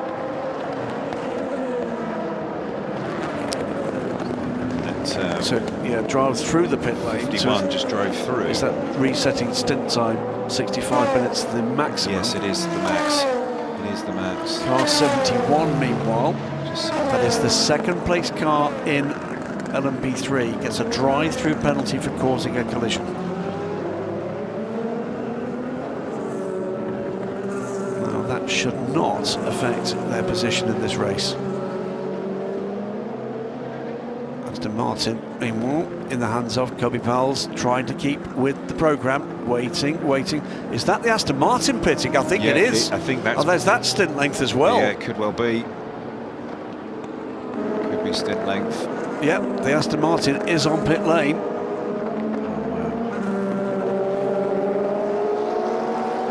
Yeah, 56, we're just hearing is just driving through. Yep, resetting stint length for the car 56. Well, this is all gonna... Well, that will still be, of course, a shorter stop than a driver change for the car 10. Indeed. It's a matter of how close is the next car along, and the answer is Simon Mann's on pit lane as well. Yeah, 69's on pit lane. Well, that should be for the driver change. Yeah, that will be. Dan Harper will be jumping in. So, despite the drama for Ecuriacos Blackthorn, I still think they're in the best I think spot. they're still going to win, because they've driven through. The 10 car will have to stop to put the pro driver in, and it takes longer to put a pro driver in than it does to drive through the pit lane. It certainly And does. they were right on the boot lid of the number 10 car when they came in for their drive through to reset stint time. Away goes the 69 car. That will be Dan Harper in for the first time.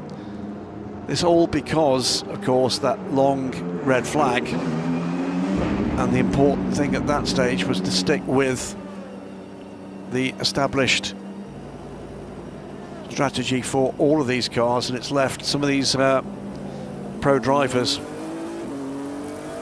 doing embarrassingly little money for the massive bag of cash they'll all be taking home at the end of the day. They've the dollars per lap. Yes. We're right up there, and this is Klaus Bachler.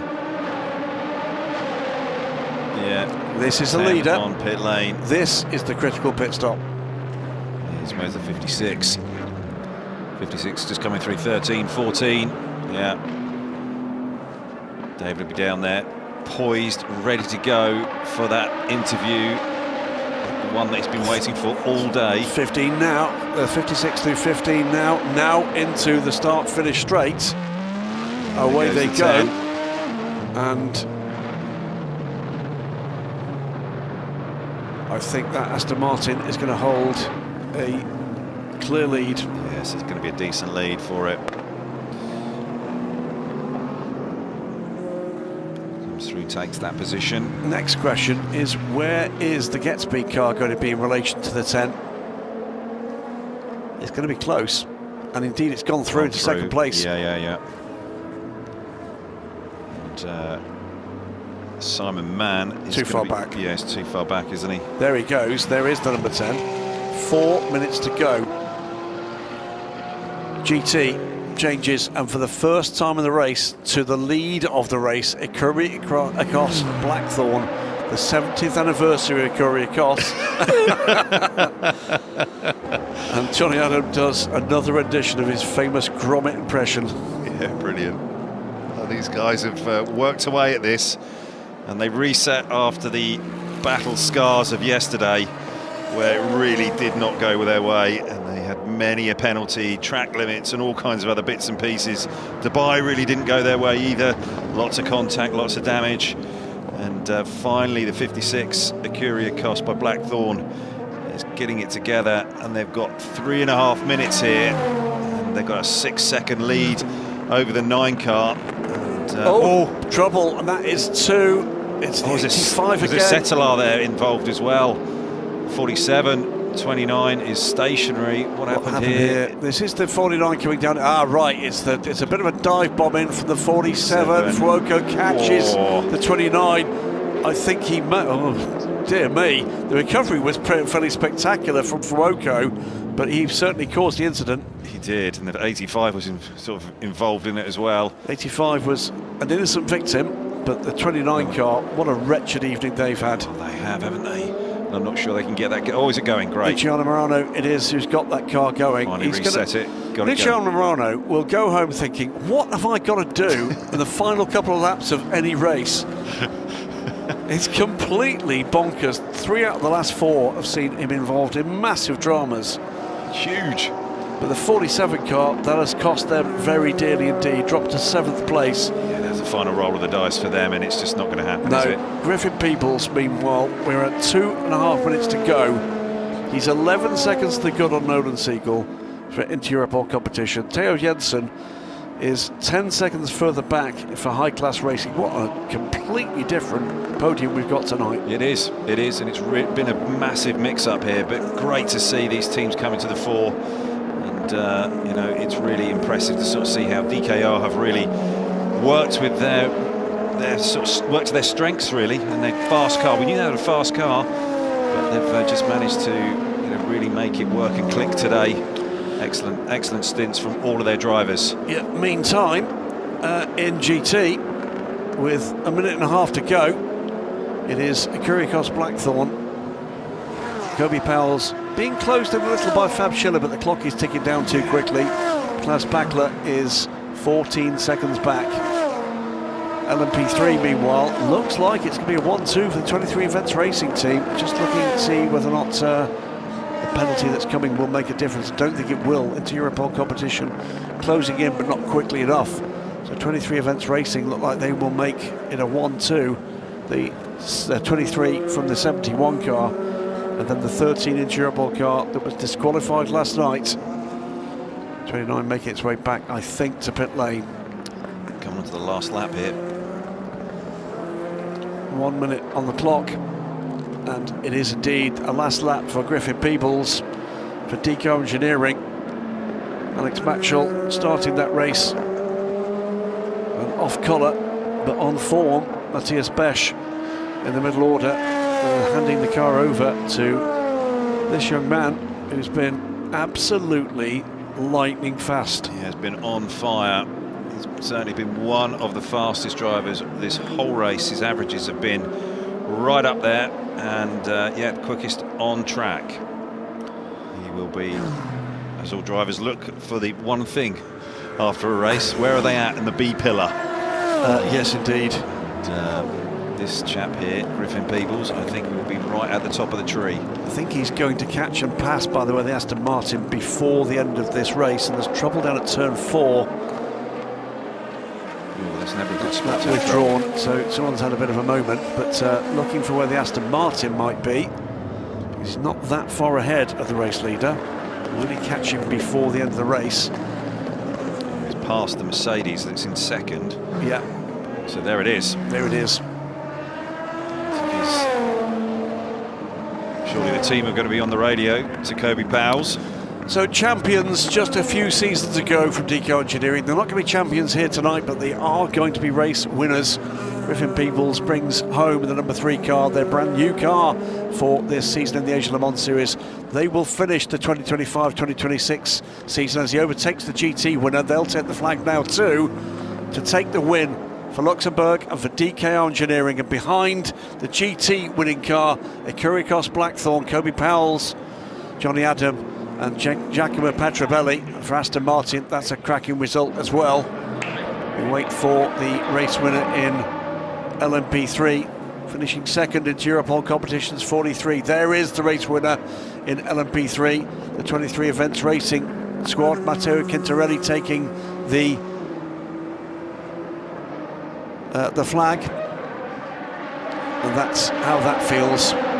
Finishing, completing the podium, a great run from High Class Racing. They've had a good season of progression too, but it is going to be the championship win for CrowdStrike Racing with APR, the number 4 crew, George Kurtz, Melter Jacobsen and Louis Delatraz.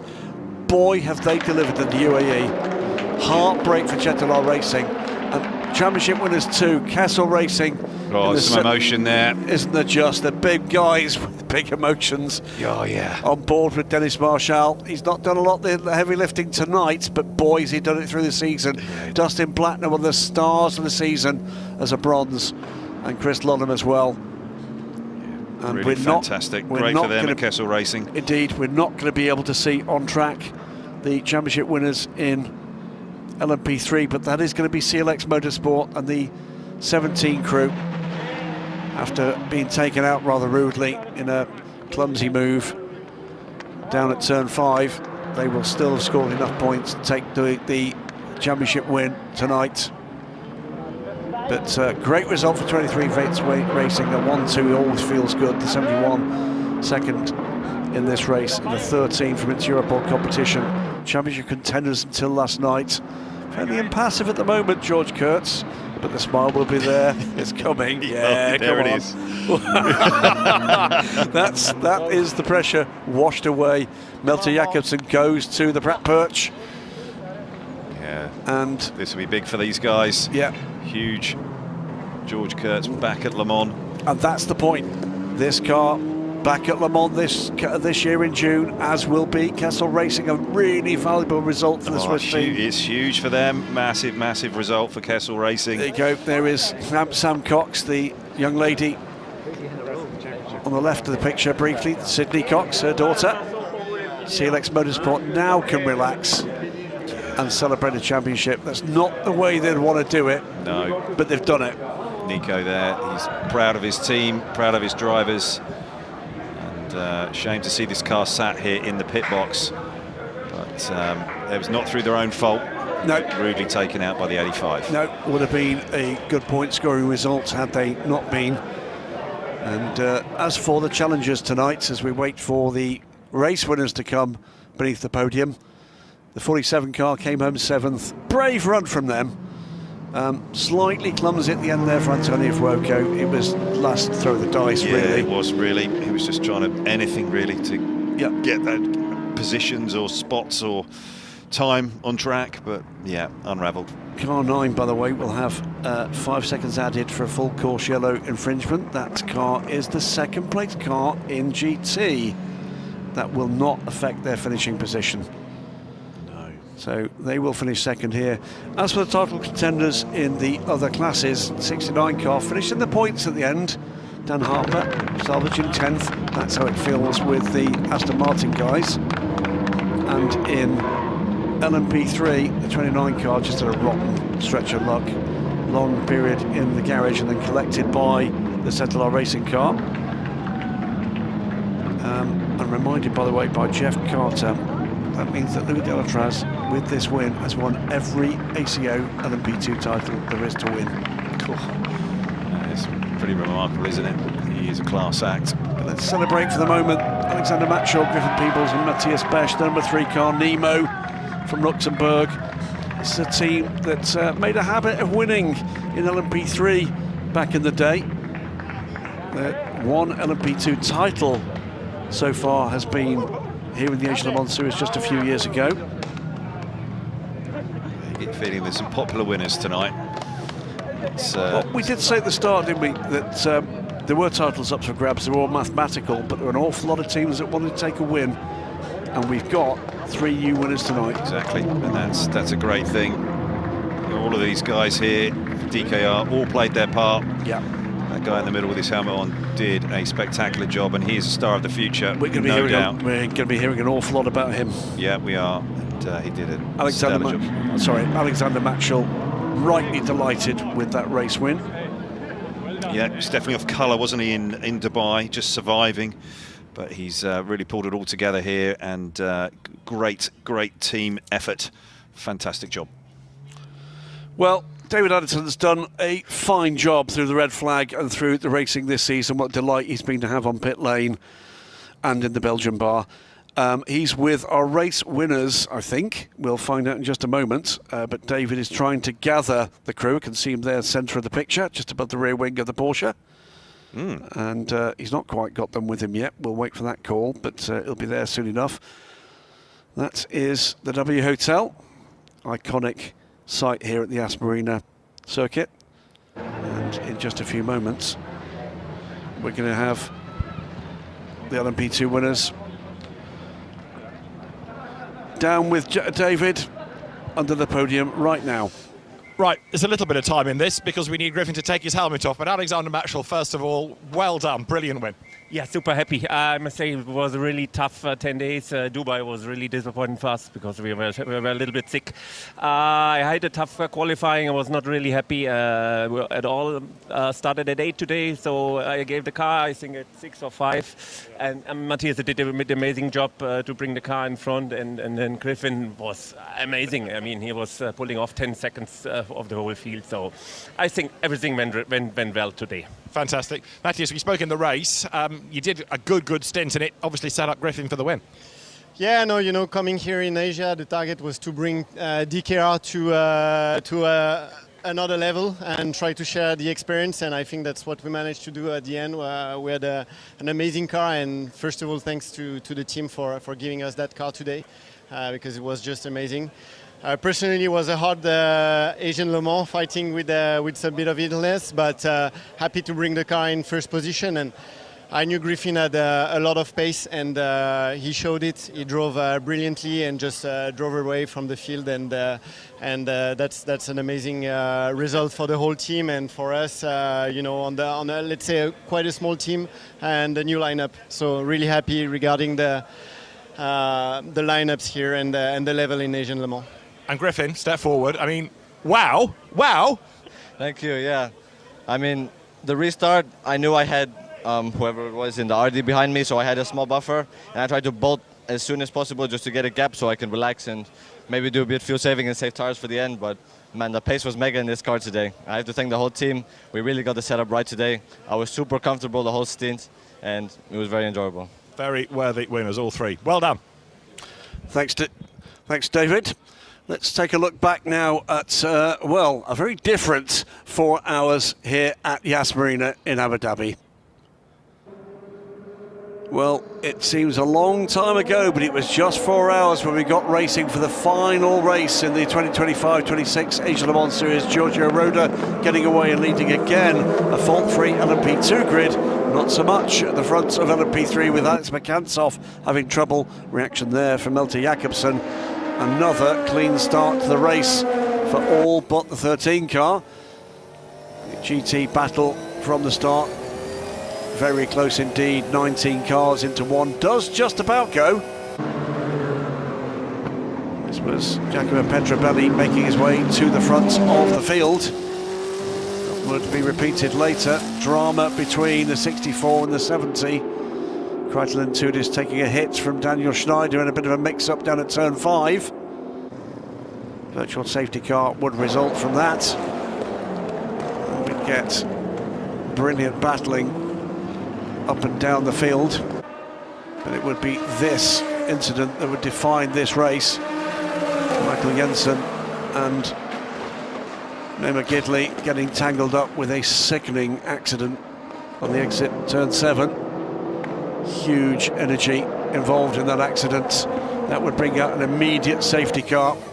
Watch on board with Antero Sau and watch the red flag indicator before he's even cleared the debris field. Excellent work from race control. And it was anxious moments for Sam Cox in the Algar Pro Racing garage, but Michael Jensen and Memo Gidley would climb out unaided. Back to green flag racing after 70 minutes under red flag conditions. The 17 CLX Motorsport car pushing on in a battle to secure the title. The 49 car, Gustavo Menezes, having a cracking go at this. Wayne Boyd going side to side with Anthony Bartone as he tried to get the McLaren into contention. The Hartog 2 pushing for a good finishing position for the Monty Racing number 10. And all sorts of battles, this one including the number 8 from Virage and the 13 from Interpol. Bitter luck for the 29 car. Title contenders coming into tonight. And trouble all the way through, I'm afraid. Counted them out. Late. A driver change is required for a number of the GT runners. This was another Wayne Boyd move, and then a clumsy move from the 85 Duquesne, taking out the 17. They'd make it back to the pits, but to retirement. Mercifully, though, it would not stop them from winning the title tonight. 71 and 13. This was an important move, putting the 71 with a bit of a clash there from the Polish entered car. But the 71 was thrown into second place. This was the moment that put Klaus Bachler in the car, 10 car, right at the end of the race, allowing Kobe Powles to power through to take the lead in the Aston Martin. And a slightly clumsy move, but a balletic rejoin from Antonio Fuoco would mean that the stage was open for the DCAR engineering car, Griffin Peoples, at the end of the race to take the win. And just behind was the Icarios Blackthorn Aston Martin. The 23 Ligier would lead home at 23 events, 1-2. But it would be the 74 Kessel Racing Ferrari leading it home an emotional win in the championship. There's our race result. DKR Engineering, 83 laps completed, 11 seconds clear of Interpol competition. High-class racing under pressure for the Algar Pro Racing car right to the flag. Chetlar Racing would finish 7th, not good enough to stop the CrowdStrike Racing by APR crew from taking the title. Icarios Blackthorn take their first win in the final race, just ahead of GetSpeed and their AMG, the Aston Martin taking the win. The 10 Monty car recovered to 3rd for the the title defending, or attempted defence title, Montype Porsche. 23 events racing's 23 car would finish 16th overall in amongst the GT pack, and on adjusted time we're now seeing Inter-European competition will take second place, not a 1-2 for the 23 events racing squad. It will be the 71 coming home third place, but it will be CLX Motorsport that take the title and Kessel Racing the title in GT. Well, all sorts of dramas on it, Gavin. At times a frustrating race. Yeah, a little. But ultimately, here's how the championship finishes. It was 21 points to the good. CrowdStrike Racing by APR from Chetelaar Racing. The 47 crew did all they could. They got the one thing they needed at the start of the race, which was a virtual safety car. But it wasn't enough. No, they could never quite make their way back through, could they? Yeah, the CrowdStrike guys, they basically just ran the race they needed to do to secure the points they needed to get that one home. Yeah. It's a stop-and-go penalty, by the way, converted into a 30-second time penalty for the 47, which will drop more points off. So it will be a bigger points gap than we've just seen there for causing that collision at the end of the race with the 29 car. These guys must be happy, though. It's been a strong Abu Dhabi Yas Marina for these guys here for high-class racing, and well-deserved. Yeah, that podium finish. Yeah, I mean, they had a strong run yesterday, didn't they? And you said it well. Gustavo Menezes just found his form just here in the last couple of days. It is Jens Groenemuller, a pole sitter at Sepang, with Gustavo Menezes, and another new star, Theo Jensen, completing the squad for the 49 high-class racing Orica. Be good to see them back in full-season competition outside of the Asian Le Mans Series. Georgios Kolovas will celebrate with Bijoy Garg and Nolan Siegel, a second-place finish for the Racing Bakers. Yeah, Nolan Siegel was very impressive, actually. But in that first stint of his. Ultimately not good enough tonight, because it will be Griffin Peebles with Alex Maxwell and Matthias Besch. Kendi Jenklas will celebrate from the top step of the podium with them. Great to see Kendi up there. Isn't he? Got the knees out as well, which is always a quite disturbing thing to see on the podium. Yes. Completely unnecessary. But it is going to be the national anthem of Luxembourg.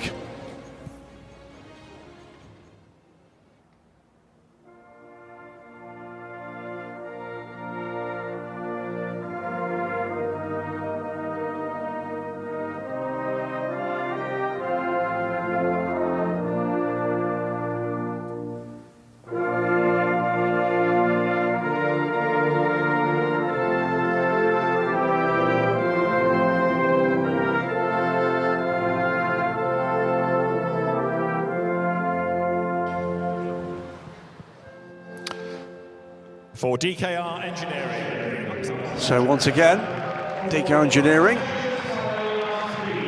making headlines back in Luxembourg. Tiny nation, big hearts for DKR Engineering and Kendi and his loyal band of boys and girls. Yet again produce a great result, and that will launch them into the brand new season in Europe to come in just a few weeks' time. So Matthew Bonadell from Michelin is one of the very best people I ever worked with at Michelin. An exceptional, lovely guy as well, engineer. Disappointment on the faces, a couple of the faces there. I think in particular into Europol, I think they thought there might have been a win here. I think they counted without the pace of that young man. Yeah, exactly. It was a bit of a coming of age party for him tonight. Alexander Matschall, utterly delighted. He is. That's great. Great to see. Lots of happy faces. Excellent stuff from all three crews tonight, and a very different podium than any we've seen before. No APR cars on the podium tonight after a podium sweep in Dubai. And no United. Indeed. Peter May back in again. There he is. Buffet can't be open yet. No, absolutely not. Alex, can you get back on the subject, please? Yeah. Yes. There we go. Kendi, yeah. Good job. Good job, Pedro. Well done. And it'll be the same message. Go on, back up there. Go on. Let's go back down beneath the podium. This time it's going to be the race winners in LMP3 from 23 Events Racing. Louis Stern is going to be with David Ellison right now. LMP3 winners, let's talk to Louis Stern. I mean, the emotion when the car crossed the line just illustrated how important that was. Yeah, amazing. We had a tough season, ending on a high, and couldn't be prouder of the team and my teammates. Really nice victory. And after a tough Dubai, this is a great way to bounce back. Yeah, totally agreed. Everybody bounced back very well, and these guys were super fast, and yeah, we're super happy. Fantastic, guys, well done. Go to the podium. Yeah, great to see Louis Stern and smiling. That was a big impact he had there at Dubai. He's bounced back brilliantly. He did indeed. So it is going to be the 71 crew looking disappointed with what was eventually a third place finish. 71 crew race winners, of course, in Dubai. Ibrahim Badawi from Egypt, Matis Griba from Slovakia, and Terence Woodward. Second place for the 13 crew. Again, race winners, but disappointed, I think, with the end of their season. Alexander Bekantsov, Chungting Chu, and Henri Kabidis Valate. And the winners tonight is the 23 crew. And delighted to be there, Isaac Barashi, Matteo Quintarelli, and Louis Stern, we heard from. 23 Events Racing, 2 cars out of 3 on that podium. They'll be delighted with that result. Team allied with AF Corsa, but it will not be the Italian national anthem we'll be hearing. It will be the national anthem of France.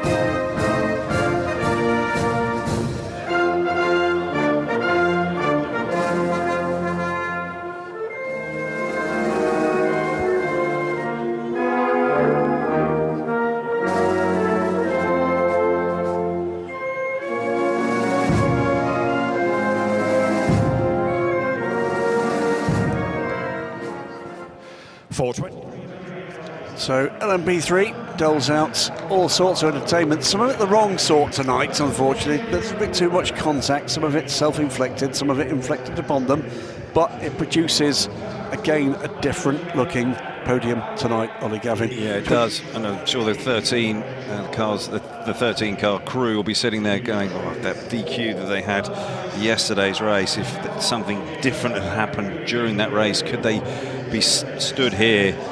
The answer is yes. Yeah. Because obviously we had the 17 car with a DNF. We've had the 29 car way down the order. Did they finish eventually, the 29 car? Further down. Did, and it finished 8th. Yeah. So yes, it very well could have been on. So there will be a degree of coulda, woulda, shoulda.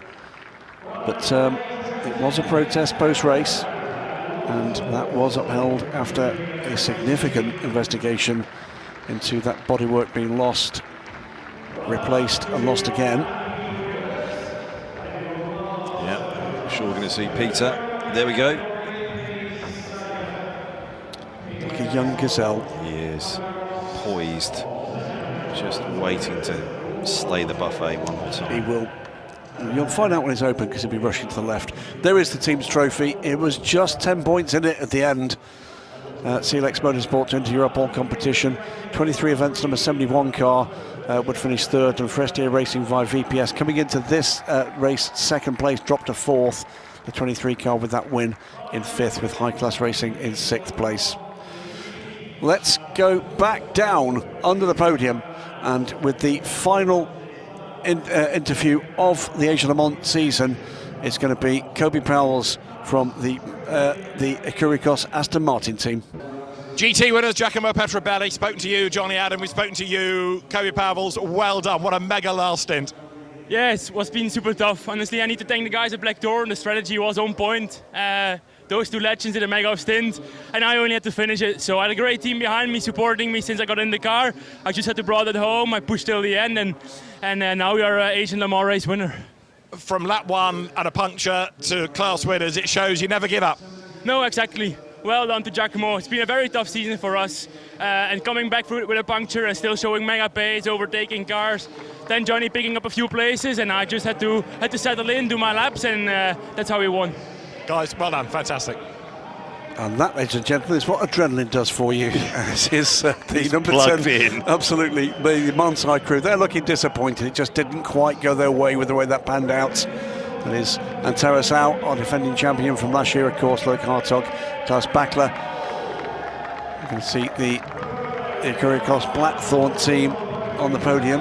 Let's recognise the Get Speed number 9 crew as well, by the way, with Anthony Bartone, Fab Schiller and Steve Jans, but it is going to be Giacomo Petrobelli, Johnny Adam and an on-point Kobe Powell's Claude Beauvais from the team is going to join them for what will be the first time in this championship we've heard the British national anthem.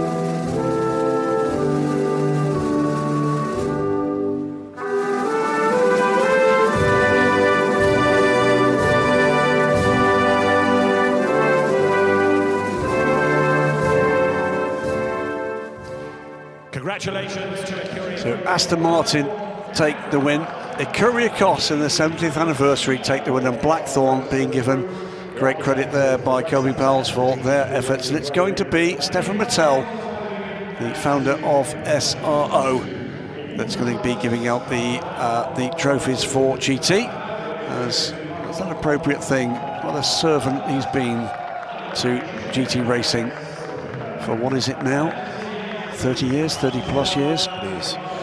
Certainly the whole of my career and beyond. And this, I'll say it one more time, this joint venture now between SRO and the ACO and LMBM has really lit up the Asian Le Mans Series in our time together. Ollie? Yeah, it has been brilliant. Great to see these guys on the top step as well. And Kuriakos Blackthorn did a mega job, and they called that strategy brilliantly. And also good to see the 9 car, Bartone car, also up there on the podium. They've had a tough season after so much pace. Absolutely. So much pace, and it's great to see them get that reward of at least a podium. One more picture on the podium, and away they'll go. So race winners and podium sitters honoured. Championship winners were honoured a little later, I believe. Here is the GT Teams Trophy. It will go to Kessel Racing by 24 points in the end from the 69 from Team WRT, on equal points to the Monsai car in their title defence, for finishing joint second.